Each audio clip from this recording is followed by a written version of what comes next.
womp, womp, womp, womp. What goes next? That too. Well timed. Where'd it go, number one? And down, number one. Indeed. Hello, hello, hello, my dear friends. Welcome to Saturday Night Star Trek. I am so pumped to see you all, and I hope others will follow. I hope all of our dear friends will make it here tonight. If not, we'll mention the ones that don't and love the ones that don't just the same. But we hope many of them do. It is great to see you all here, folks, for Clobbering Times and Saturday Night Star Trek number 60. Number 60, right? Whoa, we've done 60 of these and quite a few more to go, it looks like, folks. And here for our big season 5 finale. Yes. What about it? What do you think about that? Well, first of all, I want to apologize to everyone in the audience. We do know that you're here. I don't know what's going on with YouTube. I have been on YouTube for most of the day. And for some reason, it's very fond of, in the last week or two, of saying that there are 0 people in the chat. And sometimes there are 26, 36, 46, and then there are 3 people or 10 people. We know you're there. You have all been very loyal to us for over a year now, and we love you very much. And we're going to call out every single person in the chat and all of our regulars, regardless regardless of what the crazy counter is reading. So just ignore it. It's nuts. It's wrong. It's messed up. YouTube and StreamYards or whoever it is. But what a great group we have with us tonight. And what a fantastic time it has been here, folks, of these now 60 episodes. And it would not be that at all. It would not be it wouldn't even exist right now without my wonderful First Officer Commander R.M. Raquel Briggs. And I want to thank you, my wonderful, dear, beautiful friend, for being here with me all this time. And let's have many more of these. Thank you so much for being here tonight. Oh, it's such a pleasure to be here. And, you're my Star Trek soulmate, and you have become one of my very best friends in the real world. I just adore you. The honor and the pleasure is all mine. Let's do it. Let's get it on. Let's get it going tonight. Let's do some trekking, folks. And then actually, tonight's a bit of it'll be more, since I've decided it should be a kind of a festive time once we finish the season. So we will review 1-2-parter, and then we'll just have a little bit of lighthearted fun. It should be sort of something of a to-do, something of an event when we get one done. Yeah. And that's what we're going to do tonight. We're going to have a little Trek party. But before I go into show notes, I want to go into the most important show note of all, which is from my wonderful First Officer. Please take a look at her wonderful works of fiction.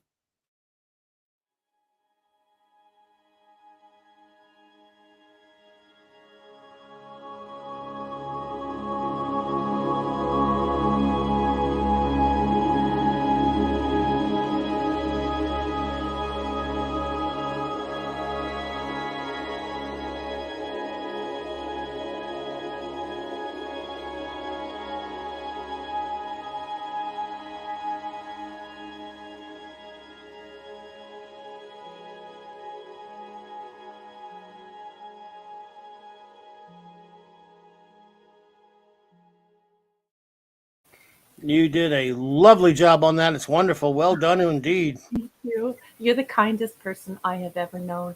Thank you for supporting me and supporting my work, and for just being so wonderful to me. I don't know what I ever did to deserve your friendship, but I love you and appreciate you more than I can possibly convey with words. Thank you so much, Captain. Think nothing of it. Think nothing of it. That's where we're all part of the same team, as Superman would say. And before we say our hellos, I'll do a couple of quick show notes, and then we'll get to our hellos, and we'll get to this evening's fun. First of all, let's see here. Where am I? Oh, okay. All I got really lined up right now is Monday Night Mark C. Comics Talk. It's a big Batman week, as you know, and hey. Monday Night Mark C. Comics Talk we haven't done a Batman show in I don't know how long. We're not reviewing a movie, just going to talk about Batman in general. Why we love Batman. I know why I love him, because I do. None of us would be here right now. None of us right here, right now, will be here without Batman. That's not attributable to Star Trek or Ben Grimm or Superman or anybody. It's Batman, folks. That's Mhm. why. That's why you're so unfortunate to know me for the bat, for the love of the bat, and I love me some bat, Mhm. and I like saying bat a lot. So Well, it is a huge Batman week for everyone. Everyone's excited. Everyone is thrilled. Some people are upset. Some people are indifferent. Some people are still putting the feelers out. It is a big Bat week, and it's shaping up quite nicely. Lots of great panels with some great people talking about the things we care about. And Batman, definitely one of them, boss. oh my goodness. Yeah, well, it is. Look, what I mean by that, for someone who said, someone wondered in the chat, we're about to say hellos to everyone, everyone. But I know I saw, we're going to say it. We're going to Did say you it. see it here? I see. And we're going to get right to it. I just want to answer. Yes, the first word I could speak, because I was less than 2 years old when this TV show hit on the air. The first word I could ever speak was Batman. And I've loved that because thanks to the great Adam West, I love him dearly. The Thing's my favorite character. Superman's my number two. Batman is technically at number three, but he's the most important character that's in my life as a comic book fan. So, oh yeah, I saw it. Oh, I was excited when I saw it too. We're gonna get right to it. So now, everyone, for our hellos. Let's see. Do it. Eric's Uh, eating a ribeye steak and Katie Carr is here. Let's get to it. yes, we'll say a special hello, and we'll go back. Because to Katie Carr, because we never get to see Katie. Katie, look, you cannot understand how elated we are when we hear from you, because we know you're a busy person. You've been very busy. Look, there's never an explanation necessary, my dear. But we don't know that, so we're always concerned when we don't see you for a while, and just so excited to see you tonight, my dear. Katie Look at that. Carr. I've been busy and having exciting news. I was accepted into the American Ballet Theater summer intensive for college students. I'm excited. Oh, that is Oh, congratulations, beautiful. I'm so that, proud of you. that is fantastic. That is wonderful, Katie.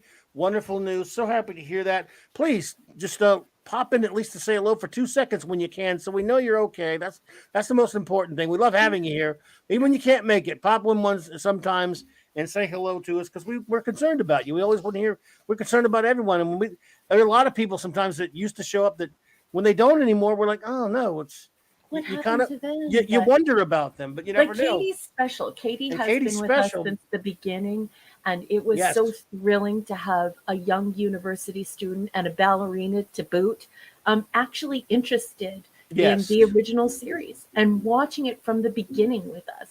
And I would just like to say to Katie Carr right now, Katie, we love you too. We honestly love you too. You're such a sweet and lovely young woman, and we're so proud of you. I'm so happy you're here, darling. Oh, it's so great to see you, Katie. You've made my night. It was already going to be, and it will be a great night. I hope you stick around and hang out, because we're going to have some fun. We're going to just review 1 2-part episode. Then we're going to talk about season 5, and later we're going to have some of our crew member guests show up and hang with us a little bit, 2 or 3 people. But anyway, thank you so much for popping in, Katie. You have no idea how happy we were to see you, and I hope you'll hang around. And congratulations, my dear. Um, and We're going to start saying our hellos now. Of course, the great Mark D with the CR chief engineer is. I haven't seen him yet, but I know he's around there somewhere. So He'll be here soon. He's Batmaning. He'll be here soon. he's Batman. He already Batman Well, twice. he was jumping around all over in the chats today. I think he's very Yeah. excited about the Batman and wants to chew on that jerky. Well, we've already done that. We did it last night. He'll do it again now. All right. But anyway, I'm just saying I got him always at the top of the list because I know he's here somewhere, and he's a great pal.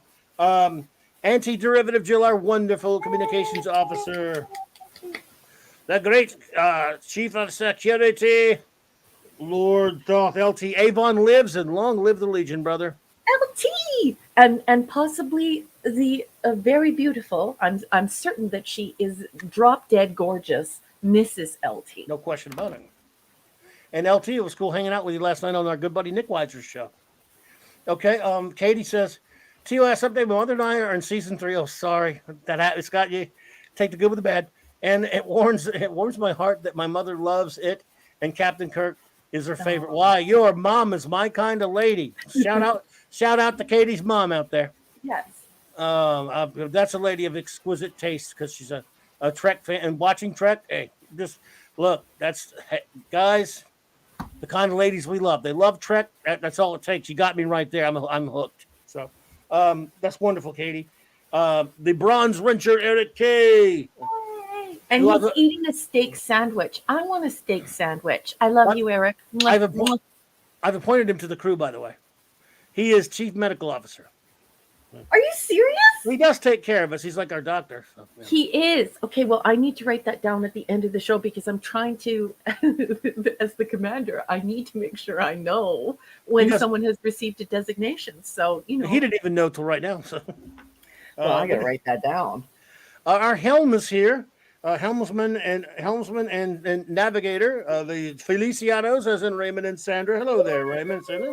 The most romantic wrenches on the internet today. Good evening, Felicianos. Yes, indeed. Good to see you both. The Comic Relief Crusader, welcome. Hello. Hello.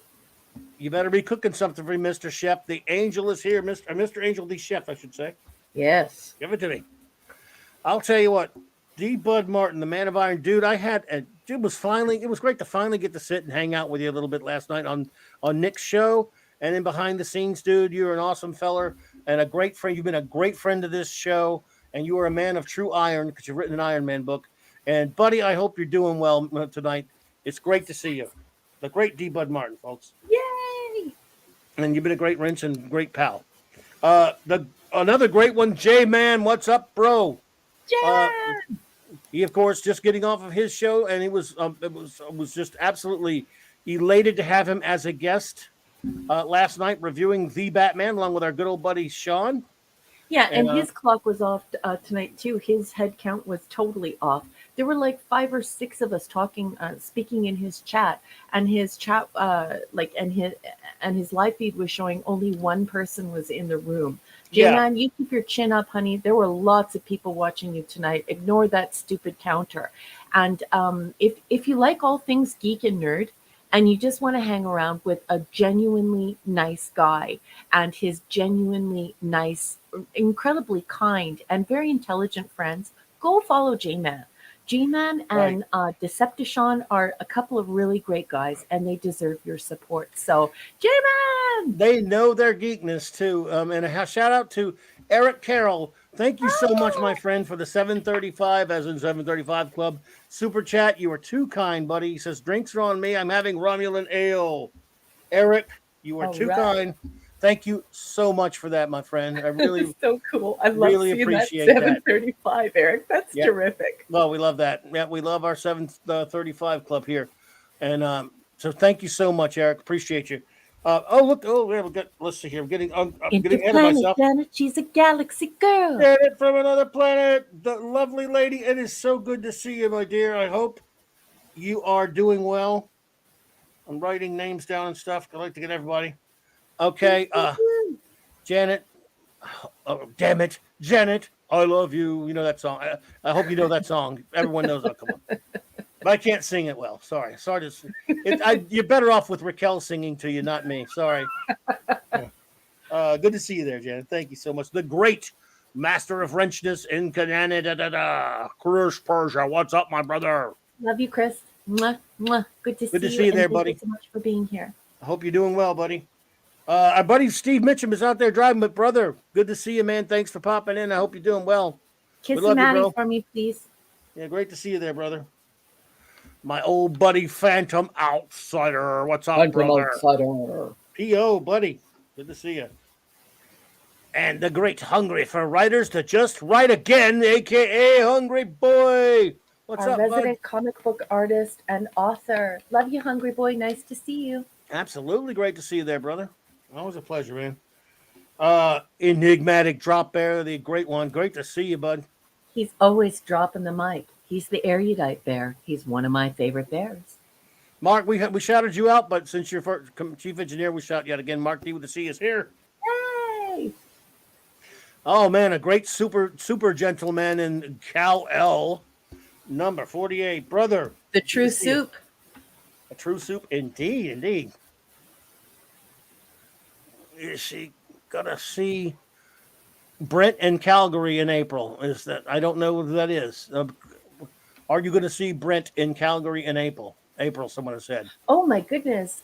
Is Brent Spiner coming to Calgary in Oh, April?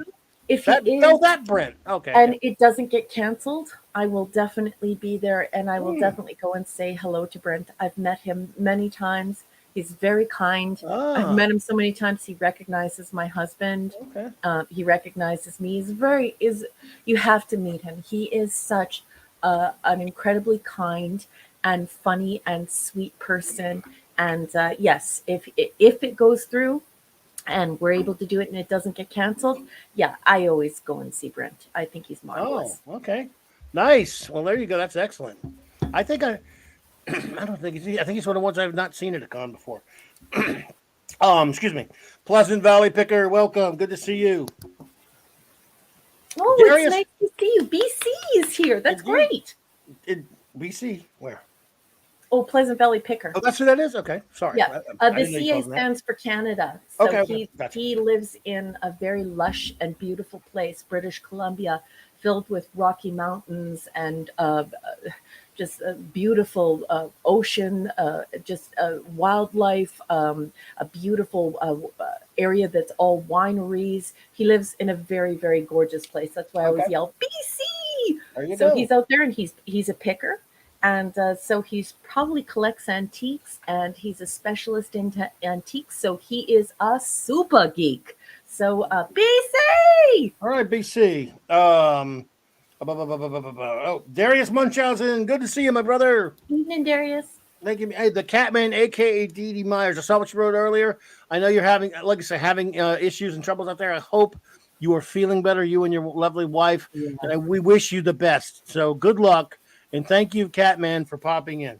Yeah, and let her know that we're all thinking of her, and we're sending her our love and support.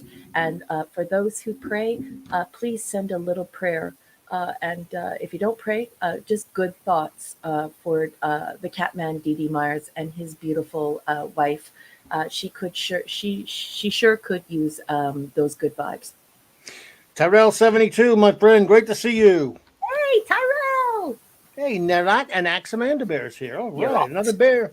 Naxamanda bear. Another Um, bear. Another good Yeah, bear. another great bear. Well, I will make note of anyone else who joins us tonight, and I want a big shout out to the great Max Redstone. If you guys help me remember, and I'm throwing it out there because I will forget. Max couldn't make it, but Max sent me some limericks. Ooh. We will do later after we do some reviews. Again, if anyone remembers to remind me, because there's not a chance in hell I'm going to remember.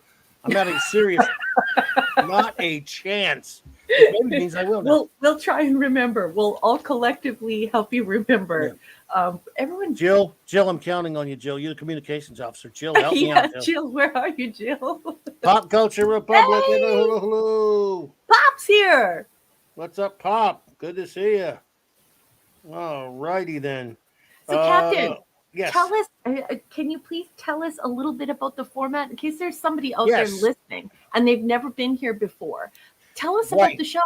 Okay. For anyone who may have just popped in, never haven't heard us before, and you're just crossing in here, or yeah, it's always good to kind of explain it. Now tonight's a bit different. This is going to be a very different type of Saturday Night Star Trek because we're at the end of a season. Normally, what we do, we've been reviewing all of our pledges to our ongoing mission, I should say, is to review all of what we know is legitimate, real deal, true Star Trek, which of course dates from 1966 to 2005 in terms of air dates, and 6 series and 10 films. Original series we've reviewed. We started this a year ago, beginning in January a year ago. We have reviewed the animated series, the original crew films, and now we are in the midst of reviewing Star Trek The Next Generation. We are ending season 5 and crossing into season 6 tonight, but we're going to call this, it's a two-parter, so cliffhangers don't count. The season will really start next week for season 6. Mm-hmm. But they like to give you those cliffhanger stories. So the story started, and anyway, point being is, but on a regular night, we will review 4 episodes. And we're very interactive here. my wonderful first officer Raquel reads from a thing called the block text, which we'll show you a little bit in a second, and then we discuss the episode and we rank it, give our opinions, and then we ask our wonderful chat uh, what their rank and opinion is of the episode, if any, and they will of course give us their rank, and if they have any comments to make about it, we will do so, and I will read them all. We will read them all, and no matter how long it takes, and then we well we go from there. That's what we do now. Again, we if we had 40,000 people here, we couldn't do it. We have enough of a number now where you can kind of do that and get it in a decent span of time for a live stream. So, and that's what makes it so interactive and so much fun. And we have a great group here that all love Star Trek. And we will begin now tonight, which only the 1-2-parter. Yep.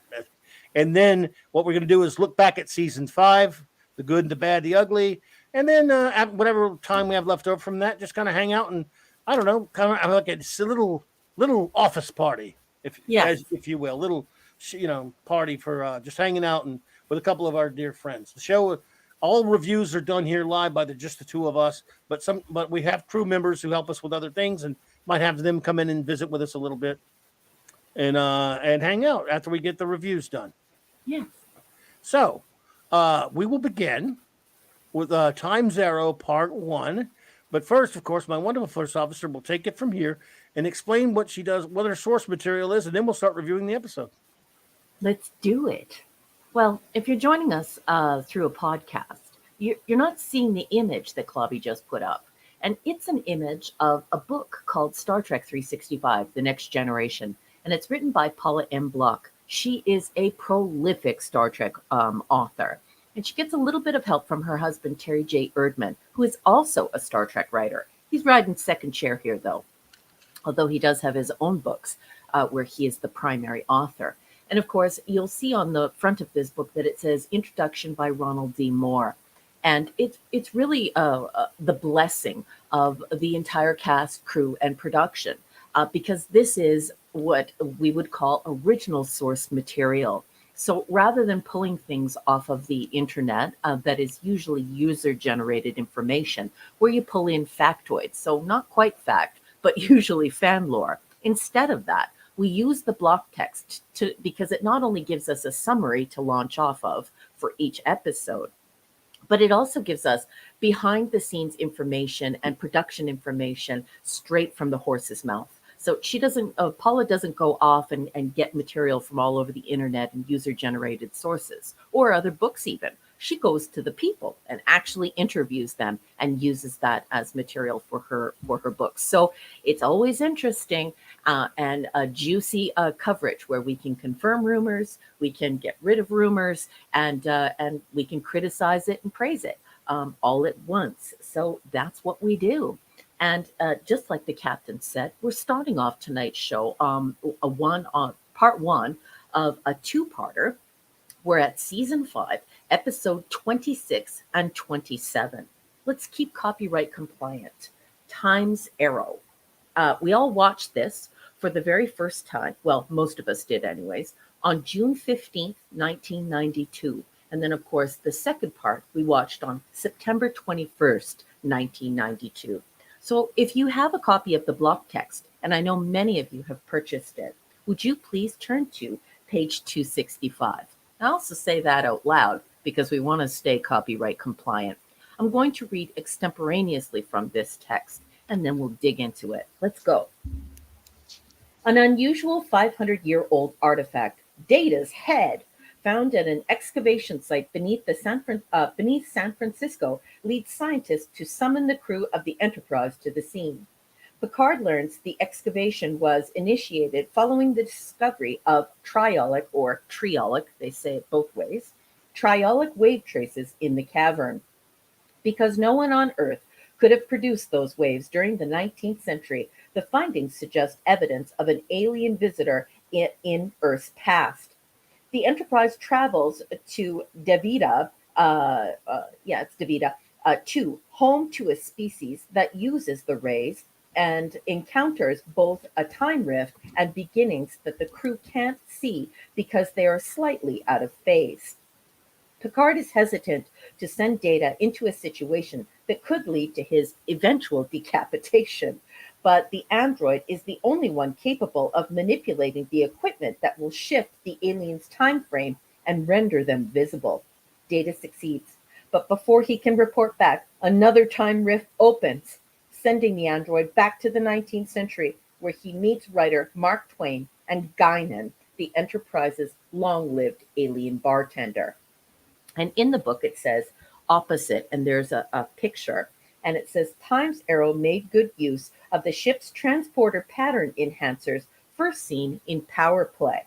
Note that Rick Sternbach's sketch on the right, a possible packaging scheme that the folks at the Makeup and Effects Laboratories, or MEL, picked up when they created the prop.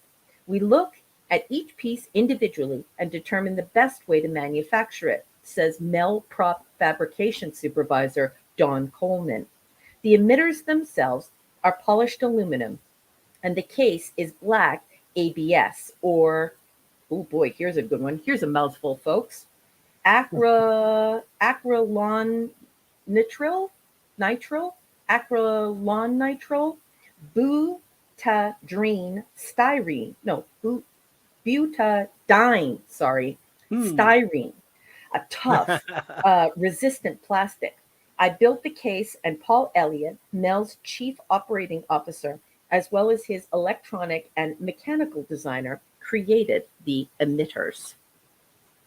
There is another tile. Shall I read it, Captain? Sure. Hello there, Wolfie, by the way. Good to see you. Thank you for popping in. Ow, ow, ow! Please turn your hymnal to page 266. Time's Arrow was a bit of a mess, but I was happy with the Mark Twain stuff, notes writer Joe Manofsky. I immersed myself in the Twain writings, especially his essays and lectures, so I felt that I really hit on his voice. People thought I was actually quoting him, but I was just writing in the way I thought he would speak. Part 1 was the last full TNG episode I did before leaving the series to go live in Italy for 3 years. Bye, Joe. You won't be missed, especially after all that stuff you said after Jean died. Anyway, although Manowski's tenure on TNG staff lasted less than 2 seasons, his relationship with Star Trek was much more entrenched. I was obsessed with it before the original series even aired, he says, laughing. I was 9 years old, and my head was filled with Clark, Asimov, and Bradbury, and all the Silver Age Marvel comics. So when I heard the radio promo for something called Star Trek, the name itself was enough to send me over the moon. When the show premiered, all of my anticipation was rewarded 1,000 times over. It was a completely solitary obsession, he adds. I used to write and act out Star Trek stories in my living room, just for me. Years later, Manowski moved to Hollywood and landed a job on the popular cop drama Hunter. My agent set up a pitch meeting with Michael Piller on The Next Generation, he recalls. Michael didn't like my pitches. Oh, neither did I. Anyway, but he liked my background. So he pitched an idea to me. That story became Legacy. And on the basis of that script, I was hired on staff. Manowski's sabbatical in 1992 didn't mark the end of his Star Trek career. He consulted long distance from Italy on 5 more TNG episodes. Michael tried to coax me back to the US by telling me he'd never imagined doing Deep Space Nine without me. An incredibly nice thing to say. When I finally did get back to DS9, DS9 was locked in, so I went over to Voyager. And after a year came to a close, Manowski again yielded to Pillar's Siren Song. He hired me as a consulting producer on Stephen King's The Dead Zone. It was a different experience, he says. I think I went into the office only once. We did everything by email. It was a blast to work with Michael in a non-Trek format. It actually increased my respect for him as a writer and a showrunner. And then there are some lovely photographs. 6. Lovely 6. Hey, 6. Hey, beautiful. Nice to see you. Good to see you, 6. Thank you for popping in. And that is all the block text has to say about Time's Arrow Part 1. Now, should we dig into part two, or should I just read part Hmm. two and then we'll unpack it all? How would you like to proceed, Captain? Well, you want to review one and two separately, and then do our fifth season stuff. We could do that. I mean, we could just review it as an episode, and then to be continued. Yeah, let's go ahead and do Let's go that. ahead and I do do that. have separate ratings for part one and part Okay. two. Yeah. Yes. Okay. Yeah, Gotcha. yeah. So yes. Interesting coverage. I didn't know any of that, of course. Okay. I may surprise a few people right here, but I'm kind of well disposed towards this episode. I don't love it or anything, but I like it. I don't. I think it's goofy fun. I think it kind of has a feel, kind of a TOS type of a feel to it. And Mhm. here's my thing on time travel, folks. Generally, don't like it as a rule in Star Trek, but I don't mind it when it's not them using the ship as a time machine. If it's a Mhm. good episode, if it's a good story. Hello there, Polymies Minion.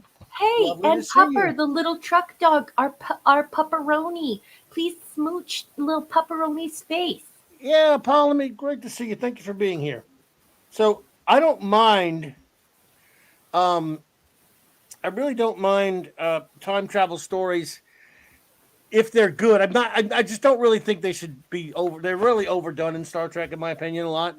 But there's some good ones. I guess that's what I'm trying to say. Well, I think And that there's no better way to say it. I think that what you've said is absolutely brilliant, and I totally agree with you because it's not the ship that's doing the time travel. right, it's aliens forcing it, and it's from another world, and so I'm okay with that. I think it's an interesting story, but more to the point, I think it's used here just to kind of have a little bit of fun with the characters going back to a time, which again, it's a Star Trek trope for sure. There's no question about it. Them Mm-hmm. going back to in this case late 1800s, right? Yep. Um, I again cornball enough. I think it was kind of cool the way Data blended in immediately and went playing cards and started just immediately could just adapt like Data would. I think Yep. it's kind of fun seeing the old younger version of Guinan. Uh, and I think it was. I really enjoyed Mark Twain. So I found the whole episode. I mean, it's kind of a flimsy setup to get them back in time. It's interesting, but it's all also a little bit goofy. But I don't mind it. I found the episode to be one of those that we've talked about this a few times. This to be fairly enjoyable, fun episode for me. I like Yes. it, but I mean, so It's not a standout. It's not as though no, this is some super meaty science fiction where it no, leaves you contemplating life's big questions or contemplating technology or first contact or the anthropology of our perpetual motion forward. It's not really doing any of that, but it's doing all the right things as far as science fiction goes. It's just fun. And of yeah, course, we all know that Gene Roddenberry would have hated this. He would have said, let's go to a different planet rather than time travel. We all know he yeah, hated travel and wanted to limit it and discourage it as much as possible. So, I mean, you're in good company. But I tend to agree with you. This is not an outstanding episode, but I do enjoy it every time I watch it. And I do watch it every year. I watch all hmm 735 beginning on January 1st, and I've done it every year, since it's been technically possible. And every time I watch this episode, I'm happy to watch it again. yeah. I mean, Mark D. As far as that goes, maybe they should have. I don't know what they did. Kind of react to Data's outfit, but at some point, and also the fact that he's pretty pale and stuff. But I don't know much more what they could have done other than just look at him. There are a lot of people in San Francisco at that point that were dressed kind of crazy, so I guess they Yeah, just, I don't know. I guess they just bought into it. I thought it was kind of funny how Data just when he heard about poker, he decided he can go make money that way. That was goofy again, very Quester, very goofy, fun stuff. This yeah. episode is just got a lot of fun character moments. I agree, it's time travel is a crutch here, but I don't know. I didn't mind it that much. I mean, I thought Hmm. it was again. I don't love it either. I just thought it's. And I actually did enjoy Mark Twain, and that was probably the corniest part of the whole episode, to be honest with you. Yep. But I mean, but they went ahead, and I think I'll give them a little bit of credit for taking a pretty big leap there to go. You're going to have Mark Twain, a real person, in there, and you're going to write him. He's going to feel like it's over the top, Hmm. and it is. I think that performance, but and the way this character is written is a bit over the top, a Hmm. bit cheesy, as some people might say. But I Hmm. enjoyed it. I still liked it. I thought the actor did a great job, and it was kind of it was a Well, little hammy. Well, regarding what you were saying to our chief engineer, our good friend Mark D with the C, I totally agree. Because although they address it somewhat, you have to understand that in this time frame. Oh, Brandon, the anime guy, just Brandon, the walked in anime the door. guy, what's up, buddy? If we were to go to this time when Mark Twain was 58 years old, which is when the time in which Data finds himself in, Mhm. we were still at a place in history where people were incredulous. They were, terrified of people from foreign lands, and there, we didn't have the internet, and there were people who had very limited literacy, and so it probably would have been easier for Data to fit in than the average person would think, regardless of his, very odd looking clothing and even his skin color.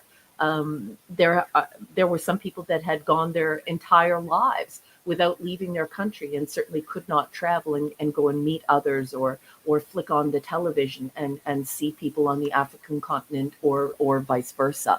So I don't have a problem with that. Having read a lot of books from this time, very Yeah. limited literacy, very limited ability to meet people from foreign lands. And this is just when people started to, the average person started to encounter people from all over the world. So I do buy into it just like you. Yeah, I mean, I can see what Mark's saying. It's kind of, but it's a good point because Kirk, like he said, Kirk and Spock went and got stole clothes and stuff. But Data doesn't wouldn't go steal clothes. It's not. He just No, wouldn't do something like that, and he wouldn't even understand. He wouldn't. It's Kirk is canny that way and go. Well, we better change clothes. It didn't even occur to Data to go do something dishonest like stealing clothes. He just walked around, and that was kind of the. I thought that was kind of funny that he was walking yep, around in his uniform. yep. That's kind of part of the charm of I the think it episode in a works. way. Yeah, I definitely it think it works. works, and he stands out just enough that he piques Mark Twain's interest. And you had And a lot of dandies walking around in San Francisco too. So yes, definitely a lot of dandies. There were a lot of very precious men who spent a lot of time in front of the mirror. But of course, being that I am Indigenous, ethnically Irish from Southern Ireland, and that is my DNA, I would just like to say that I really like a man in a three-piece suit, especially if he's wearing a derby. That works for me, and the more of it I can see in this world, the happier I am. And I just wanted to say to Six, I love you very much. Thank you for the sweet comment. indeed, lovely, lovely to see you, Six. I'm so glad you're here. And let's see here. So for part one, you have some notes, I presume. I do, boss. So Go if for it. everyone's wondering why the captain has just asked his commander for her notes, it is because I watch the show every year, and Claudia and I don't prep this show. We wanted to have a real feel where we're actually having an organic conversation. So we don't discuss our reviews and we don't plan these scene by scene reviews. It should feel like we're all sitting in the cafeteria just outside of the convention and we're talking about Star Trek. So my contribution to the show is taking notes and what I'm thinking about while I'm watching the episode. And so here it is. I said part two was nominated for 3 Emmy Awards. It won two of them for costume design and hairstyling, and it lost out for its nomination for editing, sound editing. And then I wrote in yelling all caps in pencil on my piece of paper, "Go Ducat!" Mark Well, the Alameo, cut. of course. And then I put weird that Guinan says it's Starfleet policy to prohibit captains from partaking in away missions. That would put Kirk in a very odd position. And then I wrote, Worf says, beam me up. And inasmuch, Worf warmly taps the shoulder of every TOS fan who has, no doubt, explained this bit of factoid fan lore a million times in their own lifetimes. And then I wrote PTSD moment for Beverly Crusher, who oft finds herself being sucked into a vortex, unfortunately for the viewers. And then I put annoyed that they use Mark Twain as a villain. And of course, they do this in the absence of a dialogue from the proper villains. So, because they don't have a villain proper, and they want to leave the villain the mystery, the writers decided to use Mark Twain as the villain here. And so I find it a little bit grating. It sort of peeves me off a little bit. And those are all of my notes for part one, Captain. Yeah, there you go. Like I said, I found it very entertaining, silly, kind of dopey, fun episode. I don't mind when you do that and pull it off and make it kind of fun. And I think this episode succeeds at that and builds up. Of course, again, at the time, especially, I'm like, oh man, a cliffhanger. God, I'm sorry, it's gonna be every damn time. But okay, whatever. So yeah, I didn't like it necessarily being a cliffhanger, but then that's just the way they were doing television, or that show was especially. That's just the way they did things back then, and still do, I guess.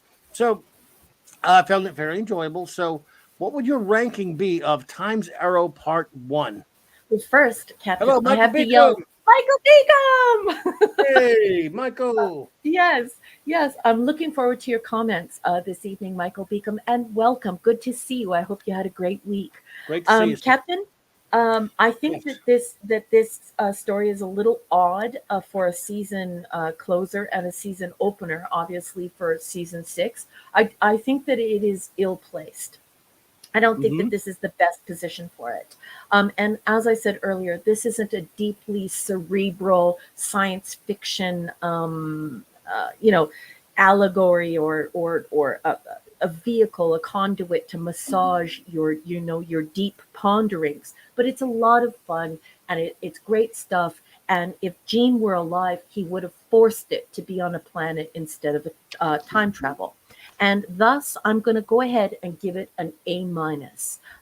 Good story, a lot of fun, but not the best Star Trek that you can watch. No, yeah, it's just total fun. I give it a B+. It's just for being I think that makes a B+ is a solid, entertaining, fun episode. And all the way through. And I don't mind the stuff that you're talking about with Mark Twain, because he was just, he was suspicious of aliens. I kind of like that they sparked this imagination, and I thought it led to some kind of fun moments with him and Data. So I was cool with that. But yes, I'll go with a B+. And now, everyone, I will ask our wonderful chat, please, and just talk episode 1 now, just part 1. Hello there, Captain Marty Spock. What's up, bro? Good to see you. Always good to see you, my friend. Please now, if you could put your review of Time's Arrow Part 1. The word is given. Start starring those. I'm on it, Captain. Thank you. All righty here. So we will start reading those in just a sec here. All right. Alrighty then. There we go. Yes, and go. What a team, number 1. What a team. Our friend Eric Carroll says A. Clemens, Jack London. Oh yeah, that's true. Jack London with a little concierge. The horseless carriage. America is great. Eric K. There you go. I'm Eric K. I'm sorry, Eric Carroll. Thank you, Eric Carroll, for that. Sandra Feliciano says B+. Fun, tongue-in-cheek episode. Data adapted well to his plight. It was interesting seeing the crew's response to the late 19th century culture. Laughed at the portrayal of Twain as a busybody. Yeah. I found it endearing too. I thought it was kind of fun. Hated it, but yeah. Did you? Oh my goodness. I found it annoying because I think Mark Twain is a cool cat. And so, so for me, it's a little grating. I was like, it was being a busybody the whole time. You didn't like that, huh? Well, let me tell you something, you redhead. Yeah, dumb. I don't know. I was just trying. I couldn't do it. Anyway, I liked him. I thought he was a lot of fun. There you go. C- from the great Hungry for Writers. Just right again, Hungry Boy. C-. 1 to 4. Okay. Triolic waves. The tsunami of lazy gobbledygook jargon spotted on the horizon within 2 minutes. Plus, mysterious opening scene redolent of a mediocre Perry Mason. I love Hungry Boy. Let me find part 2. Oh, do you want to talk about it? How long has Geordi served alongside Data thus far? Writer Benoski and Pillar, or writers Benoski and Pillar deserve a sriracha enema here. Not, I'm just detecting some not so fondness for this story for the great hungry boy. Okay, so I'm not on Um, Twitter anymore, but I will tell you this because Twitter got too political for me. I will tell you this. I would love to see the hashtag Sriracha Enema just completely go all over Twitter. well, Hungry boy, that's hysterical. we'll leave that to Hungry Boy if he makes that if he chooses to. Whoopi tries to be deep and mysterious, plus pulls it off almost as well as Denise Crosby trying to crack an honest smile. Then Sirtis attempts a Spiner impression. Ugh. Did she? I love Hungry Boy so much. Let's see here. What a great review. Not a fan of this episode, I'm guessing. 404, if exposition a la tell rather than show was food, we could feed Africa with this dog's breakfast. With dog's breakfast. It's like Twitter pretending to be Charles Dickens. Wow, Hungry Boy. I'm not liking that one. Thank you, brother. Appreciate that review, though. Mega Cropper gives it an A-. Welcome, Mega Cropper. Good to see you, my friend. Thank you for being here. The great Lord Dot, Chief of Security, says B. I don't love it. I don't hate it. Another time travel episode. Ugh. The story was interesting and strangely fun. Memorable, but not one of the best. That's kind of me on that one. I'm kind That's of how I feel too. Raymond Feliciano says B. This was a leave your brain home episode. This was a boring time travel trope, but all in all, okay episode. Yeah, I hear you there, Raymond. And let's see, let me find all of these. The Comic Relief Crusader says C-. Story was okay, but time travel, especially to a specific date, is a cheap story. And yet, Data, whose skin technically is goldish, passes easily as human, not French. I think he said he was. Yeah, he did say it was French. But that was it was kind of a silly, cheap joke. So yes, thank you, Comic Relief Crusader. And now, number one, we have the great enigmatic drop bear. If you will do the honors. Before we do that, I just wanted to say that Mr. Tickle Trunk, one of our good friends here, is a very important part of our community, has jumped in. He sends a little waving hand and he says, I'm lurking tonight, hopefully joining in next week. So Mr. Cool. Tickle Trunk is out there. He's podcasting us. He will not be live in the chat. Gotcha. So hello, Mr. Tickle Trunk. And mwah, mwah, mwah. Hello. Thank you for popping in, my friend. Always a pleasure to have you here. Thank you. Okay, enigmatic drop bear, four-parter. So not quite an Esh pick, but close. Right. He's going to go ahead and give this a B-. He says, it is very difficult to overlook the obvious paradox that Data would not have conducted his specific investigation on Davida 2 were it not for his head being found below the Presidio. Or that we now have to get our heads around Data's head now needing to exist simultaneously in two places at the same time for 500 years. 3 of 4. He says, in addition, every senior officer is in the away team. This is a contrivance to bring the ensemble to the 19th century and is unrealistically risky. And it was pretty silly too. Well, I'm not going to disagree with these. Oh, Keely Chow. Keely Chow wrote time, but yeah, that's Edie. I was kind of the same way about that. I've always thought, what? I don't no. But that was definitely a contrivance. Number 4. I'm just starring while I'm reading. Hold on, folks. Okay, and 4 of 4. Those criticisms aside, Data cleaning out the card sharks was satisfying. Sam Clemens being both gregarious and curmudgeonly worked well. And the late 19th century sets were well done. It does have a lot of redeeming qualities. Absolutely. I found it fun in that respect. The great Super Cal-El, what's up, my friend? Cal says, A-. The first part of this 2-part episode sets up the story nicely with the paradox of Data's demise, or so we as an audience are led to believe. The introduction of the aliens who fed off of human neural energy was an interesting antagonist, but Unfortunately, we didn't get to learn more about their origins, even in the concluding episode. True, yeah, true. Still, this episode did pique my interest from the opening scene until the end of part one with the cliffhanger. I love that Kal-El knows how to spell peak. No hapless homophones there, folks. Stephen M. I blow kisses to you, and I doff my cap for no hapless homophones. Bless you, fine sir. Great gun. Well done, sir. Brandon, the anime guy, says grade withheld since I'm not fully caught up yet and have not watched this in over a decade. I will withhold judgment, but I will not withhold on Darmok and Glad tossed out the airlock.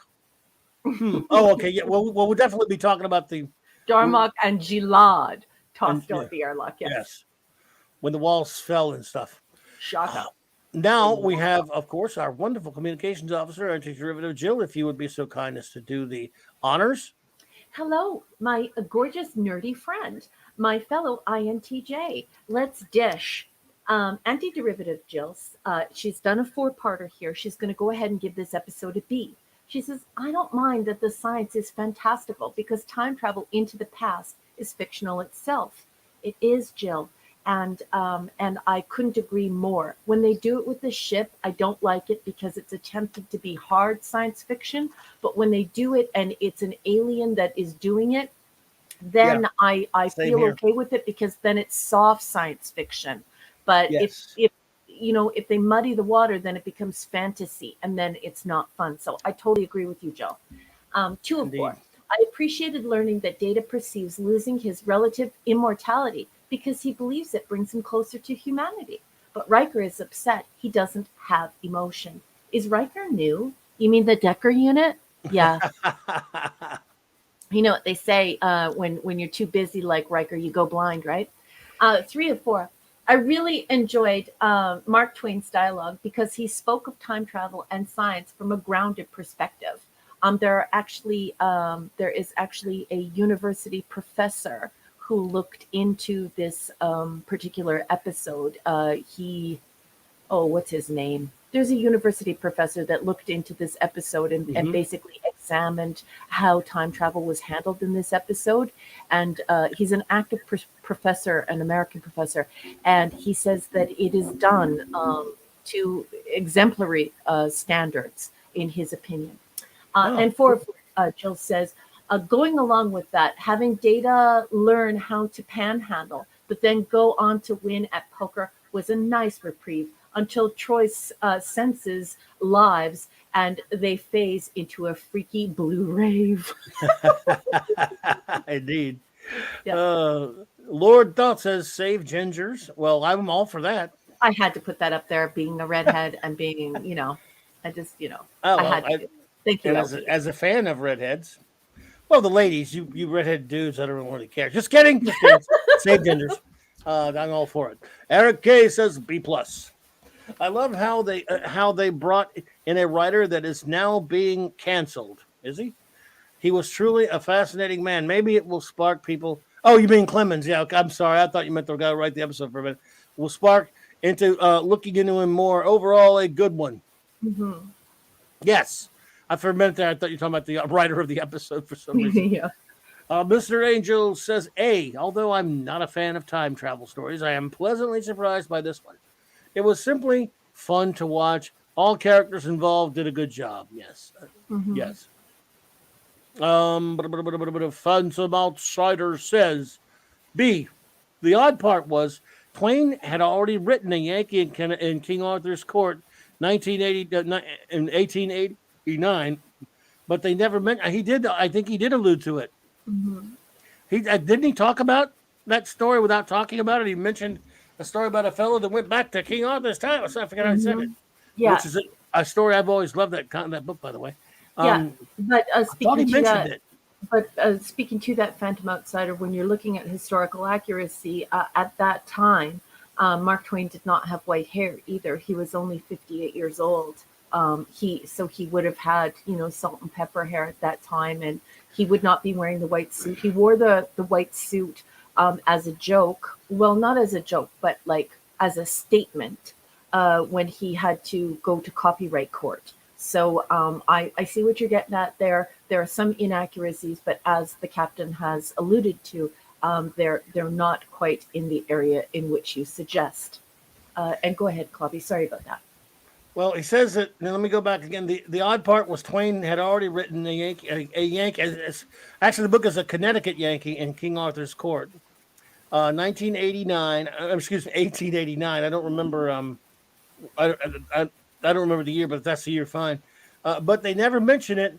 Was odd. I could have swore he makes a not says the title, but Yeah. makes a mention to the book. I was just watching it the other day. I could be wrong. Yeah, no, Yeah. he does make mention of it. It's not Okay. it's not all neat and tidy, but it appears that Okay. that when Joe Manosky did research for this, he did in fact research Mark Twain's stories. However, when the production staff brought together his physical image, they sort of jumped ahead a little bit. So Okay. the anachronism is there, just not in the way in which Phantom Outsider is suggesting. Okay. Jack London takes no part in the actual adventure. One of two. Also, wouldn't Data be more passable as Asian rather than French? I don't know. Not so sure. I'm not so sure. They pulled that with Spock, but I don't know if you can pull it with Data. Nananax Amanda Best says I give it an A+. This was one of my favorite episodes of Star Trek. It had everything: time travel, Mark Twain, Data, old-timey California, a severed head. Well, there you go, Durant. Thank you. Absolutely. Good to hear that. Michael Beacom says, cannot rate. Have not seen this one in a long time, so don't feel qualified. My memories are this was a basket of leftovers from the writers. Lots of pieces, super glued with techno babble. Yeah. I guess it could be. And I haven't seen our chief engineer here yet, but I do see the wonderful Katie Carla. The Katie gives it a solid B. So That's fair. Yes, indeed, a very solid B. Everyone seems to be in around the B plus, and that's why I'm feeling pretty good about my rating, because A- and B plus are very close. They're only 1% apart from one another. So Timber his arms wide. There's here there he is. Here he comes. There we go. There we go. Mark D with a C.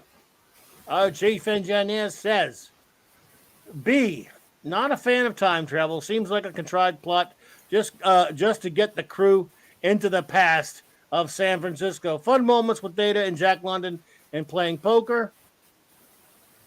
Did Data win his communicator badge back? I don't know. Maybe. Yeah. I guess he did.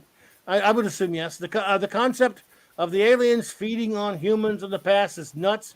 There's got to be an easier way to get a meal. I mean, I'm going to talk about that very soon. I'm actually going to talk about how this idea was conceived. I'm going to discuss it in my notes, so stay tuned. Okay. And I will be discussing it academically in a comparative literature type of way. So stay tuned to that and hold that thought, Mark D with the C. He also says Geordi was able to build gear so Data didn't need to beam down and lose his head. The crew just blindly walks into the light at the end of the episode. Well, they got to get back in time somehow, didn't they? Mm-hmm. I am not expendable. I am not stupid, and I'm not going. That's Avon. Avon lives. Avon. Pat S, what's up, buddy? Says, hey, Pat, nice to see you. Long time no see. Good to see you, my friend. As always, says B minus. I think he says the coldest winter I ever a Star Trek. Oh, I think he means I ever spent was a Star Trek episode was a summer in San Francisco. I know what you're referencing. The coldest winter I ever spent was a summer I spent in San Francisco. Is the quote, I believe. Mm-hmm. I stepped on a hypodermic needle too. Ew. It almost went through my flip flop. Ew. Are you all right tonight, dude? What the hell? Scary. Now I'm worried about you tonight, buddy. Pat S, the great Pat S. Good to see you, bro. Yes, anti-derivative Jill, yeah. Stone knives and bear skins. Stone knives and bear skins, yes. Avon lives indeed, Yes. great Lord Thothbury. So we will push right on to episode 2. How about that? We don't have to Let's do keep anything. going. All right, Time to review part 2 of Time's Arrow. That's right. And let's also stay copyright compliant. I'm going to be reading excerpts from Star Trek 365 The Next Generation, written by Paula M. Block and Terry J. Erdman. Of course, it receives the pass with gold stars from the everyone involved with making TNG. Yep. Please turn your hymnal to page 268, and let's do this. Picard, Riker, Crusher, Troy, and LaForge travel to Earth's 19th century in hopes of finding data before the android loses his head. They catch up with the Davidians first and learn the aliens have assumed human form to sap the energy from dying cholera victims. That energy is then taken to the 24th century and gobbled up by others of their species. Well, Paula, you could have written that a little better. Once the away team finds data, the entire group heads for the cavern where his head will be discovered 5 centuries in the future. But even as they realize that the cavern is the focal point for the Davidians' time travel efforts, the aliens catch up with them and open their portal through time, in the process triggering an explosion that blows off Data's head, separates Picard from the rest of his crewmates, and seriously injures Guinan. While Picard was busy exploring the final frontier in the 24th century, the frontier adjacent to the sound stages 8 and 9, where TNG was shot, was changing. For many years, Paramount, like the other major studios, had a large New York Street area for outdoor filming, but a major fire destroyed that part of the lot in 1983. For nearly a decade, Paramount Productions that required an exterior backdrop from old-fashioned brownstone storefronts and quaint cafes either had to take their actors to the other studios or had to find a suitable setting on location. For example, the exteriors for the first part of Time's Arrow were shot at Los Angeles' historic Pico House and along Olvera Street, a restored area near the city's first mission. For part 2, TNG producers had planned to use a section of Universal Studios' backlot for the exteriors, but during the show's hiatus, work was completed on Paramount's brand new New York Street, erected in the same location as its old one. Stanley Jaffe, president of Paramount Communications from 1991 to 1993, had mandated the construction project, which was part of the studio's first expansion in more than 20 years.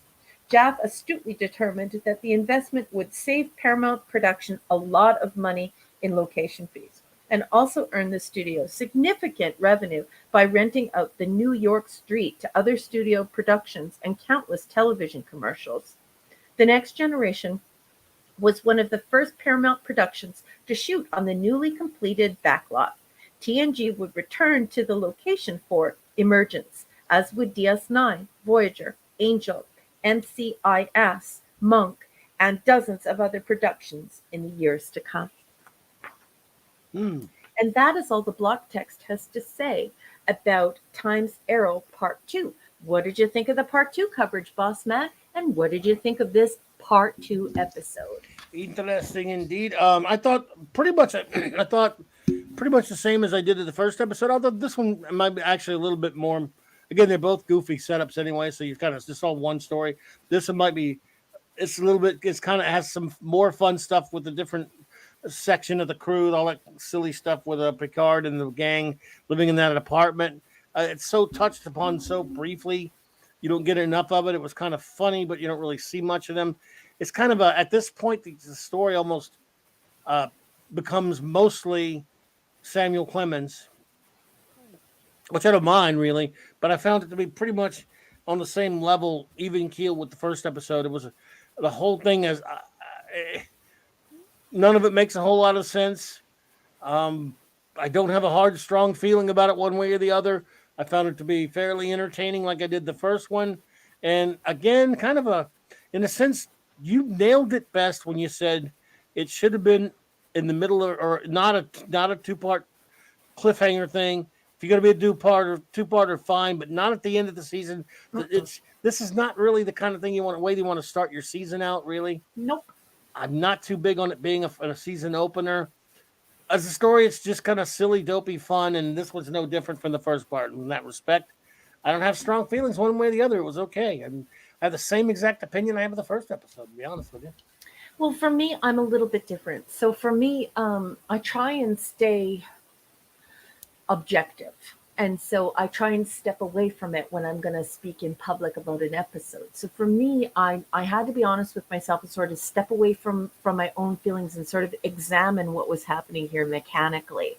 And I do have to say that once I took myself to task for that, I felt as though the first part was stronger than the second part because I felt that the I can see setup that. was really good, but then I sort of feel like the payoff's not so good. Now, it's I not can see that. terrible, but Yeah. I just don't think the payoff is there. And it's certainly not a payoff enough to launch the season 6. I think that's a huge mistake here.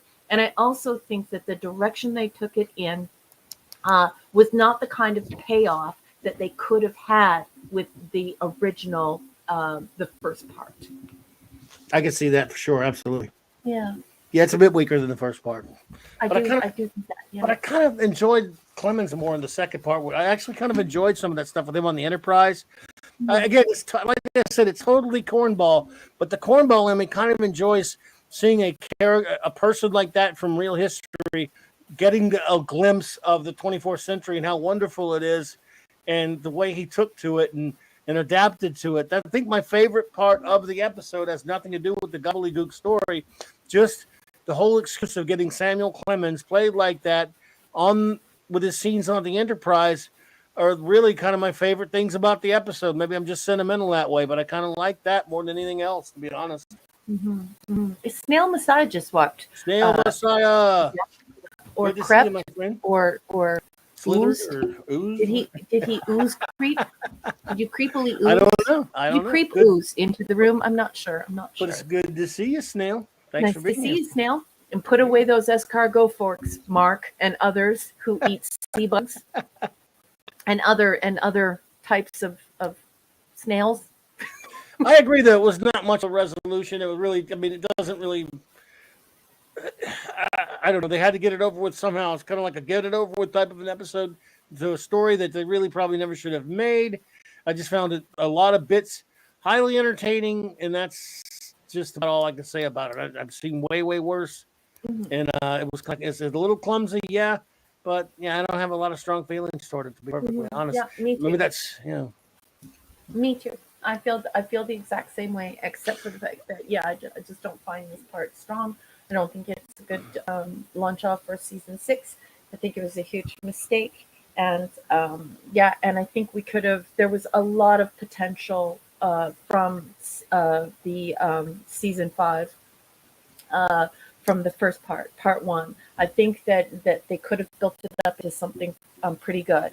I mean, this was a very, very weak season, and I don't want to reveal my cards for,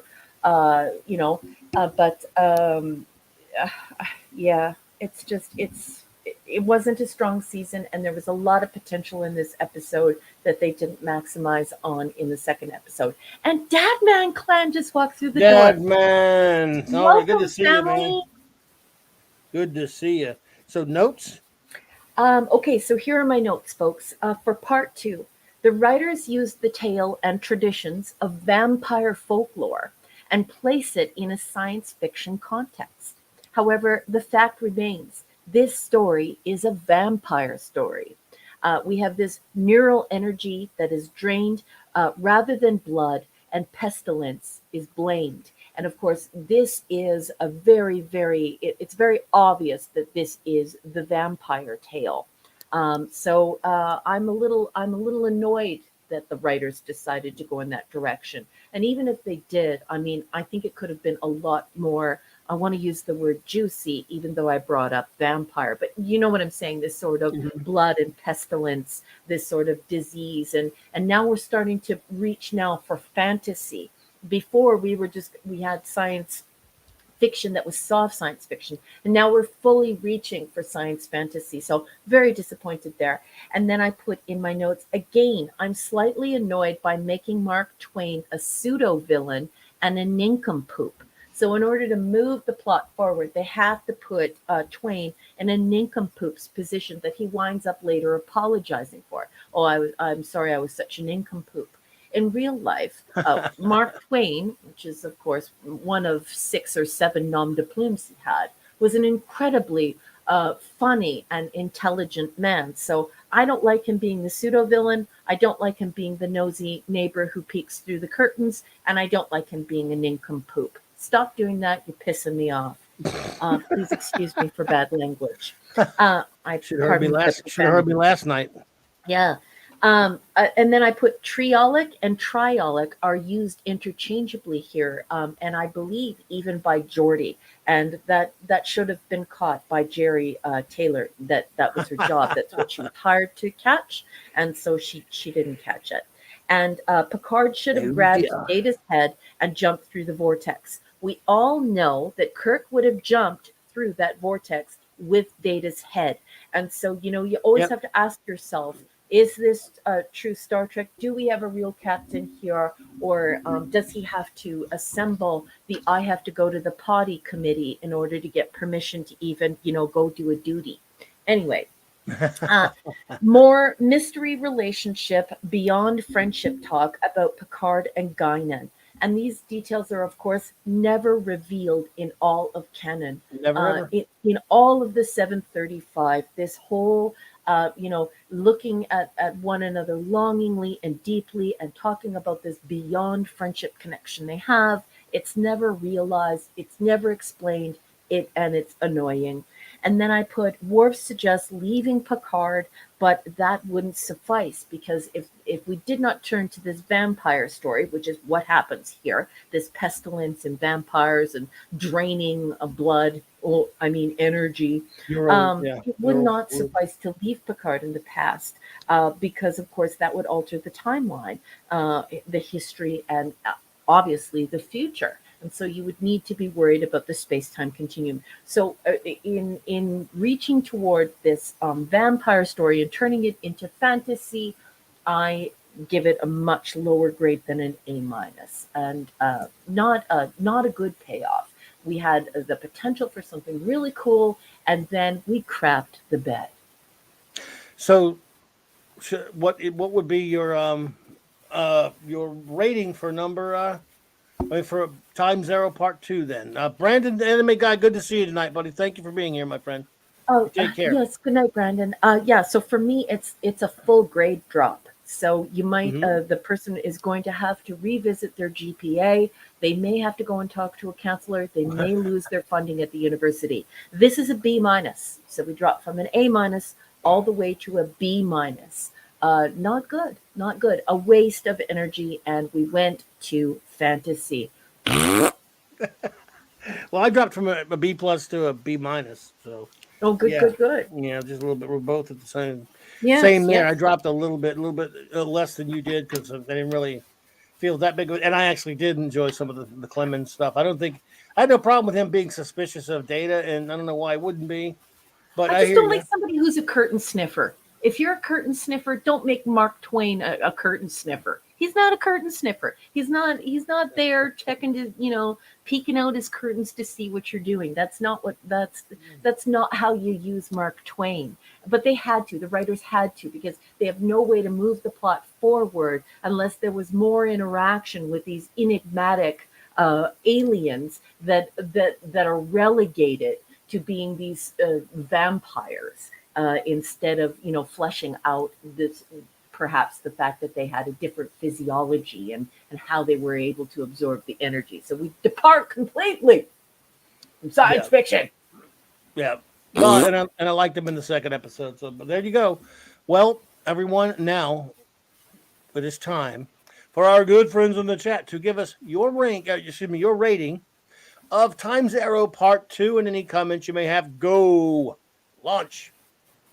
The word is given. The word is given. The captain has given his word. Please go ahead and leave a rating for me so I can easily identify your comment, and then we'll put it up on the marquee. And please feel free to leave a brief comment. We love these comments. Remember, this is a conversation. We're here for you, and we enjoy your company. I don't think D-Bud was reviewing. He doesn't review. I know, but if you read his it. comment, it's quite funny because he was just sort of riffing off of what I said, and I thought it was quite cute. He was, I think he was doing Beavis and Butthead. Number 1, I order you to take a number 2. That's right. He caught the joke I was making about duty. He knows that I meant duty. Oh wait, they jumped on me here. I think I saw one that didn't get starred. Let me see. Oh really? Where? Maybe not. Let's see. You got Mr. Angel. You got here. Okay, you got you're okay, Captain James T. Skywalker's here. Hey, evening. Nice to see you. You just started. Yes, I try not to look at the comments. I just try and look at the grade and to scan through very quickly to see if there are multiple parts, and then I gotcha. Go and look for them and star them for you. You're doing fantastic. All right. D-Bud wrote number 1, should I take a number 2? It does remind me of the Beavis and Butthead when they're number 1. I order you to take a number 2. Yes, because every single time Picard wants to do anything, he has to assemble the I have to go wee council, where he even has to have permission to go pee. It's just ridiculous and it's annoying. We're ready to see here. Mr. Angel, the chef, says B-.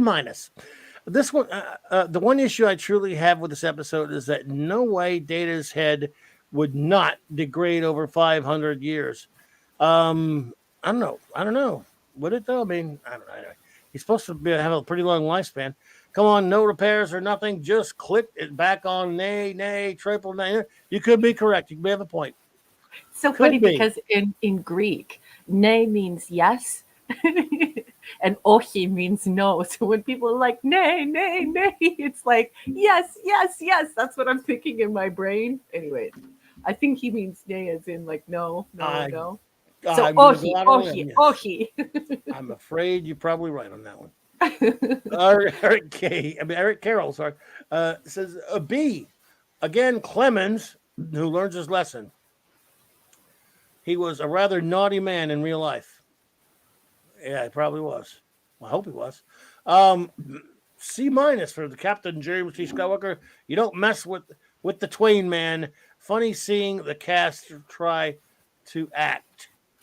James Skywalker, you had the same impression I did. Yeah, Mark Twain is very clever. And he's a nincompoop curtain sniffer here. And I don't like it. It always pisses me off. Sorry for the profanity, everyone. But again, the first episode was so good. And then, well, not like awesome, but this was a weak season. Well, we haven't even touched season 6 yet, except for this one. And boy, let's see. Mega Cropper says B. Thank you, Mega Cropper. Kal-El, the man of superness, says A. The second part gets a slightly higher grade than part 1 due to the humorous moments in the 19th century, particularly how Picard and crew kept having to deal with Mrs. Carmichael. Interesting. Yeah. Let's see here.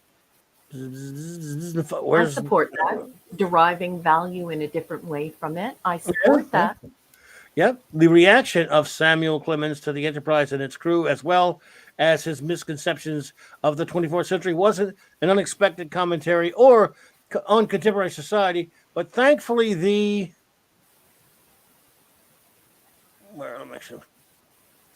point was made and the story moved forward. Unlike the filth, which would have taken a moment to insult its audience too. Yes, true. It was interesting to see some of Guinan's past and her interactions. And one more, I believe. Mr. Angel, yes, in the United States and in Canada, people give the thumbs up, but the thumbs up in Greece, it actually means up yours. Nice. Good So to know. yes, Mr. Angel, I totally agree that you could get the wires crossed really easy in our world today. With both Data and later Picard in the 19th century were both humorous and poignant, respectively. The episode had a satisfying conclusion and was an example of a decent time travel story. Thank you so much, Kal-El.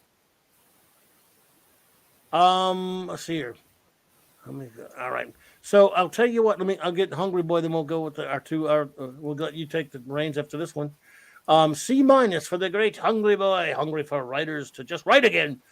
The attempts at Stranger in a Strange Land scripted humor are are successful as any of the bad reboot writers explaining any of their setups.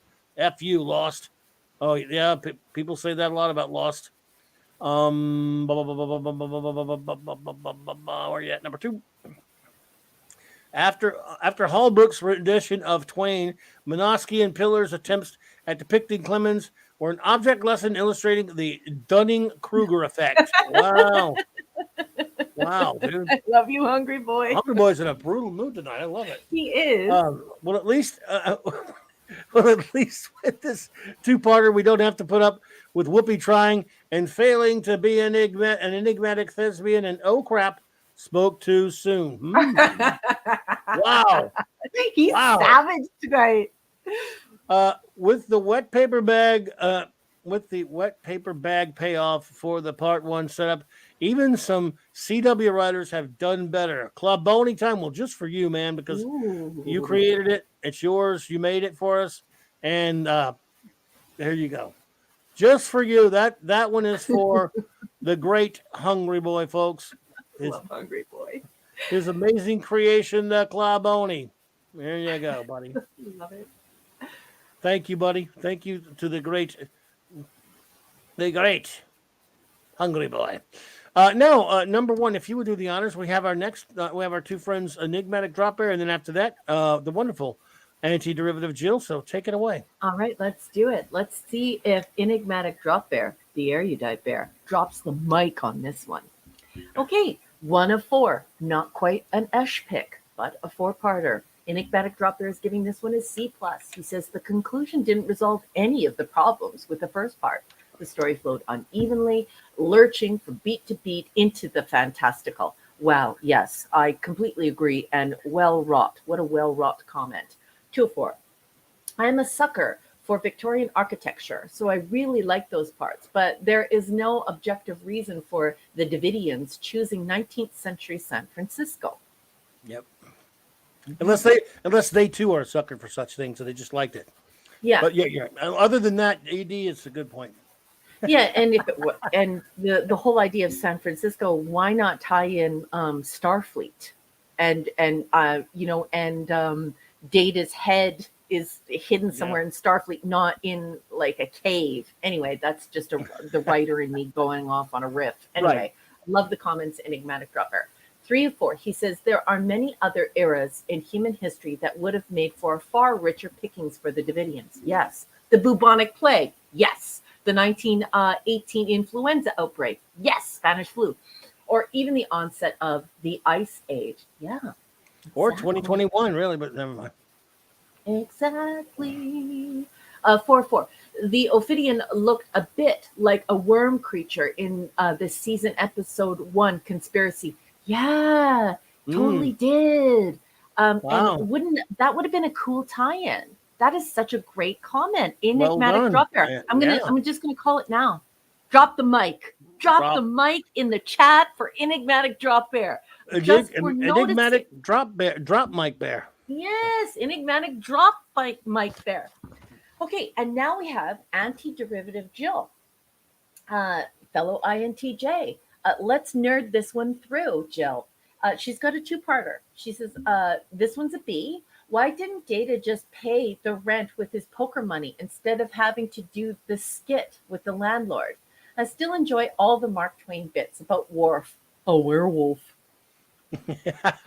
And 2 of 2. I did like the message Picard added to Data's memory. After all, it gets a little boost for being just a fun time. Yay! Oh, look at all the microphones. Yay! They dropped the mic. Oh, and Hungry Boy put in a radio mic. So did D. Bud Martin. So did Mr. Angel. I I like can't how see you them. guys put in the music ones and the radio ones. Love it, love it. I can't see it. I'm on the star thingy, but cool. The Comic Relief Crusader says another C. This episode seemed to just run out of gas, but at least Wesley wasn't there. That's a good point. However, if he was, they could have left him in the 1800s.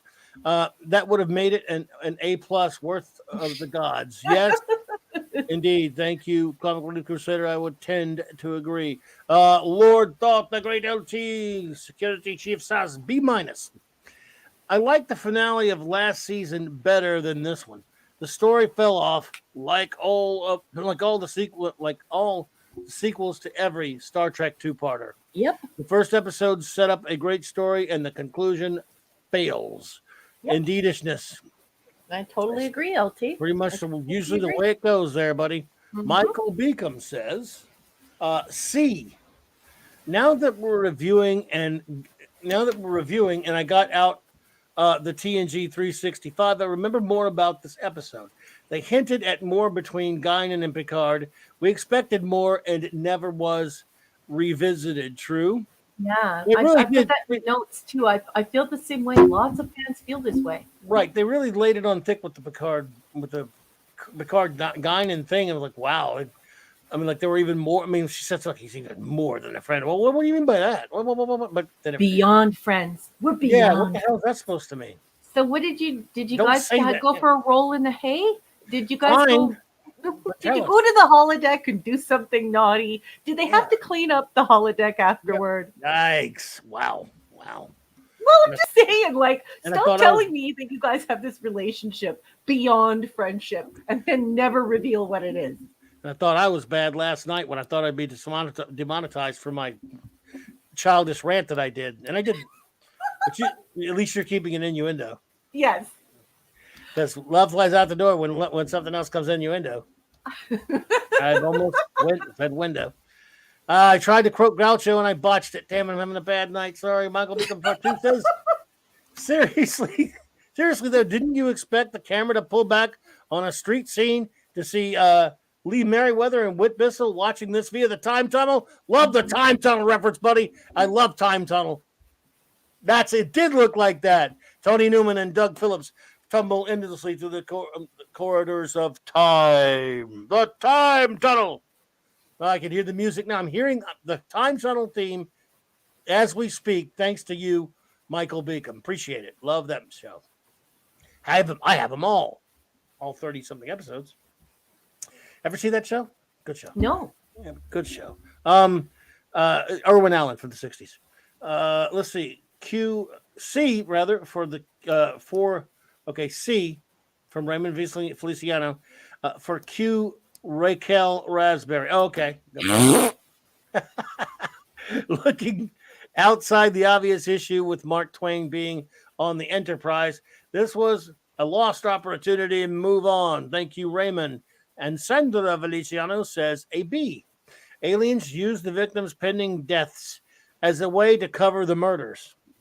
I saw Mark Twain as curious, not nosy, smart, thirsting for knowledge, not as good as part one. I hear you. I hear you. Eric K. The Bronze Rancher says B minus.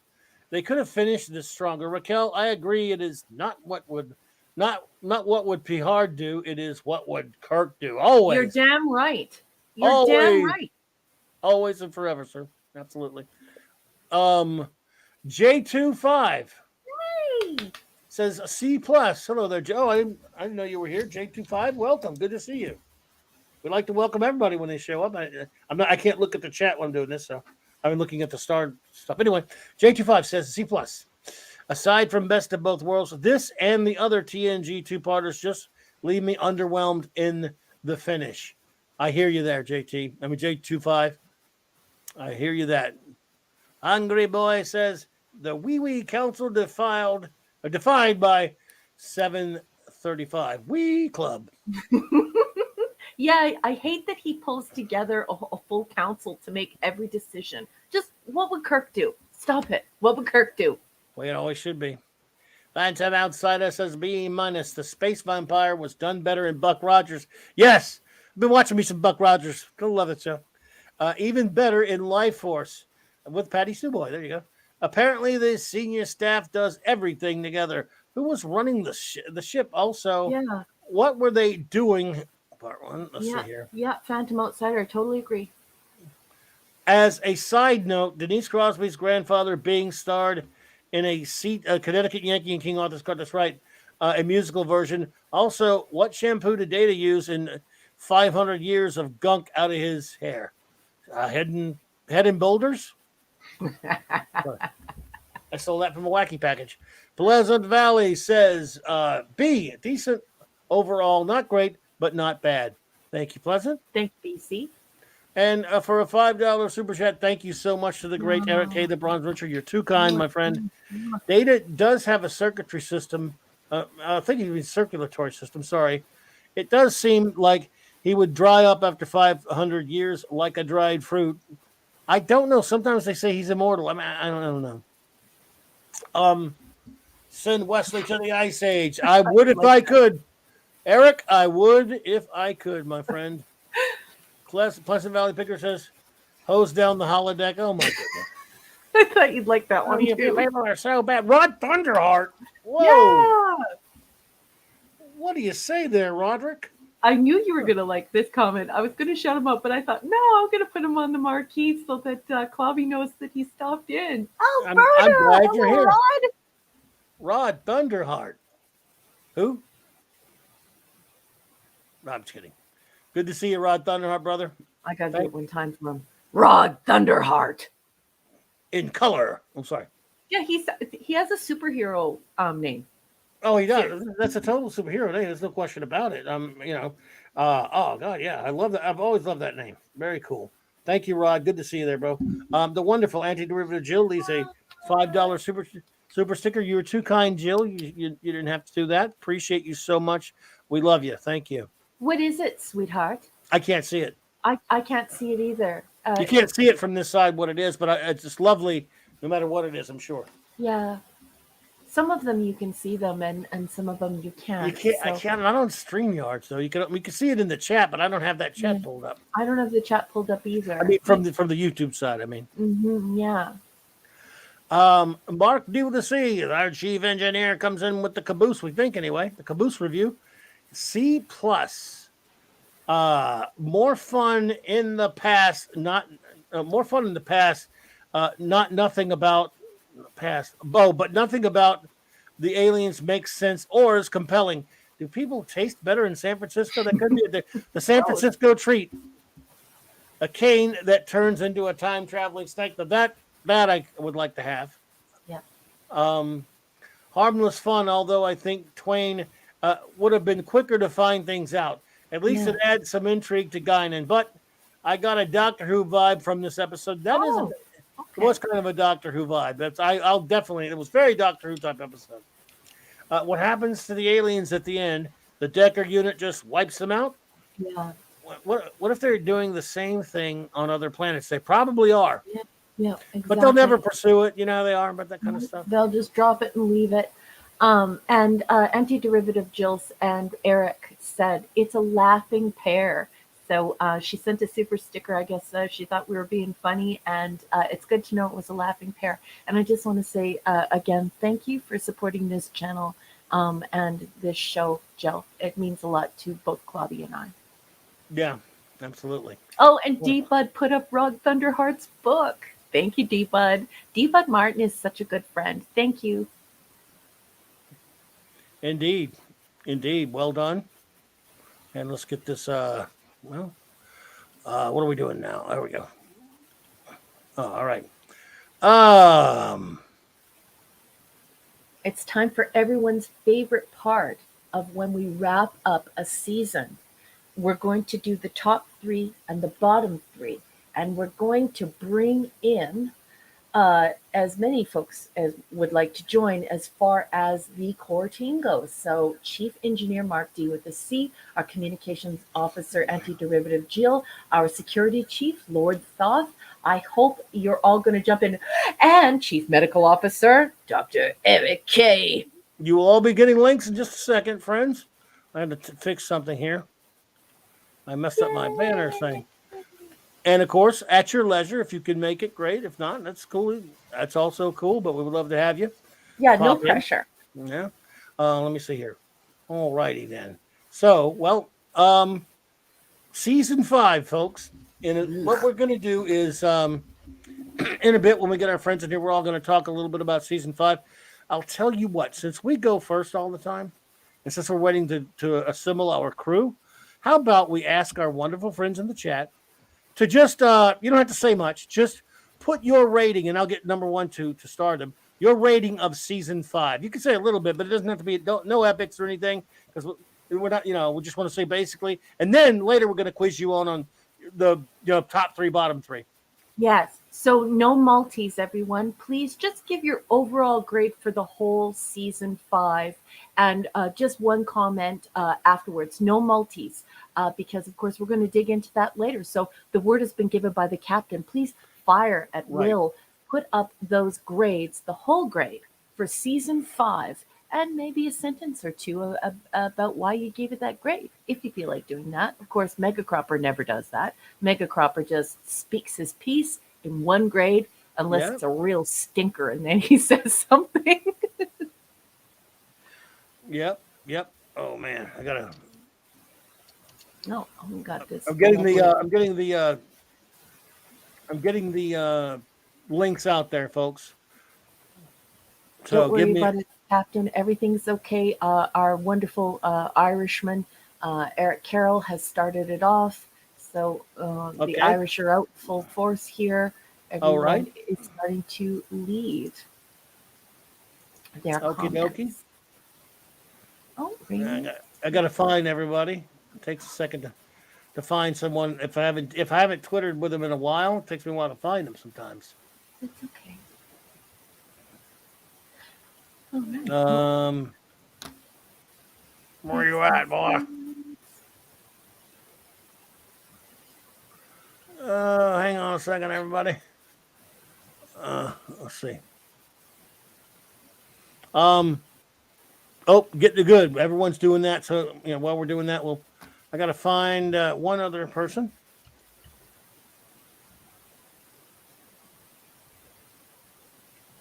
What the hell? We're still here, folks. We're just coordinating. Yeah, so we're just kind of getting our. What the hell is wrong with this? It's okay. I'll do a jingle. Ding, ding, ding, ding, ding, ding, ding, ding, ding. That'll work.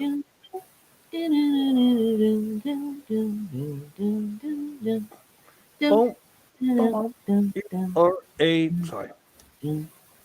Oh, now I'm getting there. Here they come. Here they come. When you haven't tweeted to somebody in a while, it's way down at the bottom and you can't find them. Well, I just added Mark. Good evening, Mark. Welcome to the chat. Good evening. Thank you for having me. Enjoying another Saturday Night Star Trek. Awesome. There we go. There we go. And just because you're here, Mark. We indeed. Oh, thank you. Okay. Well, you got. We'll see if any of our other crewmates pop in. I'll start out, and we'll let you guys go first this time. I just added Jill. Okay. Well, like I say, hey, look, Eric, if you feel like it, brother, fine. If not, we got you. Lord Thoughts, same deal. Hope you show up. Eric Carroll says one of the best. So Eric Carroll, look, LT, what's up, brother? Did you add him? Good to see you, man. Yeah, he's here. Good. Okay, so Eric Carroll liked season 5 with an A. So thank you for that. Hungry Boy for mocking A+ for plots, narrative, C-. Yeah. I'm gonna get everyone here to speak theirs in a minute. We're gonna get all these. I agree with Hungry Boy. There were a lot of weak episodes in season 5. You there, Eric K? I mean, Eric K. I don't know where he is yet. LT, you there, bud? I am, absolutely. All things secure, ready to go.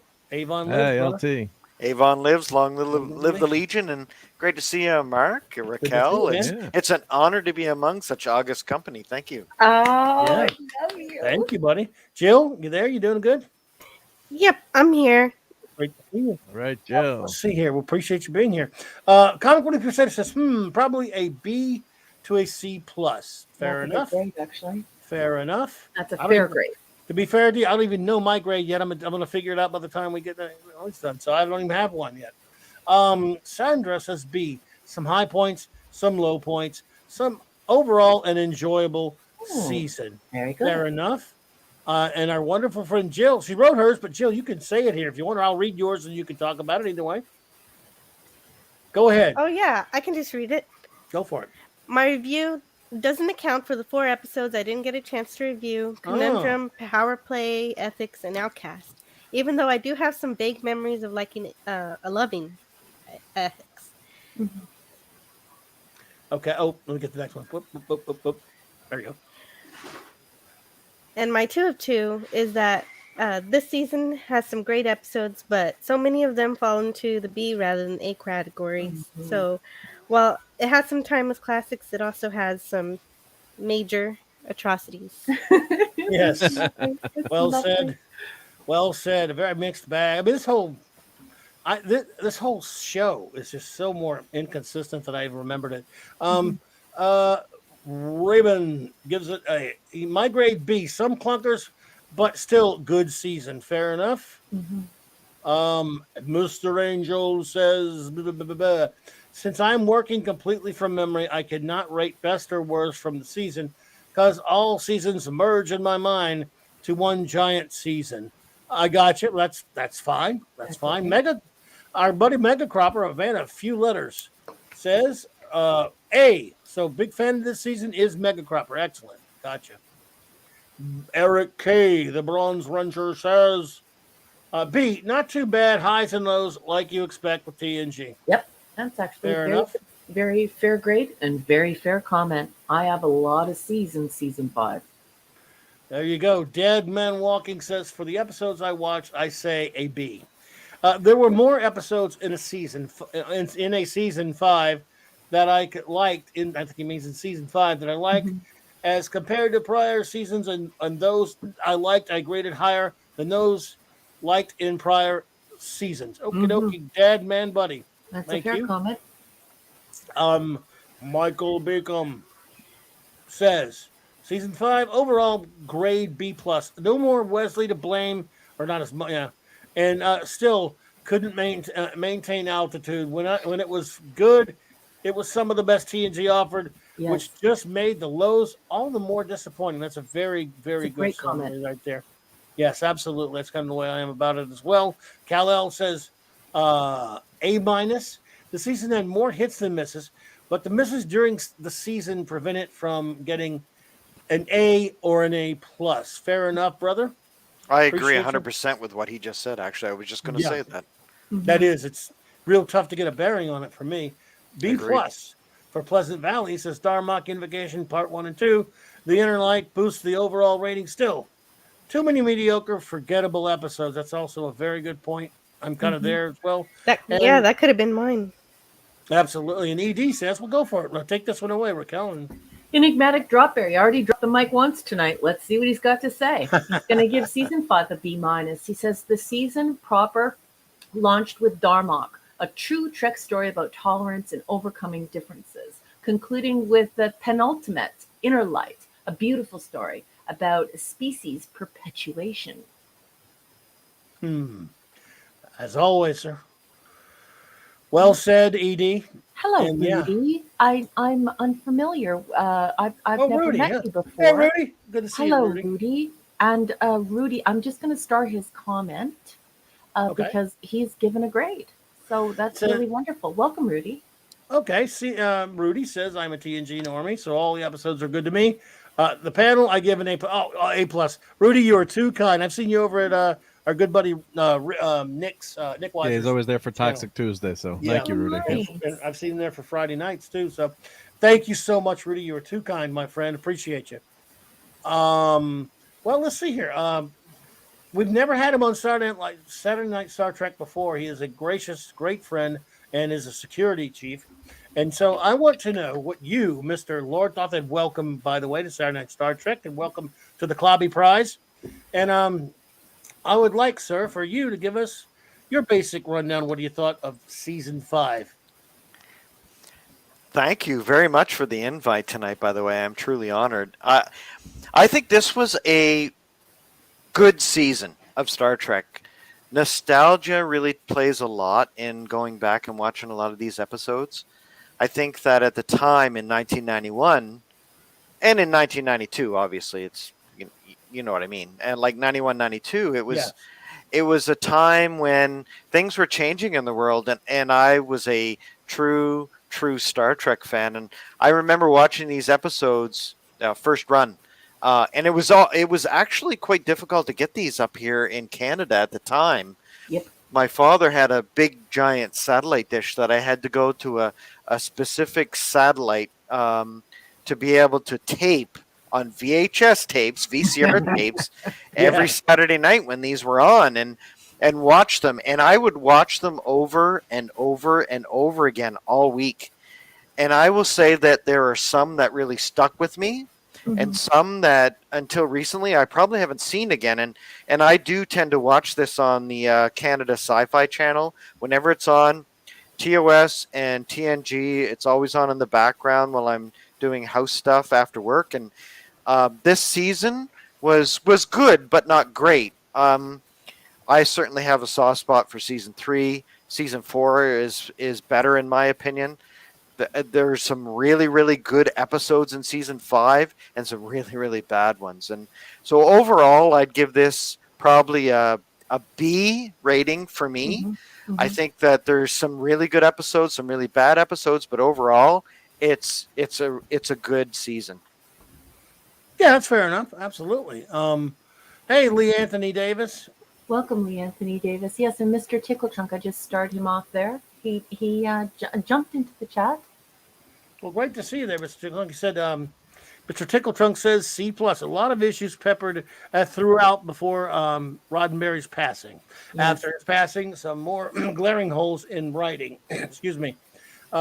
More fun than cerebral because of a lot of flash and less substance. Very well said, sir.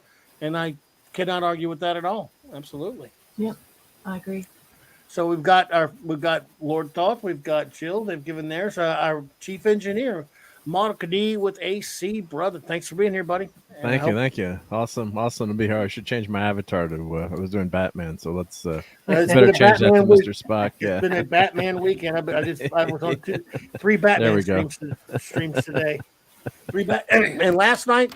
I never apologized for my outrageous behavior last night on the show, but I'm not going to, so don't worry about it. But Rudy likes the bad icon, so he does. We can go back to that. He was like, "But that one's great. He loves it." There you go. I crossed the line, everyone, but it's okay. Yeah, but I kind of tried to walk you back a little bit. I had you rephrase some words. I was looking out for you because I knew you. I didn't cut them out. Well, in our world today, everybody is overly concerned with what other people say and what other people deeply believe, even their internal narrative, even their internal dialogue. Everyone's preoccupied with what other people think. But I think people haven't stopped to realize that they have the unenviable task of living with what they said as well. So I think it's okay, Claudia. I don't think you have to apologize to anyone. I think don't worry. Yeah, you're allowed to say whatever the heck you want, and you're the one who has to live with it, while others pretend they have to live with it. I didn't get demonetized. Well, I was just worried about the channel. That's all. It really got that bad, eh? I was pretty a little bit over there. I should have not my normal. Goodness. I was pissed off about the movie. Something in the movie. That's when I was only in the one movie thing theater. in the movie. Only one big thing. Yeah. Well, when I was in the movie theater watching, I was almost going to text you, like, get your heart meds out, or don't throw anything at the screen. He knew I knew it would set you off. Yeah. Uh-oh. And I thought you were a bit just being facetious, but I had no idea. I said some nasty things last night. Mrs. Soth and I are seeing it tomorrow, so and she's buying the tickets because she actually said she wanted to go see it. So I don't know. I've been hearing a lot of talk from everybody that I certainly respect and admire out there in the YouTube community that are kind of around the 6.5, 7 level. So I'm a little worried.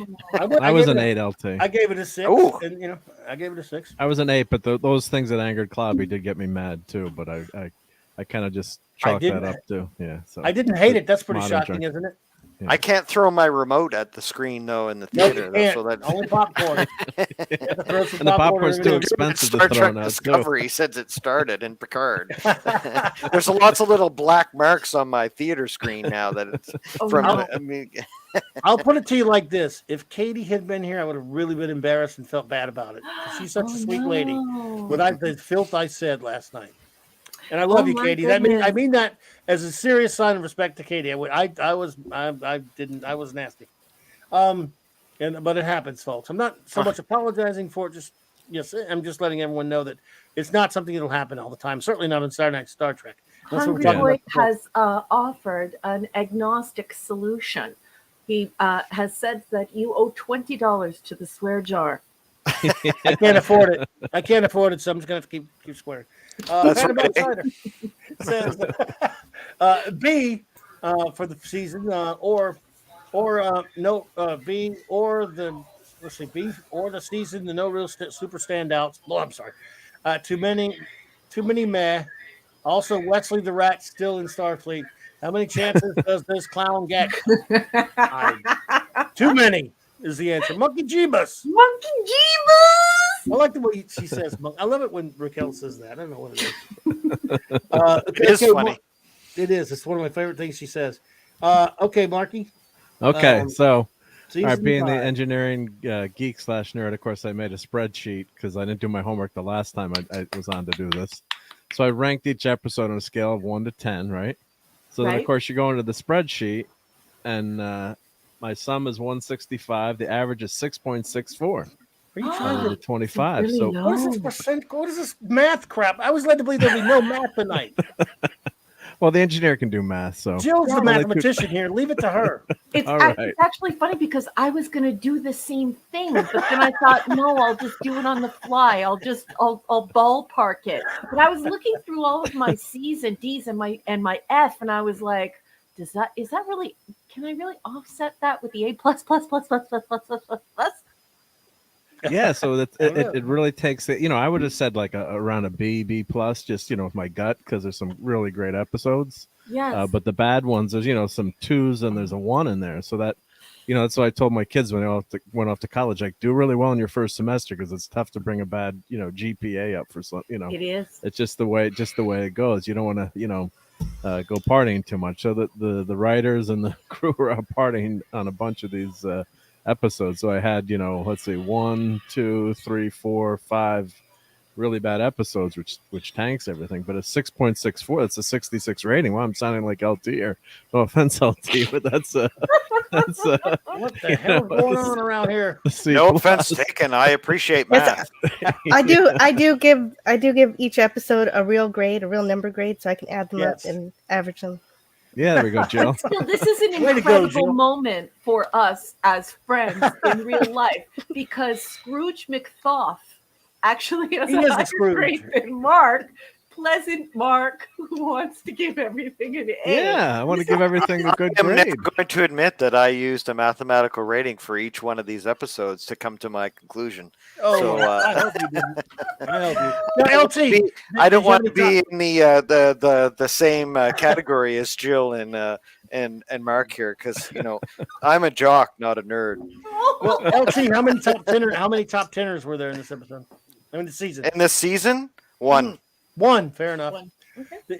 It'd be great if he only has one from each season, and they're all top tenner from each season. The math doesn't work there, does it? But I Yeah, love it. How many I can really seasons? geek out there- this. There's 7, so that's right. The little so math 7 humor, top teners. little math humor there that I'm no good at. Now look at this. I'm gonna use your damn agonizer on you. Good lord. Good lord, you damn engineers. That's right. Here. Good lord. You Yeah, so are. you Before we yeah. see that, Add let's them up, see? let's see what ED has to say first, See, and then we'll look. get to that. I promise. I'm gonna. Oh my god. Antiderivative Jill. My method is probably too mathematical. Another math person. What are you math people doing to me? It's an invasion of the math people. My grades are Matt back and Mark out of 25. So I love it. I'm not going to read any more, but you should do that, Mr. Raquel. Should I admit that my first 2 years in university were in astrophysics? Yes. Too late now. Why are you the security officer then? Well, because I don't think I have the pointed ears to be the science officer. You may have to move up in rank by assassinating Mark.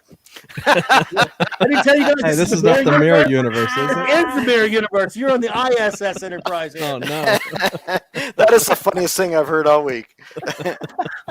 LT would never do that to me. That's right. I would make it painless, though. Oh, thank you. Well, that's something. Let's see here. Okay, what are we looking at here? Mr. Tickle Trunk, math is sexy. You are right. Yeah, so I went through, and I guess redemption doesn't count, right? That's last season. Not really. So these are my rankings. So the game was a total clunk. I mean, maybe even was a little bit too nice to that one, giving it a 3. And there's a lot of middling that was too nice. I'd give that one a 1. Isn't that a D minus? That was a D minus for me. Yeah. Yeah. Well, So you do a lot of D minus. I don't blame you. That's true. And that was crap. But of course, Deservedly so. I think I gave it because of the girlfriend Robin Leffler and her Robin's laws. I think I gave it an extra point because of that. Violations is the worst episode of the season. Yeah. Oh, don't do that yet. Don't do that yet. No, we're not. But I'm just saying these are my numbers. Right. These are my numbers. Yeah, just so you can see. Oh, I forgot. Yeah. I thought the next phase. We're not doing that. But these are my numbers, so you can see how they add up. We can't allow LT to reveal Jump the gun. To fully reveal his opinion he almost said one of them. because it's going to be devastating. I have to look at an episode guide before I figure out what the best and worst for me is. Again, I don't remember all this stuff. This ranking you can do in here. I do not mind when we sit down to do the show. Right before we get to the review of it, I might write, what do I rate this one? Yeah. I don't do any work ahead of time. That's why I'm such a failure in life. All right. So go ahead and make me feel even dumber. Both of you, you and LT and Jill, go ahead and make me feel even dumber. I was just happy I did my homework this time. That's all. So I oughta. Yeah. Nice going. It is actually. That's why I'm aggravated with him. I'm jealous that he could do that. I can't make a spreadsheet. And I imagine to see the Batman twice too in the last 2 days. So that's about 20 hours of sitting in the theater there. So. Yeah. Rudy says, "I'm a TNG normie, so all the episodes are good to me. The panel, and we've seen that one. Right? Thank you for that, Rudy. I appreciate that. We're caught in a space-time trap. Mr. Tickle Trunk says C+. A lot of issues peppered throughout before Roddenberry's passing. After his passing, I did that one also, didn't I? Some more glaring holes in writing. More fun and cerebral because of flashbacks and less substance. Yeah, I did that one. Sorry, how did it get started again? I have no idea because I did not restart. I didn't either. I only started once. Wasn't me. No. Well, if you would like to read Enigmatic Drop Bears #1. Yes. Enigmatic Drop Bear says, at Antiderivative Jill. Oh, Antiderivative Jill, this is directed at you.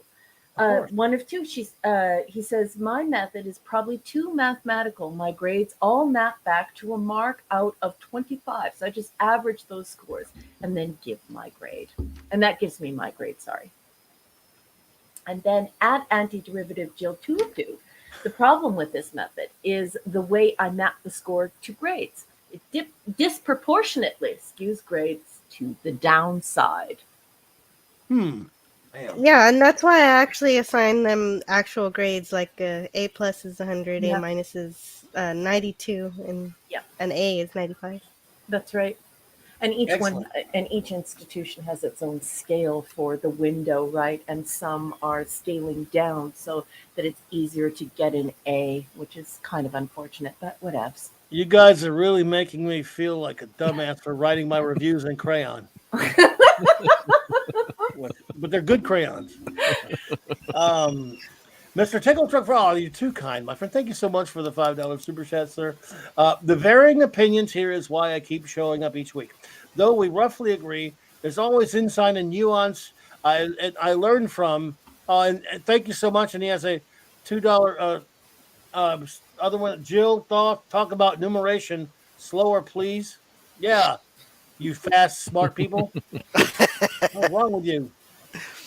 It's Clobby here. You got to slow down for me. I rode the short bus. Is it- People The think, short people- bus. I wrote it. I drove it too. I drove- Yeah, I wrote it. I didn't drive. Didn't let me drive it. Back then, anyway. I like when people think I'm joking about that, and when they find, no, I'm serious. I go, really? Yeah, it was way better to ride on the big bus. You have to do whatever you wanted. Okay, let's see it. Number one, let us have your take on season 5. Well, season 5 for me is not good. Basically, I'm gonna grade this the way I would grade my students. We have my. 12 really crappy episodes. Many I gave raspberries to. I called for the Clawboni for at least 3 of them. So 12 really crappy episodes. And 8 episodes that are good. And about 5 that are better than good. They're outstanding. They're outstanding television, Yeah. especially when you compare it to the world outside of Star Trek. So I'm going to go ahead and offset the fact that there was more crap than good by looking at a couple of the episodes that I found very cerebral, very intriguing, very engaging, very daring. And so I like to give students who are struggling a makeup assignment. And so I believe there are a couple of standout episodes that we'll discuss later that I'm going to consider makeup assignments. And so because of that, I am able to give this season 5, a B+. But if I went strictly with the numbers and I did not offer makeup assignments, it would not bode well for this season because we Wow. had 12 to the crapper and 8 to the good. And so B+ it is, Captain. B+.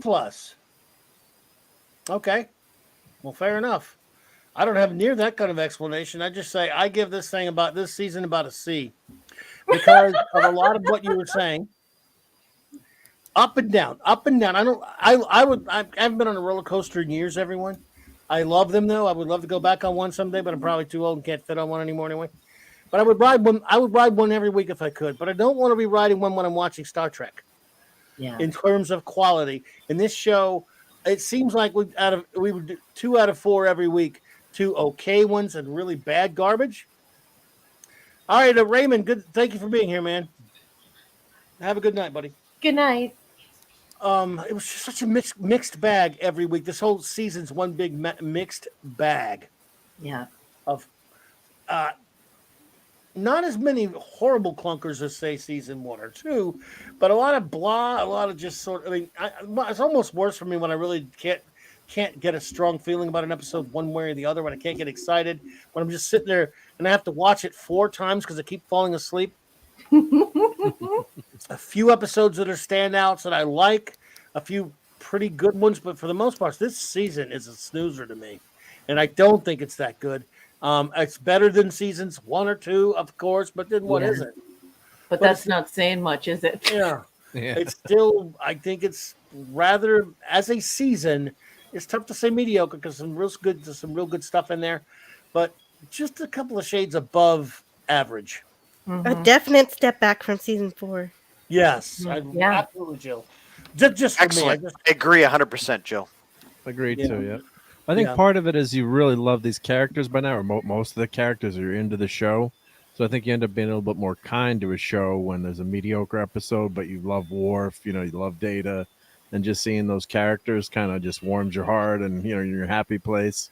Watching them, and plus, when it was first coming out too, you're like, oh god, there's new Star Trek, and by this time it won over all the even the original fans that were not too happy about it coming back to TV. And you read that article, Raquel, about unhappy fans on Star Trek in the clubhouse. So yeah, I think so. It kind of mitigates some of those crappy episodes because at least it's characters you kind of like. And not to bring up the stuff we don't like, but when you watch one of those episodes, you're entirely miserable. Like TOS, even the alternative factor, I don't mind. As bad as that is, I guess Kirk isn't really Kirk. No, That's one of the. I'll but, continue to watch even- it for the rest of my life, even though the suck is so hard. Yeah. Right. Yeah. Steve, Steve Mitchum, have a great night, buddy. I hope Maddie gets better, bro. Yeah, and Get well soon, Maddie. everyone, please send out those good vibrations if you're agnostic or otherwise. And for those who pray, please say a little prayer for the beautiful little Maddie, that she's feeling better. She's just so wee and so exquisite, and it's such a lovely little lady. I'm very Yes. sad to hear that she's not feeling well. So, good night, Steve Mitchum. Yeah, Please go buddy. take care of Maddie. Kiss her whole sweet little face for me. And I hope she's well soon. Everyone, please send Yeah. your best wishes, finest regards, hugs, kisses, and certainly prayers if you pray for cute little Maddie girl. Ace Cast Iron, one of my greatest friends in the history of the universe. He's a true superhero to me. Yo, brother. Good to see you, buddy. I'm so glad to see you pop in. It's been a while, man. I hope you're doing great tonight. Love you, brother. I miss your ship ratings, Ace Cast Iron. Yes. And the lovely Katie. Katie, honey, I know that you will actually do that. And thank you so much. What's and, that? I know that you are devout, and I really appreciate it. Thank Absolutely, you. yeah. Katie's lovely and wonderful. So yeah, this season, I guess it's hit or miss. It's highly inconsistent, like I was saying, and have been saying for a while now. Revisiting the show in order, because for a while there, I was getting a few years back when I went back to watch the show a little bit more after binging Deep Space Nine and really enjoying it. I went with Next Gen. I just kind of went all over the place. I would flip through the damn Netflix and go, oh, let's try that one. What the hell? I haven't watched that in 20 years. And I did that a lot for over the course of a couple of years. And I really liked some of them. And then I would jump over here and like, oh, I like that one. But I haven't sat until we started reviewing for here in order. So it didn't occur to me. Yeah, I'd run into some crappy episodes, but I usually just kind of pick and choose. And I liked a lot of them. I thought, man, I think I like Next Generation way better than I did back when it was first on. And now that we're going in order, Did doing it my linear way ruin it for you? Surprise. Yes. Can I be honest with you? Sure. I actually enjoy watching reruns of Deep Space Nine better than I like watching TNG. Oh, I do especially season 3 on for Deep Yes. Space Nine, because Mhm. a lot of those early seasons of TNG are just awful. And at the time, Yes. I know season 1 for me was being a classic TOS guy. I hated season 1 of Star Trek: The Next Generation, Yeah. but I watched it anyway, and I stuck with it. And then, as season 3 and season 4 came on, I grew to love it again and love Star Trek again. But when I go back and watch reruns, I'd much rather watch reruns of DS9 from especially season 4 or 5. I love those Dominion War episodes, and I think that's because it's more, I don't know, better written episodes. I hate to say it, but it's true. You think the writers learned Yeah, more over no, I time agree. after the 7 seasons of TNG and saw the mistakes and Absolutely, Mark. Yep. they Well, were I more think it's also a shift in concept and a shift in tone. So, the authorial voice shifts dramatically when we get to DS9, right? So we're working way more with something LT would work in. He works in law enforcement. He's used to working with lots of people, a chain of command. There's interpersonal conflict to deal with. There's interspecies conflict to deal with. So that'd be a pretty juicy steak for LT. And but then there are also like hardcore nerds like Jill and I that really, really do like the hard science fiction, and they like the soft science fiction. And when you get more towards the space opera, sometimes you can have mixed results with. So the geeks and nerds, I think they're divided. I will say this: there is a scholar who did 3 types of surveying of anyone who claimed to be a Trekkie or a Trekker. And they consistently, the surveys consistently showed that overall, DS9 is preferred by all Star Trek people. So this is prior to the filth. This is prior to the filth. But versus TNG, I mean, not TOS, I'm sure. Yeah. All right, Dad, man. Take it easy, Dad, man. Night, Dad Man. No, she's saying all of Trek's. Yes. Before there was any filth. I've seen that too, where they say most people prefer DS9 over all of them, and I don't Wow. agree with that. I don't agree with that, but I mean, I don't myself, but But that's what the evidence shows. yeah. And the Interesting, professor, the scholar who did this, who conducted this research, did it in a very comprehensive and very scholarly way. So if memory serves, I haven't read the study information for many years. And I'm going to say this again. I haven't read the study information for many years. But I believe he did 3 or 4 different types of surveys. So these closed questions, open questions, multiple choice, asking different people in different venues. So it wasn't just, asking a bunch of people who were on a Star Trek forum and that's at the end, finito It alla was musica. scientific, yep. He went about it to try and really build the data for what the consensus would be. And the vast majority of people who consider themselves Trekkies and Trekkers prior to filth gravitate towards DS9. Yeah, the thing with DS9, they knew from the beginning that they needed to work on the character building. And sometimes, yes, there's less of the sci-fi and more of the drama, but it still has some of wonderful ones, like when Cisco and Jake fly the ancient Bajoran ship. yes, So, I watched that one not so Yeah. long ago. I like that one. Yeah, I love that there's episode. there are a lot of great episodes of that. So yeah, I'm with you, LT. I like it way better than TNG. But back when I was doing that, when I was skipping all over the place with TNG, back in like 2016 or 17, whatever it was, or a couple of years there, I thought, wow, I really liked the show way better than I did when it came on. I was always so hypercritical of it. Of course, I'm a different person. It's been 30 years, but now going back and doing it this way, I mean, I still look at episode. I'm not saying P Hard had anything to do with ruining it, but that was before I watched P Hard. But I don't think so. It's just that, man, oh man, and going in line like this, the ups and downs are probably what's making me judge it that way. And the Pale Moonlight's a great one there, Eric Cow. But what we'll do now is, go ahead, my friends in the chat. If you feel like putting a top 3 and bottom 3, please do so. We'll mark them and we'll get to them. And I'll ask my crew and panel here to do the same. Get theirs ready. We'll read the ones in the chat, then we'll read theirs. In the meantime, while we're all doing that, I will give you a gift from our good friend Max Redstone, who gave us some limericks. I know we all like that. Love Max's limericks, man. Love it.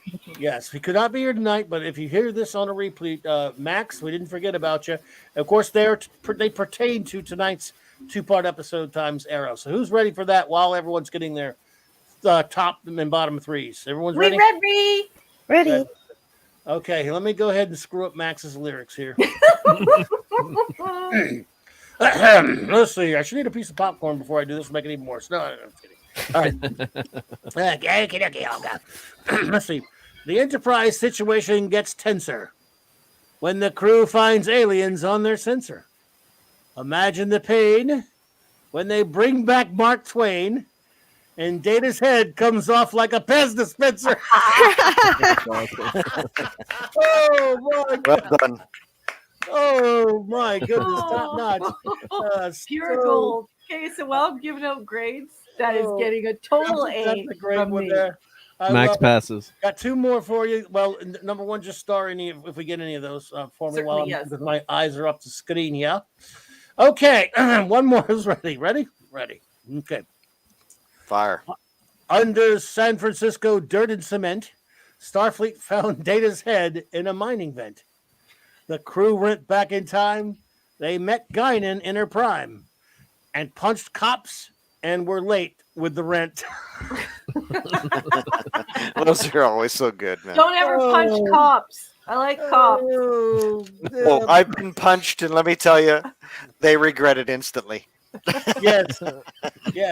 So I know a lot of police officers. I know lots of different types of police officers. Well, that's what I like when in the episode that he at least said, "I have the utmost respect for the law." Right. Yes, At least he does say Yeah, that. boom. Yeah. Yeah. He was doing that for all That's of right, humanity. Yes, Riker was doing that for all of humanity. So All right, here's one more. The final. Max, dude, you're the best, man. Here we go. Pen All right. dispenser. The Pez dispenser is just, I mean, oh, God. All right, here we go. Number 3 for Max's limericks for Time Zero, folks. Here we go. In the century before the internet, data must win many a poker bet. Ooh. Mark Twain provides no relief. He's an eavesdropping thief. And the android gets a Marie Antoinette. Ah! That is very, Oh very my interesting God. cipher. And I think it's hysterical shit. that Max and I are of one mind on the curtain sniffing Mark Twain. I love it, Max. When you're listening to this later, love it, Max. And Max did not tip me off this afternoon when we spoke. So I think it's amazing that you knew that. Great, man. Oh my goodness. That's too good. Matt, oh God. Well done, sir. Oh God. I hope I didn't ruin it too bad for you, Max. Oh wow. Okay. Do we have any we only have a few of these, right? So far. Yeah, there are only 3 so far. Katie just put hers in. Well, righty, but again, no requirement anyone, but anyone who feels like putting their top 3 in their bottom 3, or just it doesn't have to be a top 3 or bottom 3 unless you don't have any bottoms. Bottoms up though. All right then, let's see what we have here. Our wonderful friend Katie, she said something earlier.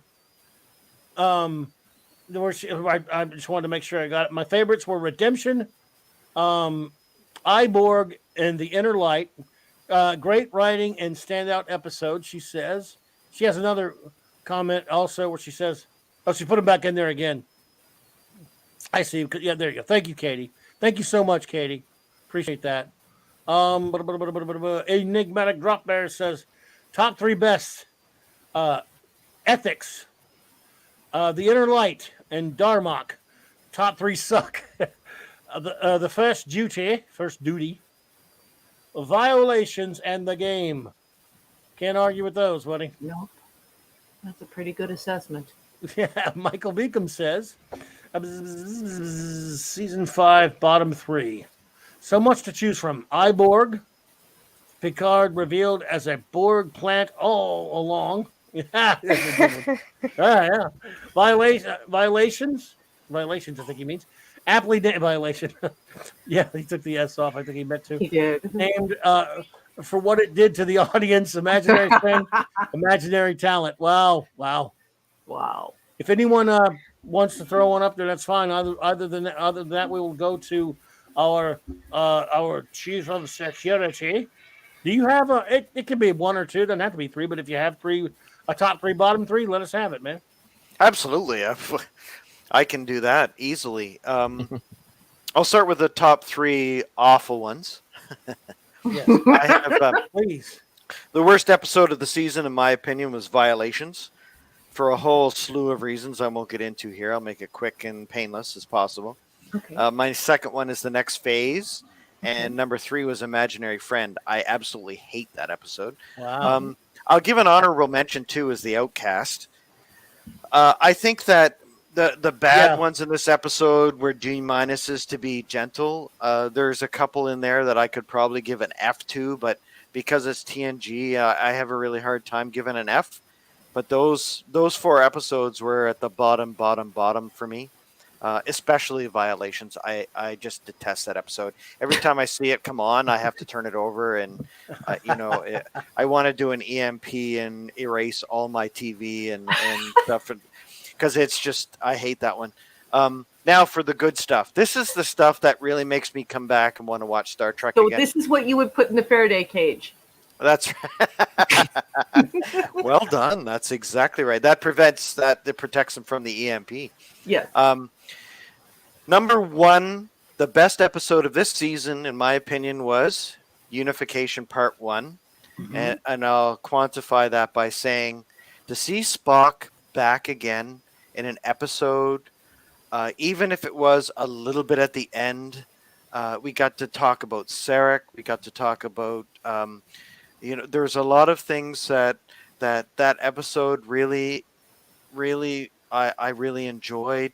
It was great to see them talking about classic characters again, and considering what Sarek means to Picard, and that he's ill, that he needs to talk to Spock. He needs to find him because of what's going on.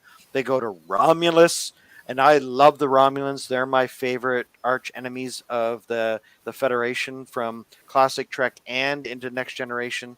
So that episode for me, I just loved seeing Spock again, especially at the end where he goes, "You have found him," and it's just it's so it's such a gravitas, and it really proves again how much of an impressive actor Leonard Nimoy was. So I love that one. Yeah.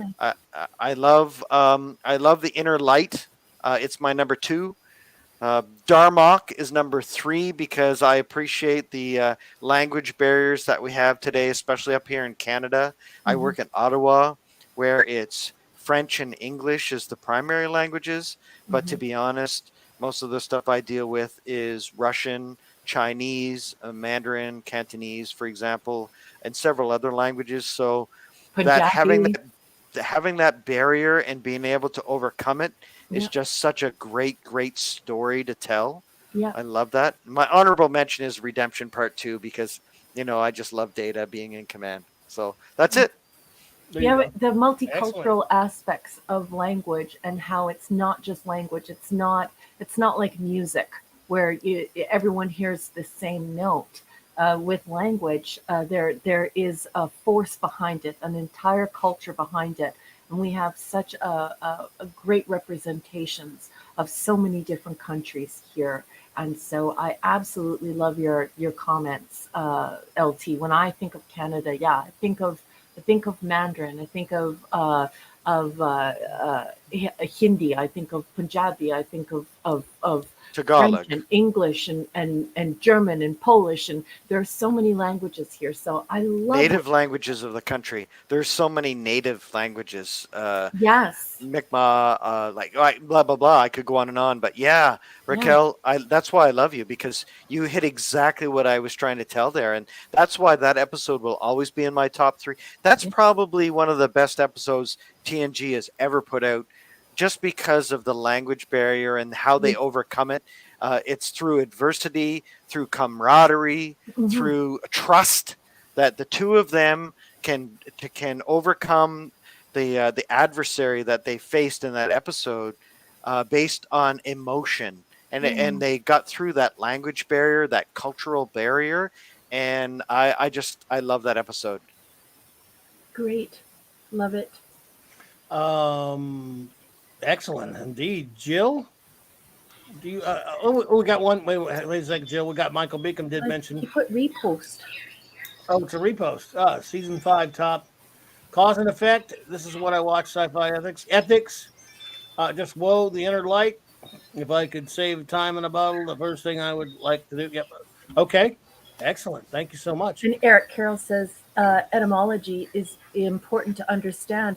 Yeah, it certainly is, as well as a cumulative connotation.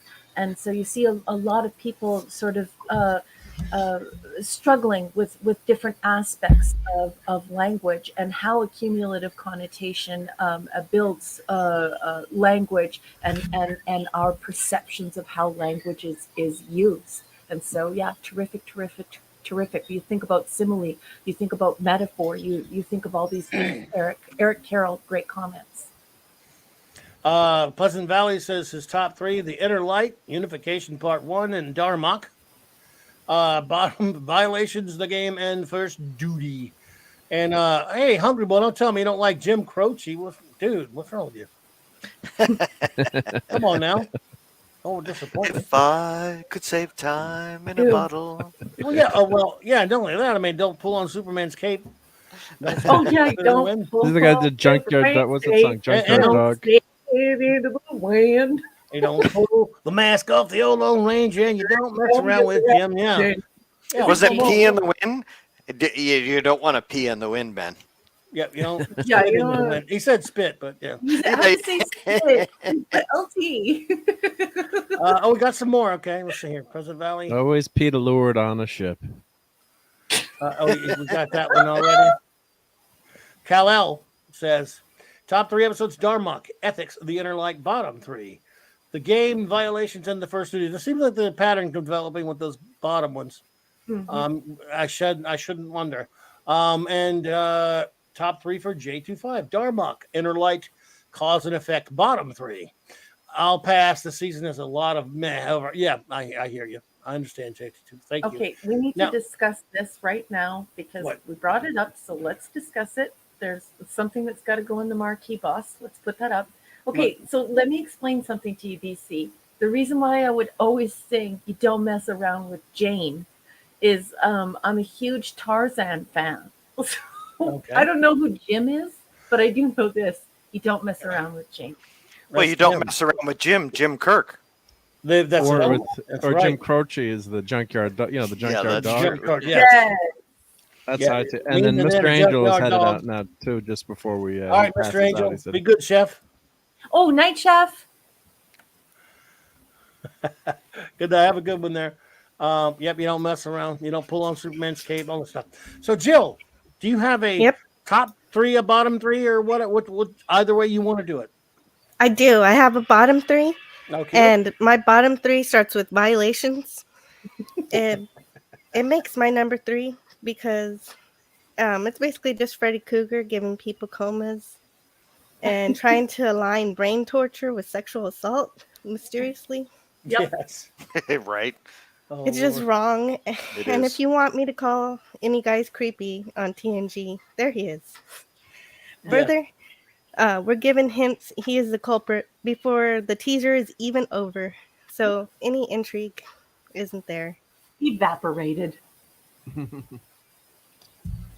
And And number 2 top 3? Yes, go for it. is the Masterpiece Society is my second least favorite. Listen, Because- it's very I'm glad similar. because Raquel hates that one too. Go ahead. It tries to manufacture a positive spin to soft eugenics, which squashes individuality and freedom of destiny. Yep. Just in the name of building a world where you can manufacture people to perform certain tasks. And it doesn't even factor into the reality that nurture is a far more valuable tool than genetics. And it's just dumb. Also, good addition. Go And ahead. it's just Yeah, plain great dumb. point. Yeah, That's a great point. Indeed, absolutely. And my number 1 least favorite episode is First Duty, because even though it isn't the worst produced episode, because simply it pays the least respect to the ethos of Starfleet, acting as if getting away with perjury in relation to illicit and dangerous actions, ending with the student's death, is no big deal. Yep. Manslaughter, no big Well deal. said. Well said. There you go. I'd love to. Future, I'd oh, wait. love to have a opportunity to debate that episode as someone who's gone through 2 different academies, the RCMP Academy and Military Academy. So it's an interesting. I think it was a terribly written episode. I think that if I was going to pick it, it would be in my top 5 worst episodes because I agree with what you're saying, Jill, 100%. Thank you. Would they have Future, been kicked out or jailed for that LT in real life? You Oh, think? Or- absolutely. They'd have been all. They would have been No all chance, court-martialed, and they would have all been charged and criminally charged because of the death of their student. They are all instruments in that death. So whether it's manslaughter, you go with, but you that is just they Well, I should think have all been manslaughter, but- charged criminally. Well, because Yep. they were performing a banned maneuver too. It wasn't like they were training. right. And it was just Yep. an accident that happened in training, or something went wrong, or the pilot error. But they were actually doing something they knew they was illegal to That's right. perform. That's why I was Exactly. questioning that. Yeah. Yeah, you're right, thank you, Mark. LT. Thank you for Yeah. validating that. No, 100%. I agree. Yeah. Future Tom Paris is just granted the ability to give Wes a get out of jail card, but I agree. I remember hearing some points that it was nice to see Wes not be perfect, but that's the problem. They spent so many years on the Enterprise portraying him like that and giving him cheesy lines like "Starfleet doesn't lie," and here we find he's in fact easily manipulated by the cult of personality, and Yep. and that kind of thing is extremely dangerous. And all of those cadets should have gotten retroactively failing scores on their psych exams and sent home. Yeah, because if he was that smart, Jill, great point. I would think he would be able to avoid that, or know that you can't do that, or because they keep saying he's a super genius, and he never acts like a super genius, other than coming to with the the scientific jargon, or scientific solutions. But he never really shows how smart he is. Like Spock, when you watch Spock and TOS, he just comes across as so brilliant. With any problem or any solution, doesn't always have the right answers, like in the Galileo 7, but he just oozes intelligence, where Wesley is just written so poorly, and you'd think he would know better too after his time in the Enterprise. But it's important to understand too, though, that there's more happening just than within the text. There's an exterior to the text and how the text is constructed, right? So here, this is a lesson in why you should never do a self-insert, because rather than showing this precocious, wonderful young man, and we get to play with what Gene Roddenberry's biggest dreams from when he was little. Instead, it turns into a device where you can either persecute and crucify the boss, or you can suck up to the boss. And what I don't like is the writer's room, that they've all been very open and honest, the cast, the crew, the writers, the production people, that they all collectively hated one another or hated being there. And so you have the head writers, the main cheese people around, basically saying in the block text that, yes, now that Gene was dead, they were going to do what they were going to do. And then right after that episode, we have this disgrace, this disgracery in what happens with the self-insert. So I don't think that's an accident either. I think that's pretty personal, and I think it's pretty despicable. And I don't think that the writers should have done that. It doesn't matter how you feel about Gene's Bible, or how you feel about Gene in general, or how you felt about working on the show. I think that's just a place you shouldn't go. I think you should have class enough not to go there. And for the episode before, for the block text to cover the fact that everyone openly had this conversation, that they were basically jubilant that they could now do whatever they wanted. I think it's a bit of a peeing on someone's grave, and I think it's quite wrong. So it's not just the fact that the inside of the text proper is polluted. I think that the devices that for how this script came to be are also polluted and quite despicable and heinous. I would say heinous, given the time in which they transpired, the socio-historical context of what happened. I think this is where...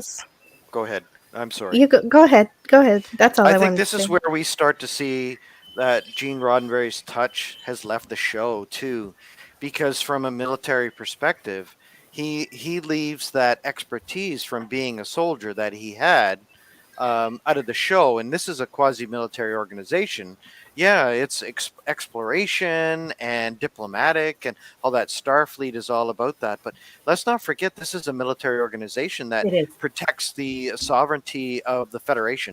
This is one that's these are your peacekeepers, your soldiers. These are the ones that are in the front lines. That when the chips are down, Starfleet is the ones that have to step up, and that's what we see more so in Deep Space Nine. And I think that's a little bit more tighter writing when it comes to a military organization. And a lot of times that we forget that in the United States, especially, where a lot of these writers get a chance to be safe and secure and enjoy the freedoms that soldiers who have laid down their lives have provided for them, forget. And when you look at Discovery and Picard and a lot of these shows that are written today, they're trying to portray these military personnel, these military soldiers, but yet there's crying in hallways and there's hugs and there's high fives. Yep. And that is just ridiculous. That would never happen on a naval vessel. That would never happen on a military base. That would never happen in a situation where the universe, the galaxy is at stake, and yet you're like, oh, I'm so sorry that, that I wasn't so good that I could figure out the last problem. Can you forget? No, that doesn't happen. You get over it, you move on, you solve the next problem. And without that kind of military expertise in that writing group, you get the crap that you have today. Yeah. Yeah. Speaking of right? Speaking of self-insert, do that in real life, or you die. like your team. If Yes. Jill and I are astronauts Exactly. together, and we're a part of a military organization, and we're on a ship, and something is that to happen, and you know, we're to come up against this force, we have to make sure that we use our training and use a disciplined minds and disciplined actions and rational thoughts to come out on the other side of that. And you know just as well as I do, if you don't do that, you die. You wind up dead. You can't just. Jill and I aren't going to hug it out. No, you want to be sure that you can trust the person next to you to get it together when things get tough. You might do it when you win the war, like, you know, V Day or something, you know, and have a big party, like at the end, you know. But other than that, I mean, they're hugging and kissing and crying at every second. I think. You have a big glass of ramen and ale. You say, let's go kick some more butt. Like it's.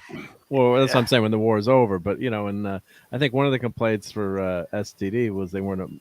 Mikey Spock wasn't emotional enough, so they heard that and they went totally overboard the other direction, because I know I've suffered through the episodes.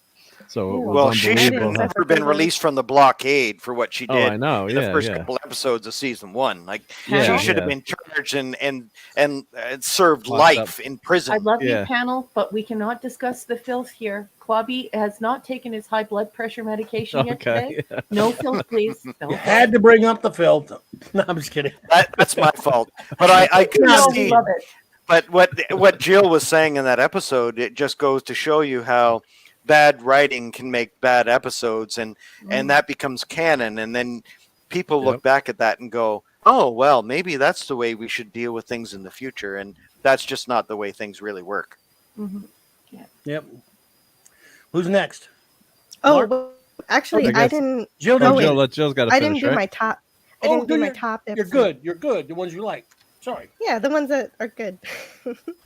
Number 3, I liked Redemption Part 2. The end of this 2-parter was a satisfying conclusion that showed us how spectacular Data would be in the captain's chair with Worf as his XO. And yeah, Tasha was there, but she could have been any Romulan villain because the writers didn't really do her any favors.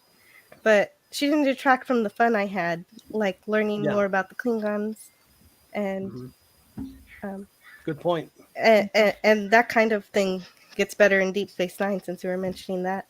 Yes. And number 2 was The Inner Light. And the concept of perceiving having lived an entire lifetime in 20 minutes and truly believing that it was real and absorbing the culture of a lost world was so poetic and beautiful to me. And it encapsulates everything that you need to know about how Picard would have lived his life if he chose to grow a family. And it was lovely to me how he continued to be a scientist all that time, trying to save that world that was already doomed. Despite it not having been real, it was real to him and us. And that feeling is encapsulated in that flute that he gets at the end. And everything's going to be documented and recorded in Starfleet records, so nobody's going to forget Catan. And my number 1 was Darmok. Just a top-notch Star Trek episode, paying off the communications with the life promised in the title sequence. It uses a unique workaround of the Universal Translator to come up with a believable but strange method of communication that revels in the act of storytelling. Everything Picard does on the planet to finally communicate with Dathan is what I remember and love. And even though it's so early in the season, it still reigns as my favorite of the season. Riker's falling back on, Riker's failings, his failings, didn't really bother me too much because of how good everything else was. Gotcha. Well, excellent. An excellent list, Jill. Absolutely. M's here. Hey. M. We're all saying it now. Oh, my goodness. Good to see you there, M. The coolest name on YouTube there. Good to see you, my friend. And then if you had that for a And I- license plate, that'd be tough for LT to pull you over, right? Yeah, or for a cop to pull you over. Yeah. Our dear What's your friend, license plate? And sorry. our dear friend To be Katie, honest, I love personalized license plates because those were the easiest. Because you Right. could, if anything happened where we had to do a chase, you'd be like, okay, this is a license plate, and everybody would remember it. As Pull opposed over, to please. Pull over. NCC X-ray Romeo 1701. Victor 1762. It's like, Good night, Katie. would be easy. Good night, Katie, and Katie. congratulations. Good night, Katie. Very proud of you, Hey. and please tell your mom we said hello. Yes, and Good please night. don't be a stranger. It's been so long since we've seen you. Congratulations on those wonderful things happening for you, and we hope to see you pop in and say hello to us from time to time. And hello there, the Woke Breaker. Good to see you.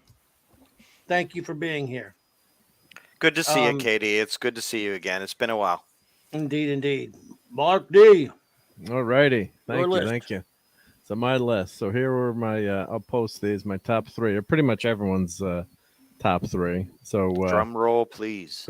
no surprises there. But Darmok obviously was just such a novel take on communications, which you guys have mentioned, and I still would like I give anyone $50 who can translate that last scene for me with Picard, but I guess he gets the communications that were he gets it. And obviously, I'm joking, but you get it too, that he understands. But I never figured out the language. But I love the concept of the episode is just utterly brilliant, and it's you don't need any highfalutin special effects or.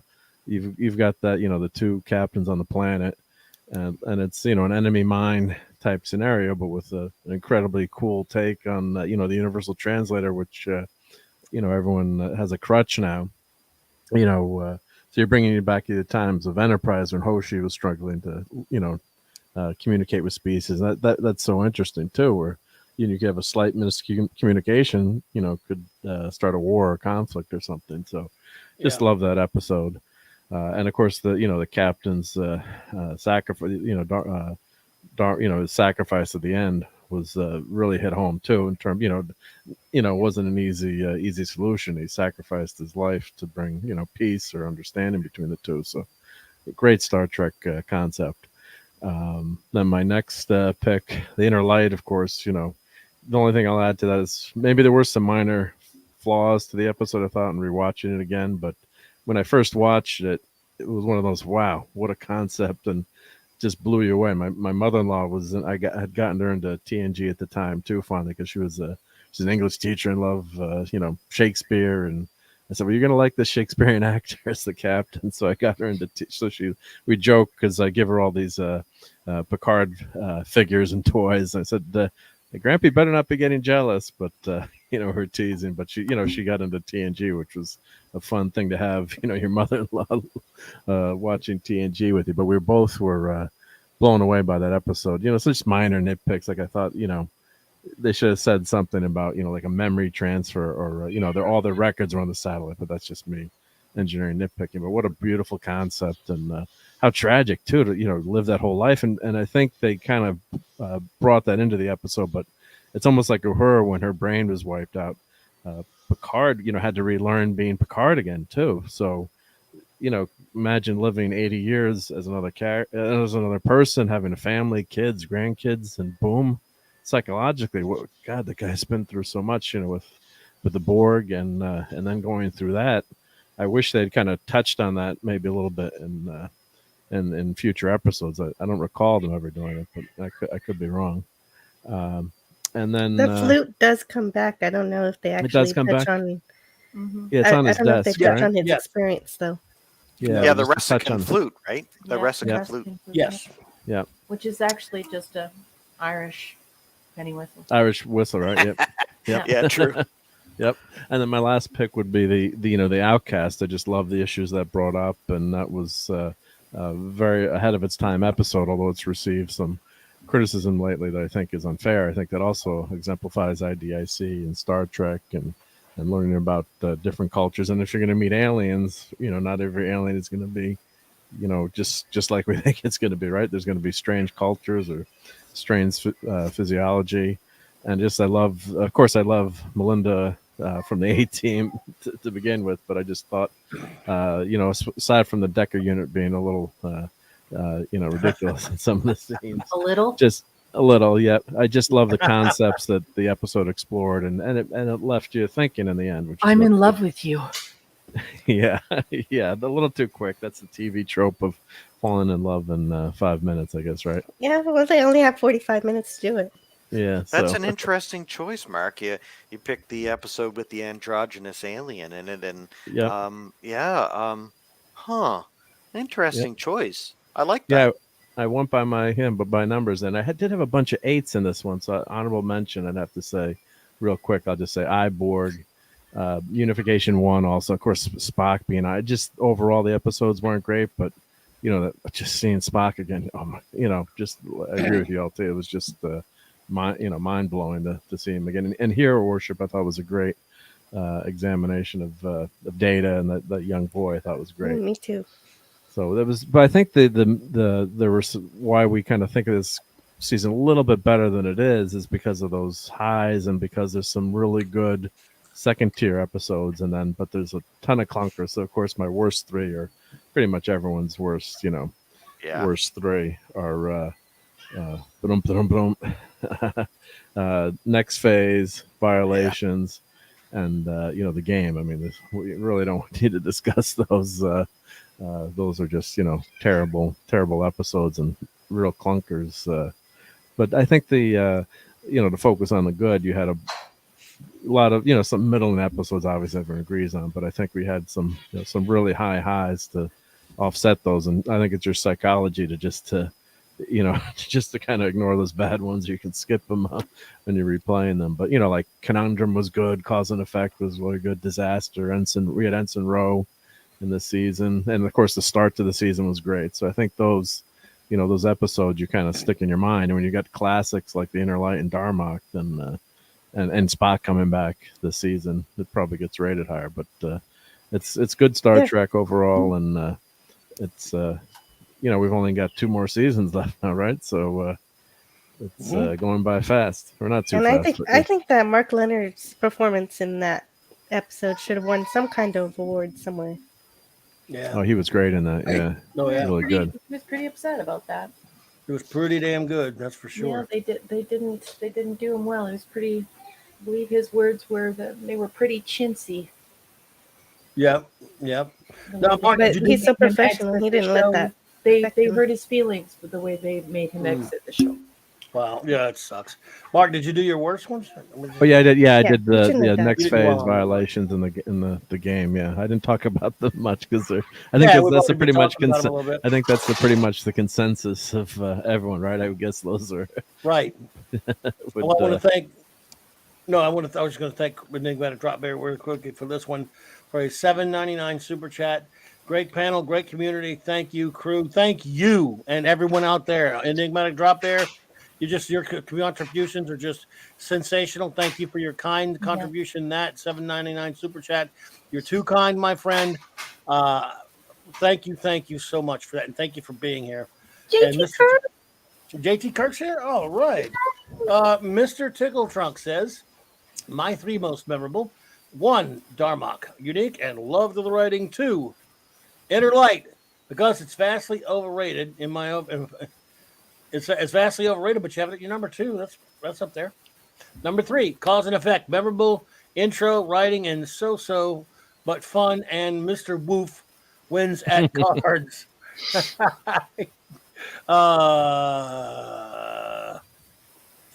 I can't I can't choose 3 best or worst. Too many of the episodes that are mixed bag. Fair enough. Oh, too many. Okay. Well, fair enough, Mr. Tickle Trunk, and I thank you for that. And well, let's see here. Are we ready now for number 1? Number 1, are you ready to give us your? Yes, sir. Okay, go Dum-da-dum. for it. Okay, quick and Take it dirty. away. Let's do it. Take it away. Don't be quick. Be as fast as long as you need. Go for it. Okay, so my top 3. Not going to surprise anyone. Obviously, Darmok is my number 1. I give the Inner Light I give Ethics number 2. and I give the Inner Light number 3. Honorable mentions for me would be Disaster, and of course the whole brand new lens at which we are all undoubtedly forced to look at the Outcast through. It's a much different lens. So honorable mentions will be Disaster and the Outcast. And who would have thought that with a when you use a different lens on Outcast, how different it appears. I put here on my note, Redemption was ruined due to Denise Crosby twirling her mustachio. My bottom 3, definitely number 1 in the suck hole of the suck hard, in the suckiness of the suck, we have Masterpiece Society. Number 2, Violations. It's a violation on my eyes every time I see it. And of course, the First Duty, spelled with 2 O's. An honorable mention for the suck of the suckiness is Imaginary Friend.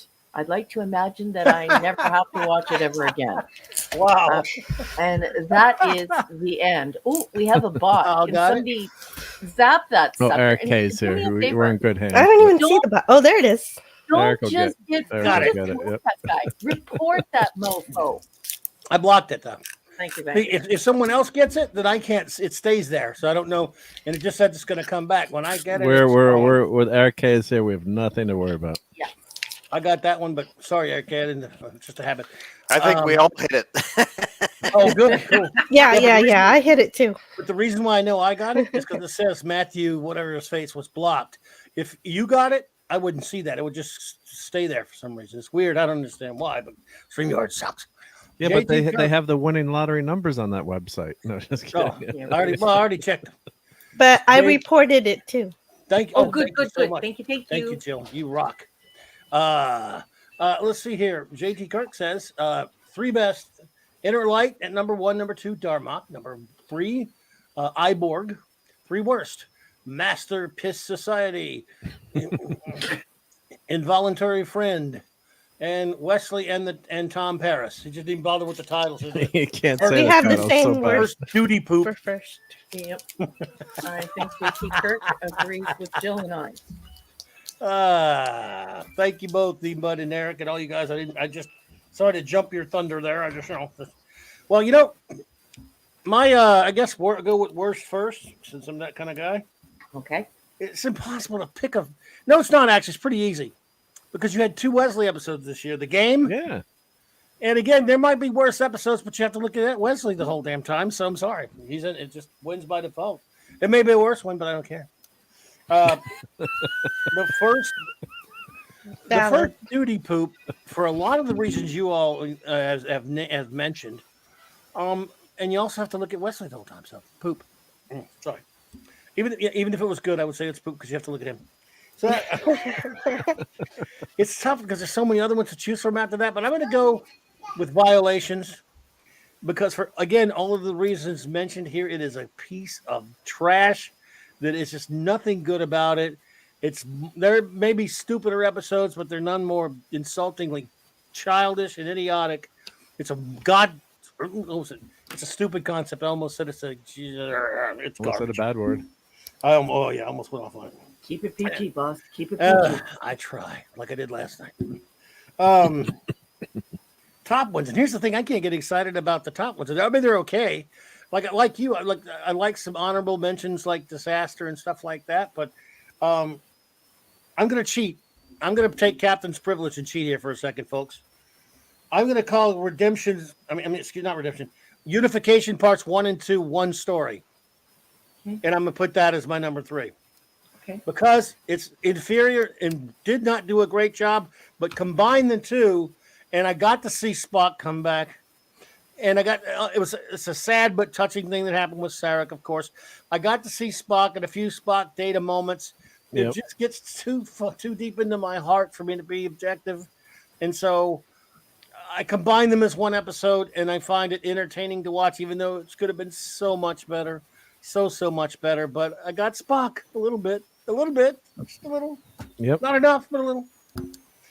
Oh. Number 3. No, that was 3. Number 2 was I don't know if I have a number 2, folks. I can't even think of any more episodes that I liked. I'm just kidding. Well, there's always number 2. Wesley always provides lots and He lots does. of number 2. It's why we have the Clawboni. There's Yeah. duty everywhere. That's true, huh? That's true. There is a lot of 2 provided by Wesley. Yes, absolutely. Yeah. Whole lot of 2. I'm gonna have to I'm gonna both agree and disagree with Jill and Raquel at the same time and pick Redemption Part 2. Because I agree with you, Raquel, that stupid stuff with what's her face sucks. But I also agree with Jill. There's so much great stuff in this episode with Data, with him on the ship, and the resolution of the with the Klingons and everything, and his brothers. That would be, yeah. I don't know. I'm gonna have to go with that one. I can live with that stuff. It could have been any character.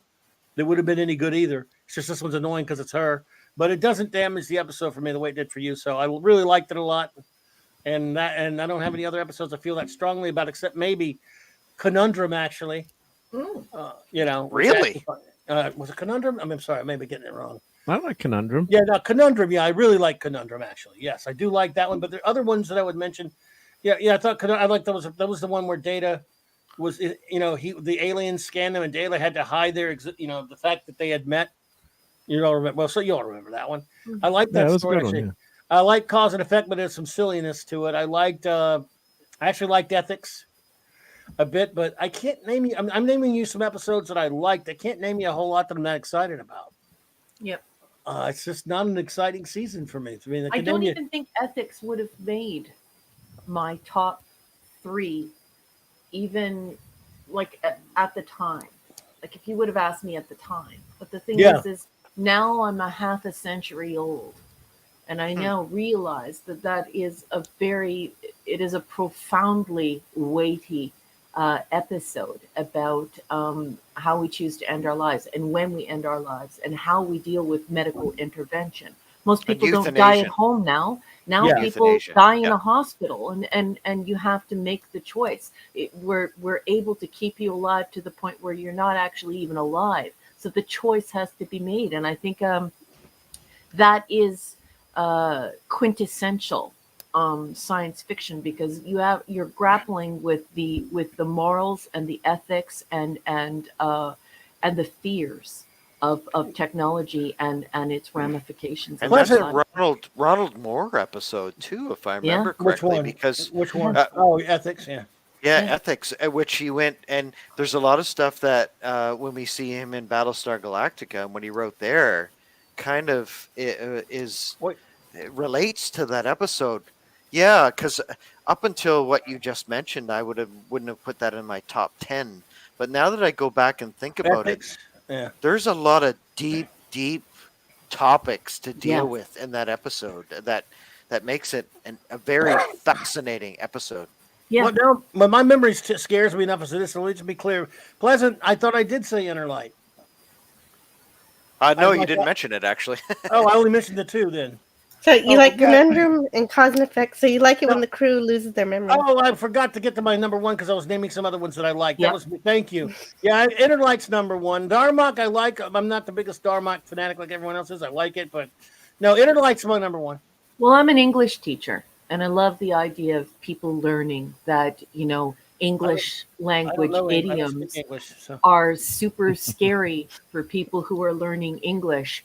And they think that it's preposterous, but what if I told you that I thought Lord Thoth was a basket case, and I am. What the heck would that mean to somebody learning English? He's a case of baskets. Well, no, but you see what I'm saying about how powerful idioms are and how powerful accumulative connotations are in English. Matt. I wasn't insulting it. I like it. No. I'm just saying, for me, I think it's an easy choice, but for me, because of what I do, I'm compelled by it because it appeals to me so much. But I did give other A's. I gave 8 really good marks this season, and I really think that I could put one of those at the top, because Darmok's not perfect. and neither is inner light. Tell us those, by the way. But first, I want to say thank you, by the way, Pleasant, for doing that for me, because my memory is horrible, and I totally forgot. And I had a serious, scary memory episode yesterday, and I'm maybe still reeling from it. So I told Raquel about it earlier, but thank you. You did me a favor. I mean, because I forgot. I thought I'd mentioned all three of them. I'm in trouble. I have dangerous memory. Go ahead. I'm senile. Go ahead. But if I could describe to you an episode of Blake 7 in 3 words or less, you'll name the episode, though, right? Yeah. I'll probably slack it up on that a little bit too. I probably could forget things from there. It'd be five words or less. Or, yeah. Don't test me, because I might. You mean 5 words or fewer? Because if I screw it up, then I'm going to really feel. Oh my God, he's right. I can't. My memory is toast. Yeah. But well, Yeah. So, super. Yeah. And what are some of those ones? No, I was going to ask you. You said there are a few of them that you rated as ace. Do you know those off the top of your head or no? Yeah. So I really like Dharma, but I really love this idea of cracking open everyone's mind and saying, "Hey, what would you do if somebody told you, Lord Thoth beating around the bush?" People would be like, "What?" When the walls fell. Yes, exactly. And so a lot Shaka. of people, yes, a lot of people think Shaka that Khan. it's preposterous that this would happen. But this is how people learning English feel about our language. At the drop of a hat, Lord Thoth at the drop of a hat. So Yeah. it's just, I think Well, it's certainly wonderful. don't beat around the bush, so I appreciate that. Yes. better. I thought Ensign Rowe was a B plus. I Yeah, thought I like that one. Yeah. Disaster was an A. I gave unification. Well, I didn't give unification a good grade. I gave Oh, here we go. Hold on here for a second. I like Ensign Rowe just because I love that actress. Michelle and Forbes, eh? Yeah, Michelle Forbes, and Yep. Me too. she played Admiral Kane in Battlestar Galactica, and I think she's a great actress that was really underutilized. I would like to have seen her a lot more in season 5. Yeah, I liked Ensign. I liked Ensign Rowe too because it challenged the Prime Directive. Yeah, exactly. Yeah. And what else did I put? Yeah, for the Outcast, I put Forced, non-binary episode that explores the total absence of gender. And this was done 29 years ago. This is a must-watch and has aged well. And that is a very hot episode. That's a hot topic. I only gave Cause and Effect, I think, like a B. What else here? Cost of Living, I gave a B plus. The Perfect Mate. Wasn't it nice to watch Ilan of Troyes and just be able to just look at a gorgeous woman? I love seeing Famke Janssen. Anytime she's on TV, I will watch her. But I also like the fact that it got into this idea of the fact that you can't judge other people's culture. Like my Greek parents, they had an arranged marriage. Most Westerners believe that a geisha is some type of call girl or prostitute, and no, many of them do not have any type of intercourse whatsoever with these gentlemen at these parties. They're there to entertain, and they're actually incredibly brilliant women who know how to paint and sing and talk about politics. And the men go there to hear these brilliant women engaging with the group of men as they eat and drink. And she's their oracle, their brain, their entertainment, because of her extreme intellect. And so I don't think a lot of people give this episode credit, but The Perfect Mate was very good. What else did I like? I thought The Inner Light was okay, but I only gave it an A. And I thought the first part of Time's Arrow had a lot of potential. But yeah, the whole thing with the redemption with Denise Crosby twirling her mustache, literally and figuratively. I just want Pinky and the Brain to jump on the screen and, well, what are we going to do tonight? Take over the world. I'll throw an episode out there that I kind of enjoyed that a lot of people don't think about ever. I liked A Matter of Time with Matt. I knew you were going to say that. I was just going to say that. I thought that was a fun episode. Yeah. Do you know what I like? I like Matt Frewer. I'm sorry, I'm a sucker for Matt Frewer, man. Me too. Yeah, that was a good. No, that was a good episode. That was, He was a funny character fun episode. too. Yeah, I want to see him come back. Yeah, no, he was like a a mud type character, so that was a fun. Yeah, like this season had some episodes, Max like I was Headroom. saying, that Max Headroom that weren't awesome, but they're like the cost of living that with Luxwana and Alexander. There was some fantastic dialogue there and some great Yeah. scenes. And Worf, I will Yeah. you're just supposed to sit here, so but I wouldn't say that's if I gave that a 7. But yeah, I'd like like to But watch yeah, it again. Or it just was there's just some some of these yeah, episodes are Great great character. character moments. Yeah, Yeah. fun, yeah, but it's kind of a fun, clever, cute story too. I mean, yeah. Yes. And some of the B stories were horrible in some of these episodes too, Oh which bring boy. them down. So I think they always had a lot of them. They wanted to have that A and B story for some crazy reason. Maybe that was just a modern writing trope. So it's like just get rid of the cheesy B story and focus on the A story. You Mhm. don't need that filler. What was the cost of living? Was there was a B story in that one, I think, or Yeah, but it was Loxana, so the The with only the time wave. I like when they yeah, the do wave. A and B stories is when they come together. They have to Yeah, be together. They have to have something related. Yeah. And when they're too disparate, it's like why not just make different episodes? So can I tell you all, by the way, my favorite moment of reviewing anything this season? yeah. I Would love to hear would you that. like to know? I wish I had an audio of it right now. Raquel's review of the Masterpiece Society. Holy It wasn't shite. masterpiece theater for you, Raquel. Her review was a masterpiece. Yeah, I agree. That was great. That was great. Holy shit! I wish I'd have made it record and put it on Let me here. look at my notes here. Oh my god! Oh, you got to pull out the notes. I didn't. I thought it was a stupid episode. It was always like never really. It was kind of. Again, it's one of those I get numb. So I'm like, what? I don't really think about all this stupid shit about it. That happens to me sometimes if I fall asleep 5 times watching something, and I'd seen it before, and I just thought, yeah, and I didn't really. I thought I was the one I would go. I start thinking about this is really stupid. That's really stupid. I thought her reaction was going to be pretty much the same. Where her reactions are often fairly the same. Like, yeah, for example, if I go, yeah, this one was just sort of okay. She could be, we'd be similar. Once in a while, we disagree. With a lot of times, I really like this one, but we'd be fairly close most. So I thought she'd be something like me, like, yeah, this is just kind of a oh man, she ripped that episode 5 a-holes. And it was the whole genetic engineering thing, like that was already set in stone. But you were savage. But you were savage. You weren't like, yeah, this sucks. You were mad. Like you wanted to rip somebody's face off. Yeah, well, it's poo. I gave it an F. But I mean, how many F's do you give? Exactly. How many F's do you give? It's a good topic. Dune episode, right? It's a bad Dune.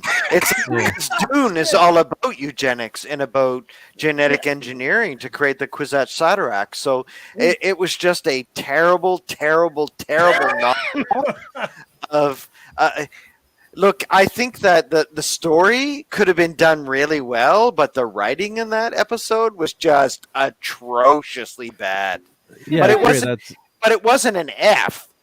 But no, it was a D. I think I gave it a D. I think I gave it a D. No. It is an F and F. And the reason why it's an F is because we know language.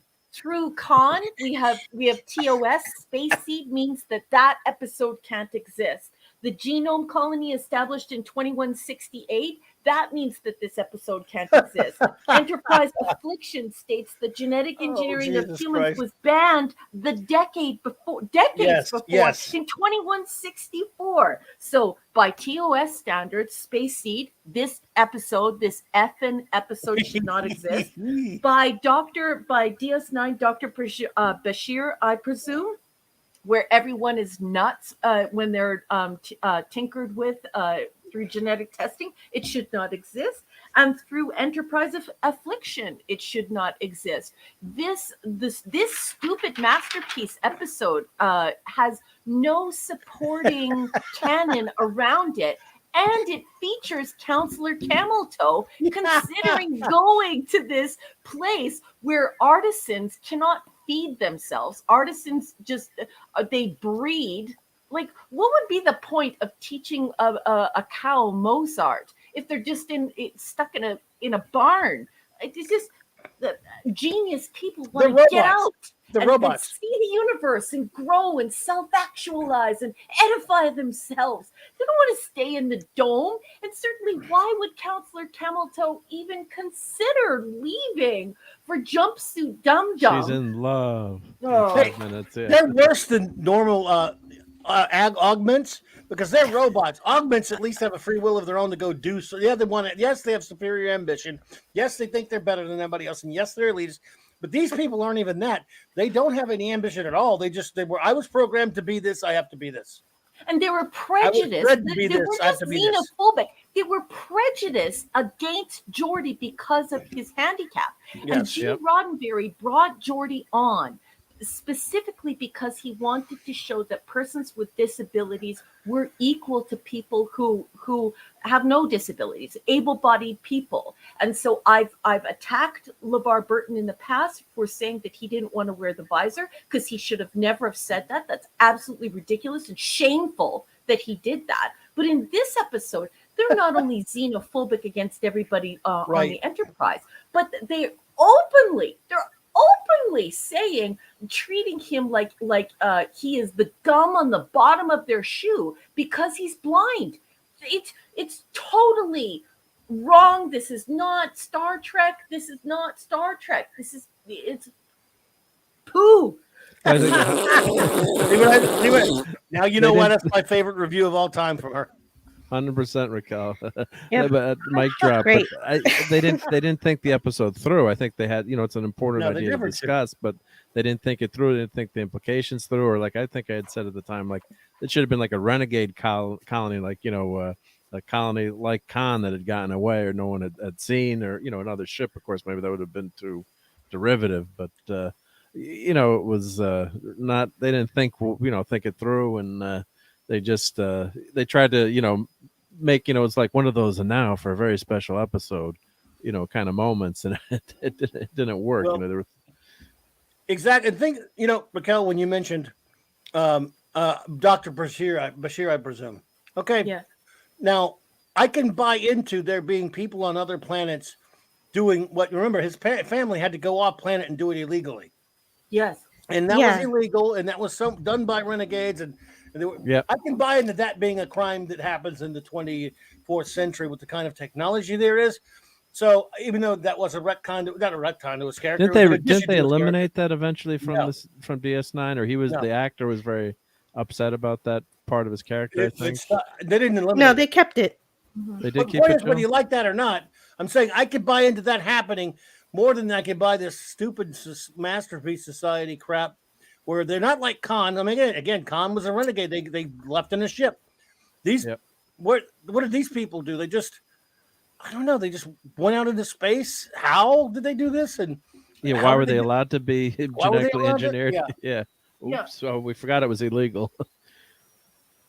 Yeah, So- and that's just it. But the thing is that when you're looking back on this and you're looking at what is happening with Dr. Bashir, and then you're looking at what's happening on Enterprise, there's a reason why no one supported this storyline. No one returned to it and thought it was great. And Right. well, they dropped the ball a lot on a lot of stories, but this has no supporting canon. And the reason being is xenophobia, which goes directly against Gene Roddenberry, and it's not an alien race that has Yeah, they're humans. xenophobia, that Yeah. we need to edify them and show them love and kindness and this beautiful exchange where we could heal the world and move toward self-actualization and this utopia. No, these are people from the Federation. Right. And they're openly discriminating against disabled people, and no one on the Enterprise does or says anything about it. They leave Geordie to sort of just suffer on his own. Gene would never have stood for that. right. And now we know why, because LeVar Burton said he never wanted to play a blind man. He thought that the visor was a dumb idea because, and I quote, he thinks he feels he has very expressive eyes. Oh, Jesus Christ. And meanwhile, Gene Roddenberry is trying to use the character to show that blind people are just as good and capable as an able-bodied person. And so for me, I find it heinous. It's offensive. And I also don't like the fact that we know through Khan that this was not allowed. And it is a part of canon that it was banned in the year 2164. This episode should not exist. Well, and you mentioned Enterprise. There was that Dr. Sunface was he was operating illegally as well.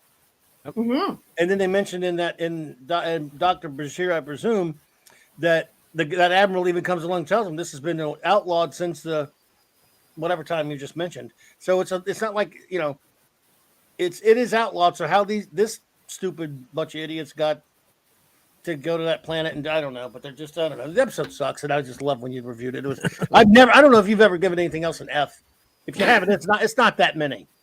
Well, I try to be as fair as I possibly can, because I think it's difficult to be a writer, and I think it's difficult to be a writer on a panel of people where you're writing together. I think, and Right. so I want to be fair to it. But there are some times when these writers get together and it seems like they're trying to fulfill a vendetta or make a point, or they're just sloppy and didn't have a coffee that day. I would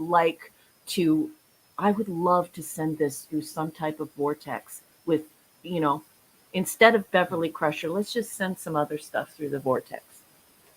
Yeah, That's a good point. You know, that, I mean, it's still a stupid episode, I think, but I mean, that is a good point ED makes about he didn't think the Masterpiece Society advocated eugenics. I don't think it did either. I mean, I thought it showed a breakaway society that was in the antithesis of a utopia, a place that no one would want to live. Well, it showed that, okay, but it also showed an episode no one would want to watch. But... Well, wait, it was eugenics because, like Jordy said, he wouldn't have existed in their society. No, he would have been wiped out. I think he just means he didn't think that the intent of the episode was to say eugenics is a lovely thing. Yes, but the thing is, enigmatic drop bear is that the whole idea is that Gene wanted human beings to be in the constant pursuit of self-actualization and edification. So we had not attained a utopia, but the utopia was in mind, and we were reaching for it. We were pure of heart, and we were reaching toward that. And so when you come out with an episode where you have those same people come out of that utopia and they are advocating eugenics, then you're breaking with what the expectations are of the show. Because the rub is that human beings are going out into the universe and testing this utopia against the universe. The universe is filled with many different people that believe many different things. And so that's the whole mechanism of the show. So it is advocating eugenics because they seem so positive, and the Enterprise is completely unwilling to do anything about it. And they're human. They're human. Yeah. You know, all right, now I want to ask the panel, which, excluding Raquel, because it's a question about, and excluding LT, just the three of us. What is more rare, an F rating from Raquel or an A+ rating from LT? Oh, God, this is a tough choice. I would say, oh, God. That's a tough one. You know the answer. Yeah. I'm going LT. LT. I don't know with if he's LT. ever given anything an A+ when we've been generous with A+. Well, didn't he give City on the Edge of Forever an A+? I don't know, but I mean, I said rare. I didn't say impossible, but yeah, but much rare. Did I think you, I gave, did you, LT? and me, I'm a light grade, right? But I did give one we'll episode get an to F- you in a minute, one buddy. night. Yeah. I think I've given 4 A+. And Really? really? Yes. Let me guess that. I bet Clobby can guess them. The captain's guessing game with LT. Okay, I'm going to name Oh, this is good. four A+. You ready, buddy? Yes. Fire away, brother. Okay. Since we've been doing the reviews, no matter which Trek, right? Okay, City on Trevor we already know, right? So now we're down to 3. Yep. There's one. Star Trek II: The Wrath of Khan. Oh, wow. Okay, so 5. We counted movies. Yeah, movies. Didn't count movies, yes. Yeah. Okay. There's only one movie that I've given an A+, and you And just that's hit it. You Yeah, can that- hear LT smiling. Do you have any idea how much I love that He's he's smiling on the because he panel knows I'm not going to tonight? get any of the other ones. That's why he's smiling. He's smiling. You can I hear him am. smiling on his. Do you know what a mic. I rare love this occurrence night. that is for me to be smiling? That's pretty awesome. I love this night. This is the best night. I love you, nerds and geeks. I love you guys. Let's We see love you, here. Raquel. That's awesome. Let's see here. The Devil in the Dark. Dun. That's a really good one, but I gave that an A. Oh, Okay, we got another guess. Mm-hmm. Mirror, mirror. Mm-hmm. My favorite episode of Mine all too. time. Yeah, mine too. Number one for me. Yeah. And shoulders over every other episode in all of Star Trek Dumb. That Me is too. my absolute favorite. Me too, brother. Nice. I'm obsessed with it, man. Love And it. just Love as a it. side note, I know I'm gonna say, but just recently they had an auction for Captain Kirk, Mr. Spock, and Mr. Sulu's Mirror Universe Yes. outfit Ooh. just last week. Just Yeah, last we week. were showing it on the Clubhouse actually. Yes. yeah. And Isn't that amazing? I went What'd you buy? I went to What'd you Mrs. get? Soth and I went, can I bid on Captain Kirk's Mirror Universe outfit? Hell no. And she said, "Yeah, it's your money. Go ahead." And I said, "Well, it's going for like 25,000." She went, "What?" What? And I think it went for 50. Was it 50 grand or Sorry, something? sorry, I bid you, Oh. LT. She said, Oh. your agonizer, please. Yes. And she went, "I could buy a new BMW for that." And I went, "Okay, I won't bid." Not a new one, a down payment on one, maybe. Oh It's my only gonna goodness. go up in value too. Yeah. That's the thing. It's an But investment. yes, That's how you I go see her forward. point. Yeah. Well, someone already said it in the chat. I was going to guess Doomsday Machine. Yes, number 2. Good guess, Pleasant. There you go. That would be a guess I would make too. Let's see. Hey, can How you many tell more we that got? we're your real friends? We can all guess which ones you like. It's Well, I will say that, and just as a side note for Doomsday Machine, the reason why it's because it is a very accurate representation of post-traumatic stress in a soldier in a command position who has lost troops under his command, where he just what he does is he overcompensates, and if he's not dealt with, if there isn't a medical officer like Eric Kay to take care of him, it compounds the injury and it gets worse and worse and worse. I have served with soldiers like that. It is just traumatic. It is awful because you respect the man, you love the man or woman, and when they get to that point where they're just ready to implode, you have to just take them aside and deal with that situation. But what they did with Commodore Decker in that episode and what he did, that is exactly the need to get revenge and the need to it's just such an amazing well written, well acted episode. So that's And why it's in my top 3. For the PTSD, the hypervigilance of the Yes. of Commodore as well. Like it's very accurate portrayal. And at that time they would be calling it shell shock, right? good night, Michael Beacom. Yep, World absolutely. War Raquel, II, you're yeah, they right. called it shell shock. Yep. Hey, Um, did everyone see Mark D with the C? He Oh, that's all. Yeah, it was a Dum. serious subject, but yeah, Bum, but bum, bum, bum. yeah, Mark there's D with the, the C is a maker. thank you for showing that. Yep. So yeah, if anyone If needs you a want a Doomsday Doomsday machine, machine, That's an go ice find cream. Mark D with the C. Buy a Doomsday machine from you Mark can D put with ice the cream in it. That's and an eat ice cream cone. out of it, right? Yeah, Yeah. or popcorn. Yeah, it also looks like something else, so please don't put that near your mouth. Oh my God! Wow. Yeah. Thanks a lot. I don't know what to say. I'm so Um, seriously. I Yeah, really that's wished no I woman. would have been here for TOS. Oh yeah, we wish you had to. We had a lot of fun. Let's do TOS again. Let's Yeah, start that's over. me. All right, everyone, we're starting back over again. Well, I would totally do that. I absolutely love TOS. You never I know. do it. I have to watch it every single year. I have to. too. To. It's Me just- too.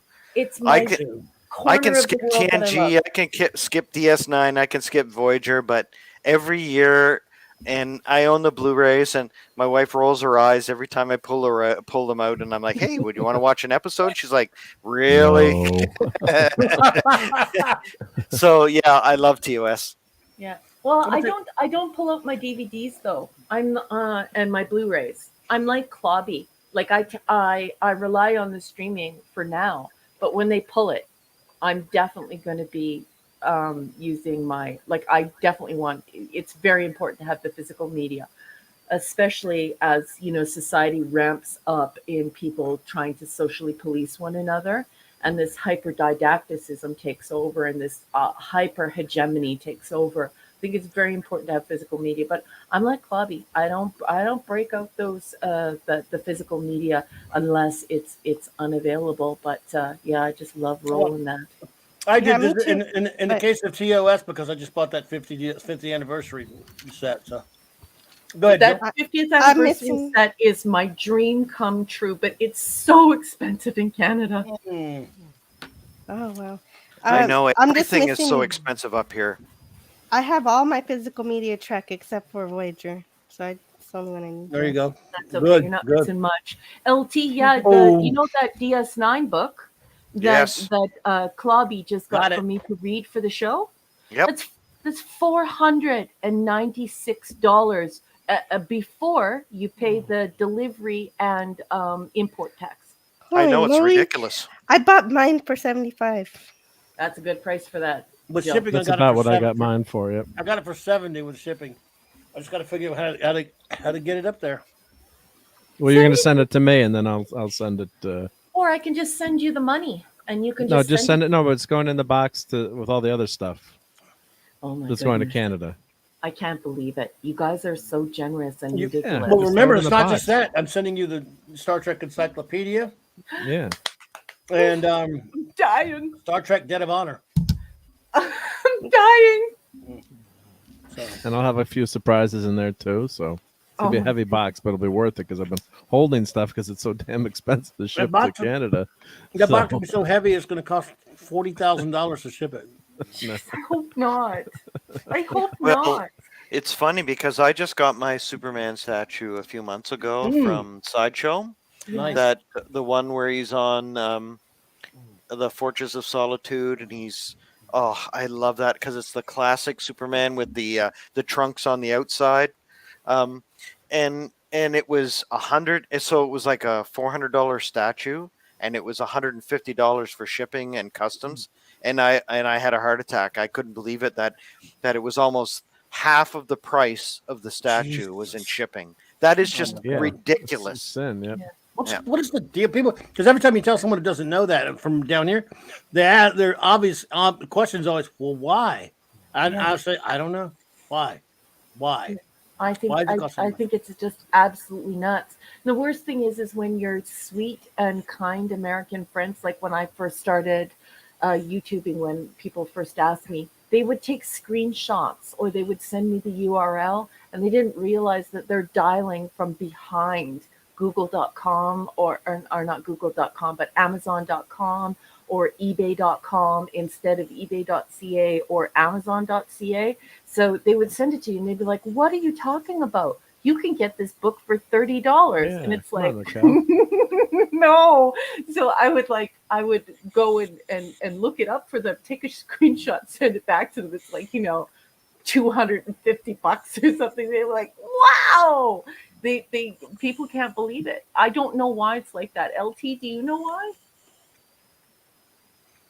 I would like to know. Well, No, I mean, do I you? have a business that ships to Canada once in a while, and then we use actually stamps.com. It was ended up being cheaper, but even then, it's not cheap, and especially now with what's going on with gas prices and inflation, everything else, it's just prices have gone up, nuts lately. I mean, really, really nuts. So it's only going to keep going up and up, but it'll be worth it though. You'll So enjoy what is getting all what that is the stuff. reason though? But what is the reason why it would cost me- Customs. That's where we had NAFTA at the time. We had NAFTA actually lowered a lot of the costs to make it It did. cheaper. But I think if you're, if you're a big business or you're using a shipping broker, it's a little bit easier, and you can get discounts when you're a big company shipping a lot of different things. Or like we'd ship a pallet or something, you get a shipping broker. It wouldn't be that bad. But if they don't really want to bother with, onesie twosies or person sending, candy to someone or a few Star Trek books. And so they just make the price that much more expensive, which is nuts because it's, the same continent, but you're dealing with all the taxes and tariffs and customs and all the paperwork. Right. You've got, who was the guy in TNG in the junkyard, driving Picard crazy. And was it this season Yeah. or last season? Yeah.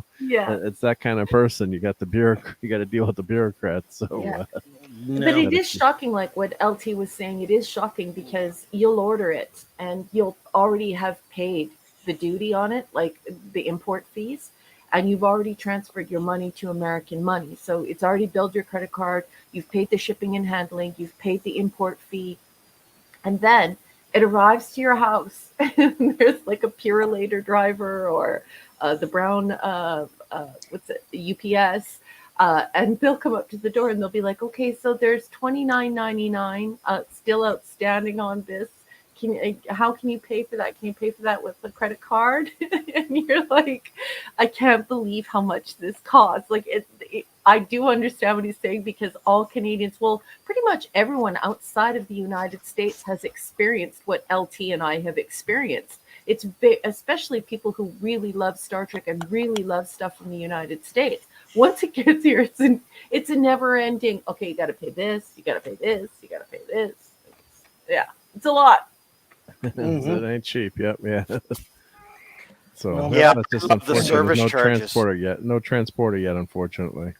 When we get a transporter, first thing I'm doing, I'm going down to see CLOBBERIN. Hey. Well, everyone. But I'm gonna gain another 100 pounds. I'll be able to get butter tarts really easily. Oh, I'm 100% yes. I would definitely transport a case of butter tarts to you. Well, the transporter technology is supposedly related to the replicator technology. So if you have a transporter, you got that too.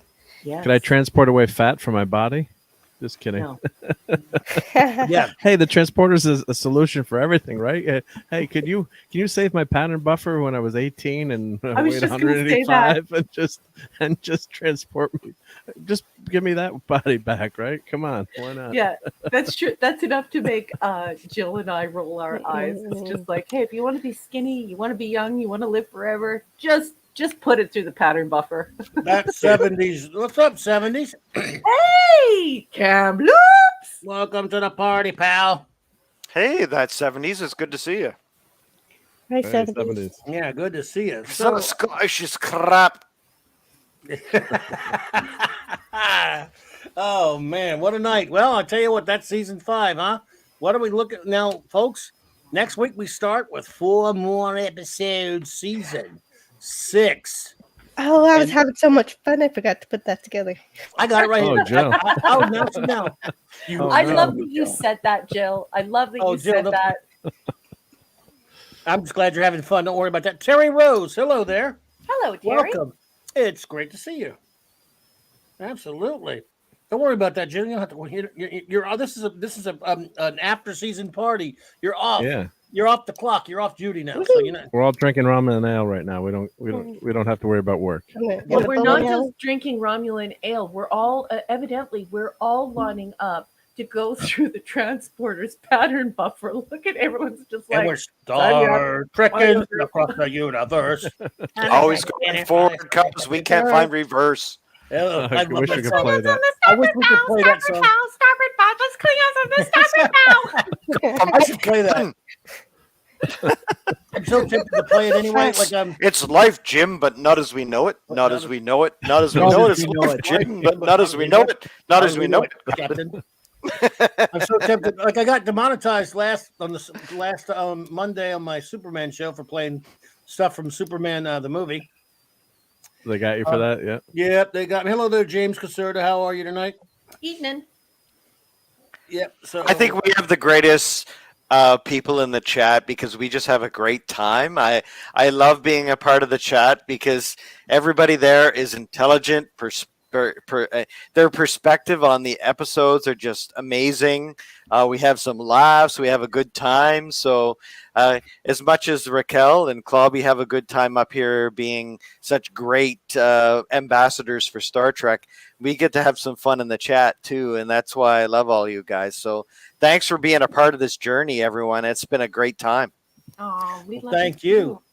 We have and by the way, I'm going to do this. It's going to be a regular thing now. At the end, at the finals, at the end of every season, we'll have our little season party.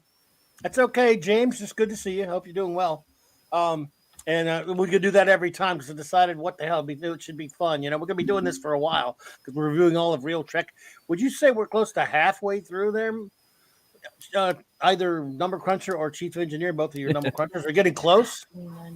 I think we're about like 40. I think Not like half. 40% No, through. not quite. Yeah. I would no, Because Deep maybe Space Nine, maybe Deep Space Nine 35% is huge. through. Yeah. Okay, And then so you got Voyager, and then you got.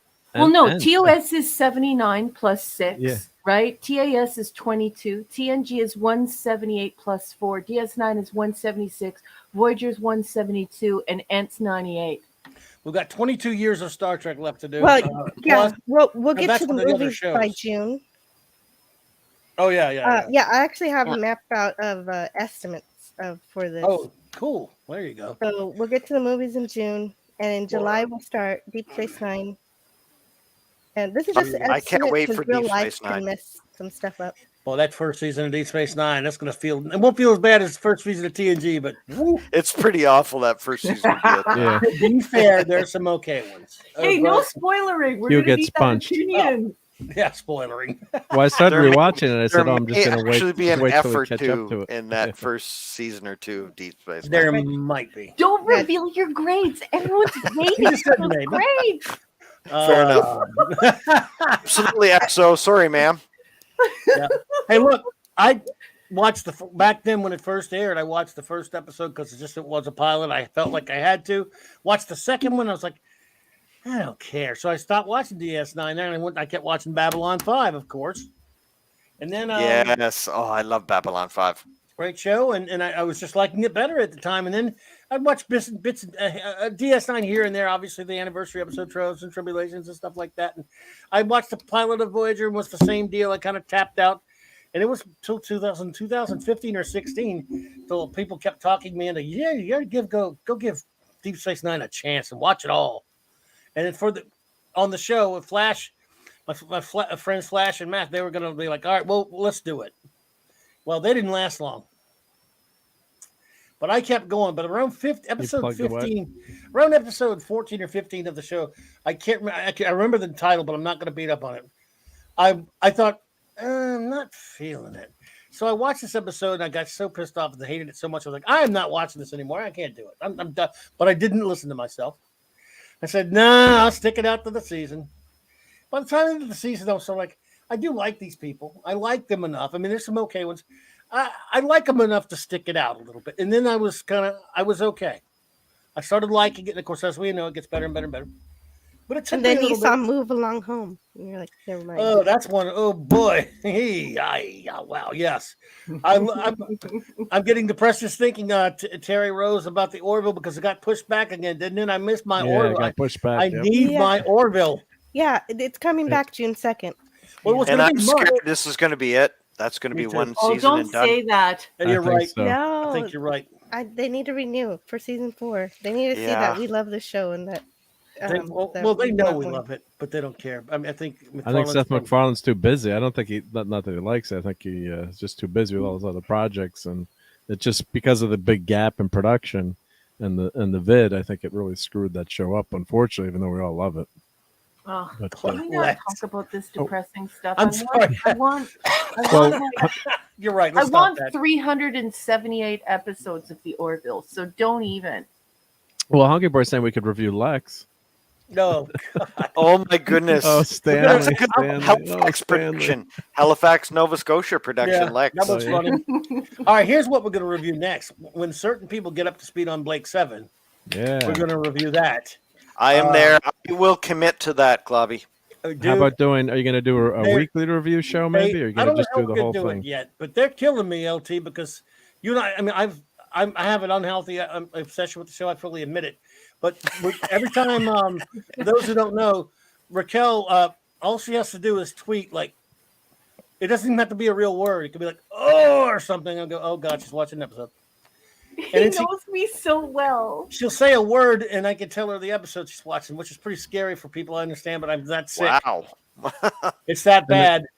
And we were talking, Club and I were talking on a different channel, not to spoil Raquel, because for a while I was ahead of her, and we were like, how is she going to deal with this third season with what what I happens. Like, really thought you were going to lose it after Terminal. And, Yeah. Mark hasn't seen Terminal. Oops. I Yep. don't say anything. Terminal. Wow. Okay. Yeah. Don't say anything. Okay, Okay. so Stop just so now before I even get started because we'll start Oh. going Blake 7 for Hey, 2 look. hours. Oh, Okay, God. but just so everyone knows, we actually use our phones exactly the way that you should use a communicator on the Enterprise. So they have WhatsApp WhatsApp, yeah. with me. So we actually walkie-talkie like we're kids. And so we walkie-talkie each other all day, all night. And so we have different walkie-talkie channels. And so on our group walkie-talkie channel, I almost messed up and said something in front of Mark because I'm now ahead of him on Blake 7. But it's hysterical because yeah. I've actually said to Clobby, OMG, exclamation point. He's like, I know what episode you're on. I said Terminal. And she goes, yeah. And by the way, I thought you were the first. I thought you'd already finished. You weren't even finished with it. And you're putting that stuff. And I'm like, oh God, because you said something else. I'm like, wait a minute, she's not finished with the episode because something you said. I'm like, she's gonna have an aneurysm when she sees the end of this. Oh shit. Eric K for $5 says Clobby talks to himself and does not listen. Does the Wesley Shrine talk to him? And does he listen? My Wesley Shrine, no, it doesn't talk to me anymore. It's angry with me. And Pleasant Valley Picker.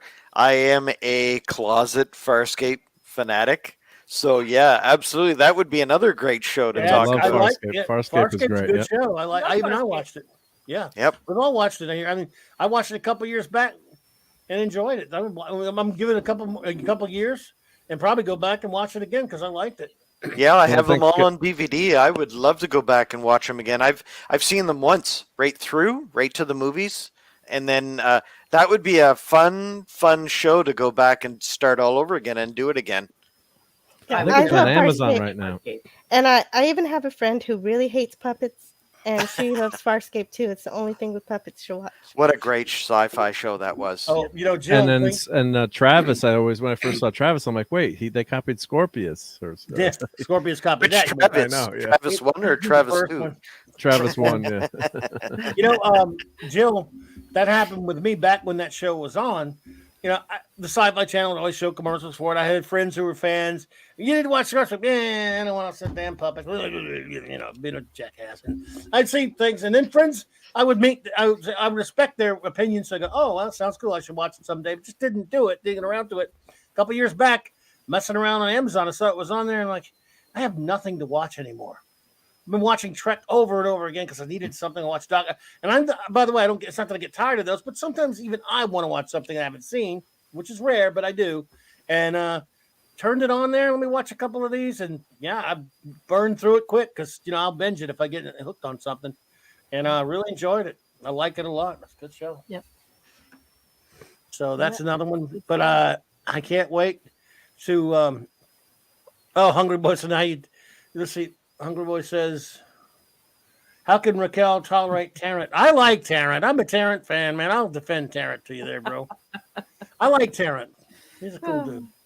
But J-Man, by the way. Moore is great. Yeah, Moore is a great character. J-Man and Pilot just got a little past where you are, I think. Raquel, we're in the same area, and he just mentioned he'll mention an episode, and I'll tell him what I have it ranked now. That's where we're at that stage. I got Terminal at number 6, by the way. Max is doing that to me through Instagram because Is I he? left Twitter because Twitter's too political and it's making me nuts. So I just left and I don't think I'm going to go back. But I'm on Instagram. The first thing Max does is, okay, where are you? Max knows his Blake 7 as well, too. So. I know. I love Max. Yes, and I'm excited. Like, oh my God! And I keep thinking, how are so and so, whoever it is, now it's 3 of you. How are they going to react to this when this happens? And you know what I mean, LT, because you're in season 4 now, right, Raquel? Yep. Oh my God! But what's fun? I don't agree with you there, Lord. I love 4, but really, I love 4. It's different. I love 4 like I love season 3 of Star Trek TOS. I don't love. But see, I don't love season 3 of TOS. But, so I see what you're saying, but I love 4. Not that every episode's great, but I love them. And the thing is, what's that? One of the things J-Man keeps doing is says, have I seen your number one yet? And I said, and I look, no. And no, and he's getting close. Really? You're gonna have to keep waiting, I think, J-Man. Yeah, but he's seen Well, my the song's with me now, but I like all the new iterations of the intros. of what? Which one? Which ones? Like just the way that they're evolving. I think that they're Oh I yeah, think yeah, yeah. they're really cool. I'm not sure if I would get the season 4 T-shirt, guys. Yeah, yeah. The other logo's better. Yeah, like I'm not sure if I like the new logo. I do. I love the ships coming through as the graphic, and of course I like that they left that golden filament of leaving the song, because of course now that I hum the song throughout my day. Mark, where are you at for season 3? Yeah, I'm still on season 3. Yeah, Oh, maybe good. I was after about to tonight I'll ask go Raquel. I was watch about some to ask episodes. Raquel a question, but I can't ask her in front of you. So never mind. That's okay. I think That's right. I know what some of the things happen, because don't look in the interwebs, and then it ruins, Oh, don't even look at an episode, guys. Because after season 2, it was like, wait, where are those characters? Wait, when are they coming back? Wait, we can't have the show without these guys, right? I What's know. going on? Like, Yeah, and I and it peeked, was I brilliant peeked. that you warned me, that everyone warned me to not even don't even Google it. Well, not that I Google, I Don't- DuckDuckGo, but don't do they were that like, either. don't even DuckDuckGo it. And I've done that, but now it's sort of left me clueless because I've been binge streaming. So I'm gonna have to look back and see the titles of the different episodes and stuff.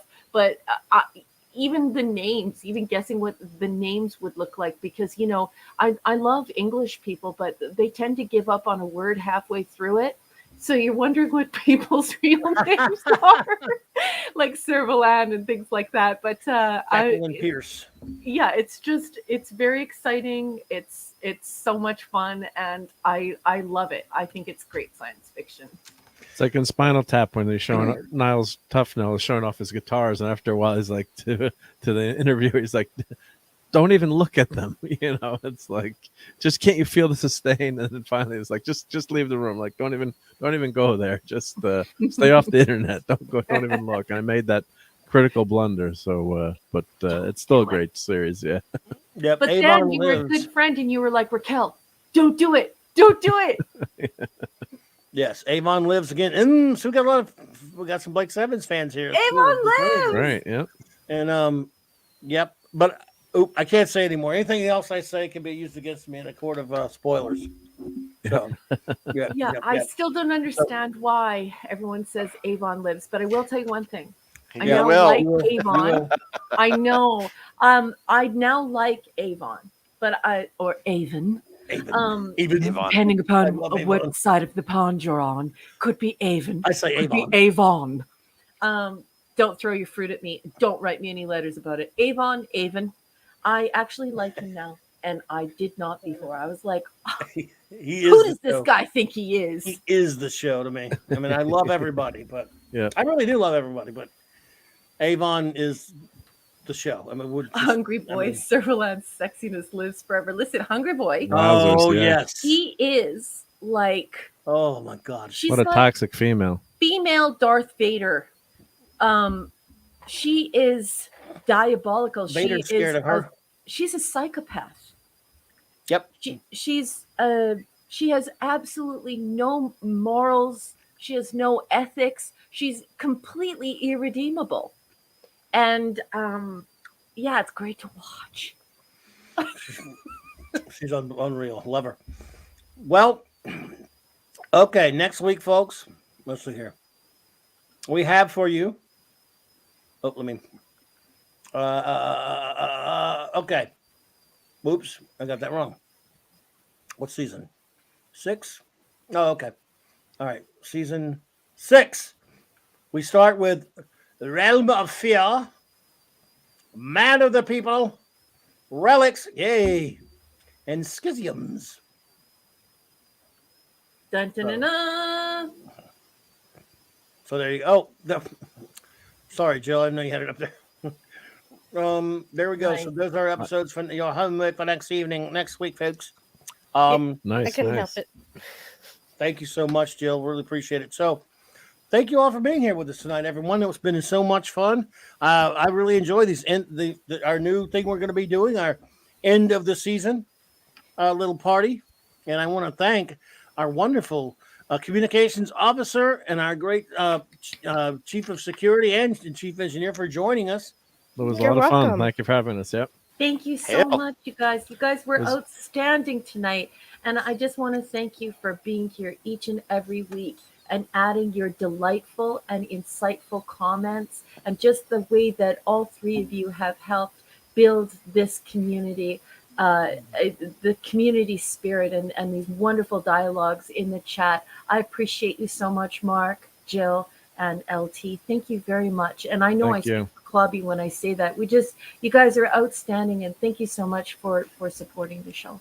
And thank you guys. And that's why my wife in the beginning, she's like, why do you always want to go out to dinner early on the Saturday night? I was at the 6 o'clock reservation. Now she knows. She's like, oh, we're watching shows tonight. And she's like, is it time for your Star Trek show? I'm like, all right, I can finish this episode. I'll be 10 minutes late. It's okay. But yeah, she knows Thank you. That how much we enjoy this. So thank you James? guys for creating this. James I look forward Caserta, to it every week. Caserta, just for you, buddy. I'll okay. You've talked me into it. I'll sing Beyond the Antares. Oh no, no, please, no. Beyond the Antares. So there you go. That's all you get. I'd Sorry. rather drink the milk that almost killed him there in that episode. Me too. Does that hurt? oh, Well, anyway, so all right. So any closing words, Jill? Yeah, I'm if you going plug to be, anything, if you're doing a channel, what you got going on? yeah, Go ahead. I kind of am. I don't really know if anyone's gonna watch it, but tomorrow at noon, I'm gonna share my thoughts on the fake Picard show that just happened because so many people are putting out these positive reviews for it, and I'm just looking at it like this isn't Star Trek, and they need to know exactly what's going on. So How I many know a lot episodes are out now, of- Jill? Just the first one, or did they First one. drop the this is second? just the first one. It's that not they even had out free. so far. Remember they used to drop these for free so you could watch the first episode. I wanted to watch this so I could trash it, and I can't even find it. Well, kill it with I'm not- fire. not gonna say that. I But didn't yeah, look for it. just kill it with fire. A flamethrower. Yes, that yeah. Is it that You bad, want to Jill? I borrow the haven't watched it yet. Claboni? Yeah. I think I should. Can somebody if I'm lend if Jill allowed the to. Yeah, I'd love I to think Jill throw is going to need the Claboni on Claboni. I would I send you a need copy of the Club Well, this episode needs several Clabonis with Nice. tank I should send you reinforcements. one for a Canadian Spidey. and on Tuesday I Right. will every Tuesday I'm gonna talk about 2 episodes of the Orville up until we get to Oh, the very cool. first season 3 premiere. Nice. So that one Nice. will be more fun. Okay, excellent, man. I just I mean, put Jill's YouTube channel, so everyone Excellent, should man. sub Good. to her and Yes. make a note Oh, of and that. I do those shows at noon, so Okay, not you're going necessarily to the best live time. stream them. Then you're going to be live streaming tomorrow, Yes. Sunday, or that would be Sunday,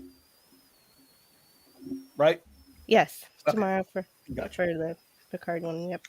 Gotcha. Okay, excellent. Anything else? Hold on. Well, I'm doing something with King Dolphin TV, but I'm not allowed to talk about what that is yet. Yep. Don't spill the beans if you're not supposed to. There No you go. spoilers. Secret project. I gotcha. Well, hey, Spoiler alert! indeed. LT, any last words, buddy? I just wanted to say what an absolute pleasure it was tonight to spend this couple of hours talking about Star Trek with my favorite YouTubers. This was awesome. And every single member of this panel, I bow to you. This has just been an amazing experience. And thank you for letting me be a part of it. Those in the chat, too. Or it's such a pleasure to come up here and chat about this great institution that sadly has been destroyed in recent history. So I love going back and seeing some really good and really bad Star Trek and talking about it with some true friends. So thank you very much for letting me be a part of this, Clobby, Raquel, it's Mark, and of course Jill. It's great being here to chat about this with you. So thank you. Aw. Dude, it's our Thank pleasure. you. It's an Yeah. honor to have you, Thank brother. you. We really We appreciate love you, man. you. We hope you will always come to our big season after parties, brother. Mhm. Hey, Um, yeah, I would appreciate be you. honored. Thank you. I appreciate Oh. that. You're in the crew, man. Standing invite, but appreciate it. You and Jill. Uh, 10-4. Mark, bro, tell us what you got going on. Any closing words? Well, first buddy? of all, yeah, sure. Just thank you again for being here, and you guys have really created something special, Raquel and Clobby. So just appreciate coming on to these panels at the end here and talk about the season. It's a ton of fun, and thank you, LT and Jill. So great. We got a great thing going here, and it's going to keep rolling, which is awesome. So as Eric calls me, the Toy Man. So this is my latest acquisition. This was the Wand Company Communicator, which they just came out. So I'm going to do a review on that next couple of days. So this sucker is, I missed it 5 years ago. And when it came back, I said, I'm not missing it this time. So it's got all kinds of, sound effects and Cool. Sorry, sir, that's about the best I can do, but I guarantee it's not good enough. so, and it also, you can use it as a Bluetooth phone. So Raquel called me the other day on this. So it's, just have fun with all this great, Trek stuff. And this is, really cool. Oh, is someone calling me now? Uh-oh. Oh, my It's gorgeous. Oh, wait, how do I answer? I got to go. Raquel's trying to call me. I know it's man. ringing. Come on. Oh, it's through voice app. It went through. Just can't All do right. it, Captain. I just can't do it, Captain, because I think I pushed the wrong button. I cannot But anyway. change the laws of physics. But we got it working the other day. I think because I closed the lid. Let's see here. All right, this has got to work. We're live. Answer the phone. Come on. Oh, dear. Oh dear. There we go. Oh, dear. You know what's happened? It's not going to my phone. Come on, Ah, my well. phone. You Oh, did it. here We we did go. it the other night. Okay. We did the other night. Oh I no, gave up. that's sorry, Raquel. But yeah, I got to work on my engineering skills here. But yeah, no, this is All right, bro. it does work when you get it. I think I had it disconnected from the Bluetooth, but it works through your Bluetooth phone, and it's just a great thing. And it just it's got this stand, so you can this magnetic stand, so you can just keep Nice. it on your I just want you to know that every single time I see you produce that communicator on air, I'm definitely calling you. All right, deal. Oh, my goodness. So, Thank you. And don't forget tomorrow Oh, night. Sunday Night Geekery. Yep, tomorrow Sunday night, Night Geekery. 11 Which is a p.m. Remind me. really Eastern. cool show on a totally cool channel with a really cool guy who's a maker. Sometimes he's geeky, sometimes he's nerdy. He does come over to the realm of nerd. And, Hey, wait a minute. I this is actually a have beautiful Monday off. person. What time can do you you join do your up there? thing on Sunday night? What time do 11 you do p.m. it? Eastern. 11 p.m. Yeah, Eastern. come 10 hang with us, man. Yeah, 10 if you- p.m. if you Eastern could do or it. 11 p.m. Eastern? Well, 11 p.m. Eastern. 11 usually 11 to 1. Yeah, it's late. It's a late show because It's a late show. a I'll lot do of my people are best. We'll Yeah, send I'll- it just to you stop by there. I'll for, try to sneak for a by. little bit, maybe. Yeah, Sneak even by. if you Please, even if man. you sneak Or by maybe I'll in the stop by. I beginning, could start at a it's half so hour much earlier. fun. Yep. Maybe Cool. I'll start a half hour earlier. I've been staying up too late. Famous last words. Yeah, move It it to does an get hour pretty earlier, late, man. man, if you started at 11. Dude, Wait, if you, wait, that's 10 your time, though, right? it's in my No. time. It's 11 his. It's 11. Oh, 11? Yeah. Yeah, but What dude, you time ought to zone start are you an in, hour LT? earlier. What the hell? Wouldn't hurt anything if you Yeah, it want to. wouldn't hurt anything, right? Yeah.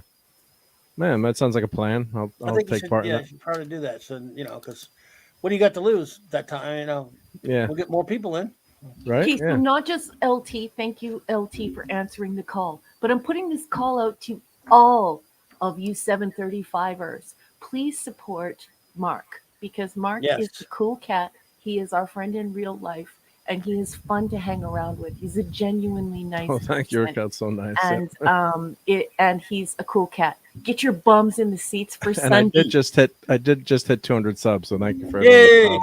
Congrats. Yep. So appreciate yeah. that. Yep, thank you. Yep. Hell So I yeah. shouldn't go without Congratulations. mentioning that. Thank you. Yep. So appreciate it. So, number one, before you do your closing words, I would like to do this.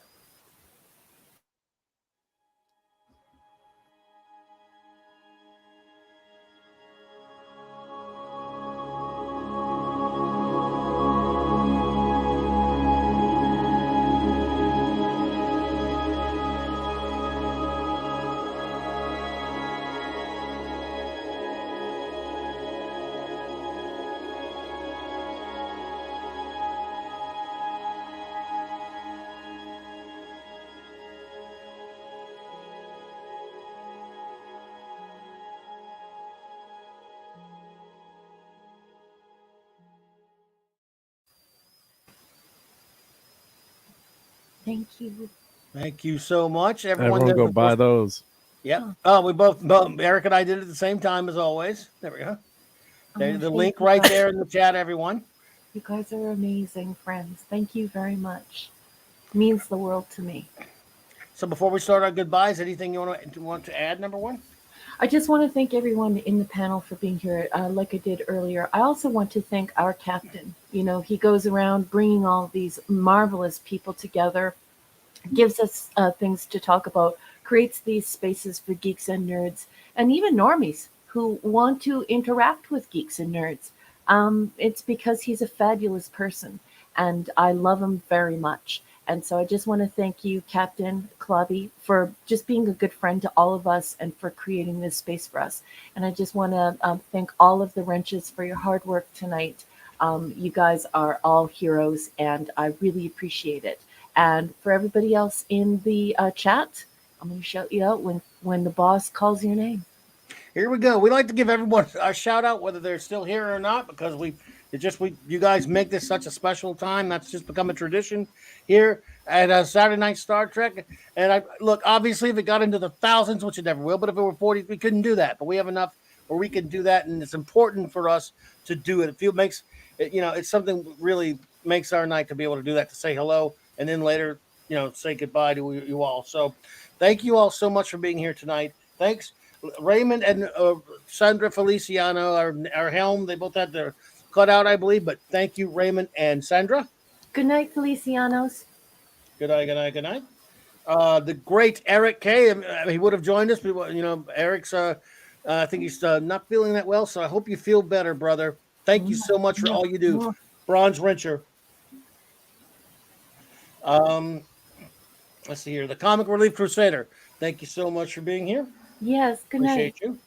Mr. Angel, have a great one, Chef. Thank you. Night, Chef.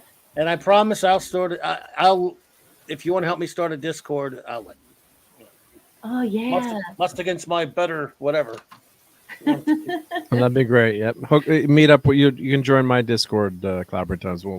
So you can talk to Mr. Angel there. So that'd be great. I would like to talk to Mr. Angel. It'd be great. Yep. D. Bud Martin, brother. Like I had a great time hanging out with you at our good buddy Nick's place last night, man. The great J-Man, who was on the show last night reviewing the Batman with us. Yep. Thank you, brother. Right. Shout out to you. Eric Carroll, thank you so much for your contribution and for being here. Yeah. It is an honor. Thank you. The great Canadian Wrench Chris Persia. Good night, Chris. Mwah, mwah. The great Steve Mitchum, brother. I think he had to run, but we love you, brother. Yeah. Sending our love to Maddie. I hope she gets. I hope she's feeling better soon. Phantom Outsider, bro. Phantom Outsider. Phantom, always great to see you, buddy. Hungry Boy, the great Hungry Boy who goes. I can't see his. Keep forgetting his new name. Something about writing. I've seen it a million times tonight and I've already forgot it because that's just the way I roll tonight. Sending you big warm hugs. You are such great company. Thank you for your kindness and just your brilliant comments and for just being a wonderful person to hang out with. You have been fantastic, Hungry Boy. We really appreciate you, buddy. Enigmatic Drop Bear, ED. Dropped the mic tonight and the chat responded. Thank you, ED. You were fab tonight.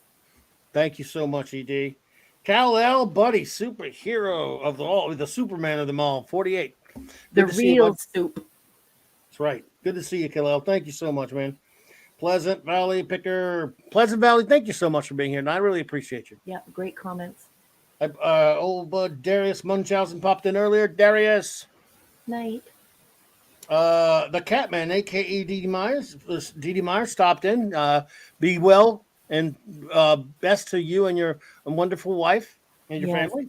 Yes. Excuse me.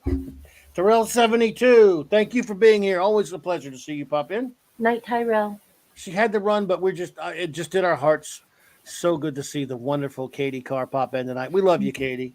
And congratulations, sweetheart. I'm Big so congrats. So happy for you. Yeah, that's Amanda Bear. Well, thank you so much for being here tonight. Good night, Narat. Janet from another planet. Damn it, Janet. Lovely to see you. Thank you. Interplanet Janet. She's a galaxy girl. We love that. The Pop Culture Republic. Thank you for being here tonight. Pop! Wolfie. Wolfie 7.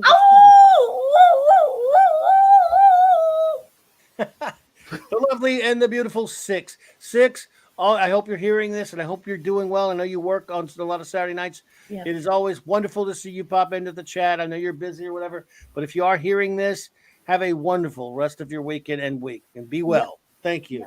Bye, Big- sweetheart. Big clobbering time hugs out to you. Yes. A Polymese minion and The pupper, the pepperoni, the truck dog extraordinaire. love you, Polymese. Thank you, and Pupper. I know he had to leave, but Brandon, the anime guy, thank you, buddy. Thank you for being here. Thank you for coming tonight.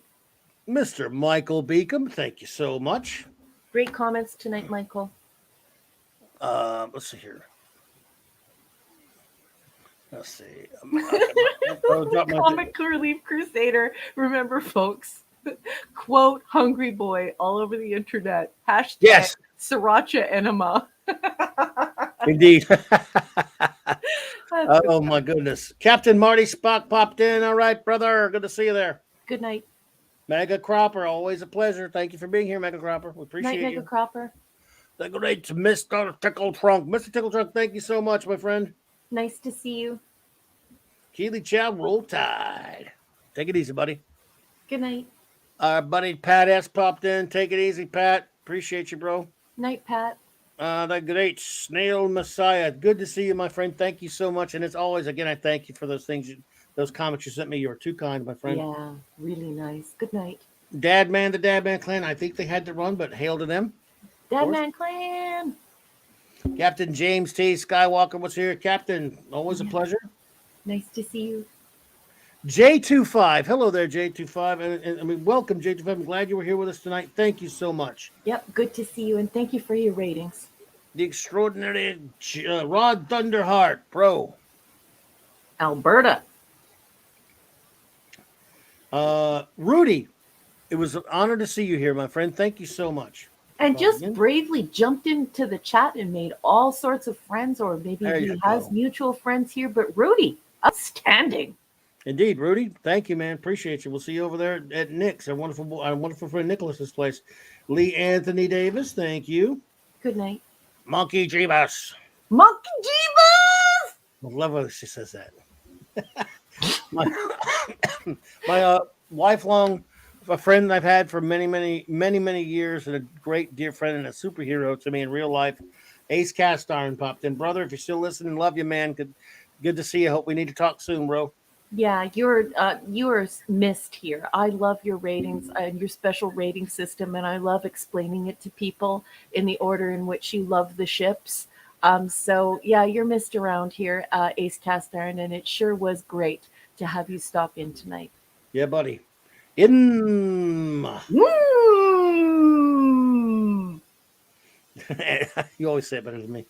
The Woke Breaker. Thank you, Woke Breaker, for being here tonight. Night. JT Kirk. Always good to see you, my friend. Mwah, mwah, mwah, mwah. The legendary That 70s Rock fan. Kamloops. What you doing, Cameloops? And Ben, it's been a coon's egg, son. You need to join us on a geekery night or something. Come hang out with us, man. Terry Rose, lovely to see you. Thank you so much. Good night. James Caserta, thank you for stopping in. It's good to see you, James. You take care of it. Good night. And finally, my old buddy Canadian Spidey Man, who does whatever a Canadian Spidey can. He can. Good to see you, bro. Rock on, everyone. Let me see here. What is that? Okay. So, everyone, again, next week, back on track, back to work, back to reviewing. Monday night. Oh, yeah, Monday night. I will be. Well, Monday night Moxie Comics talk. It's going to be.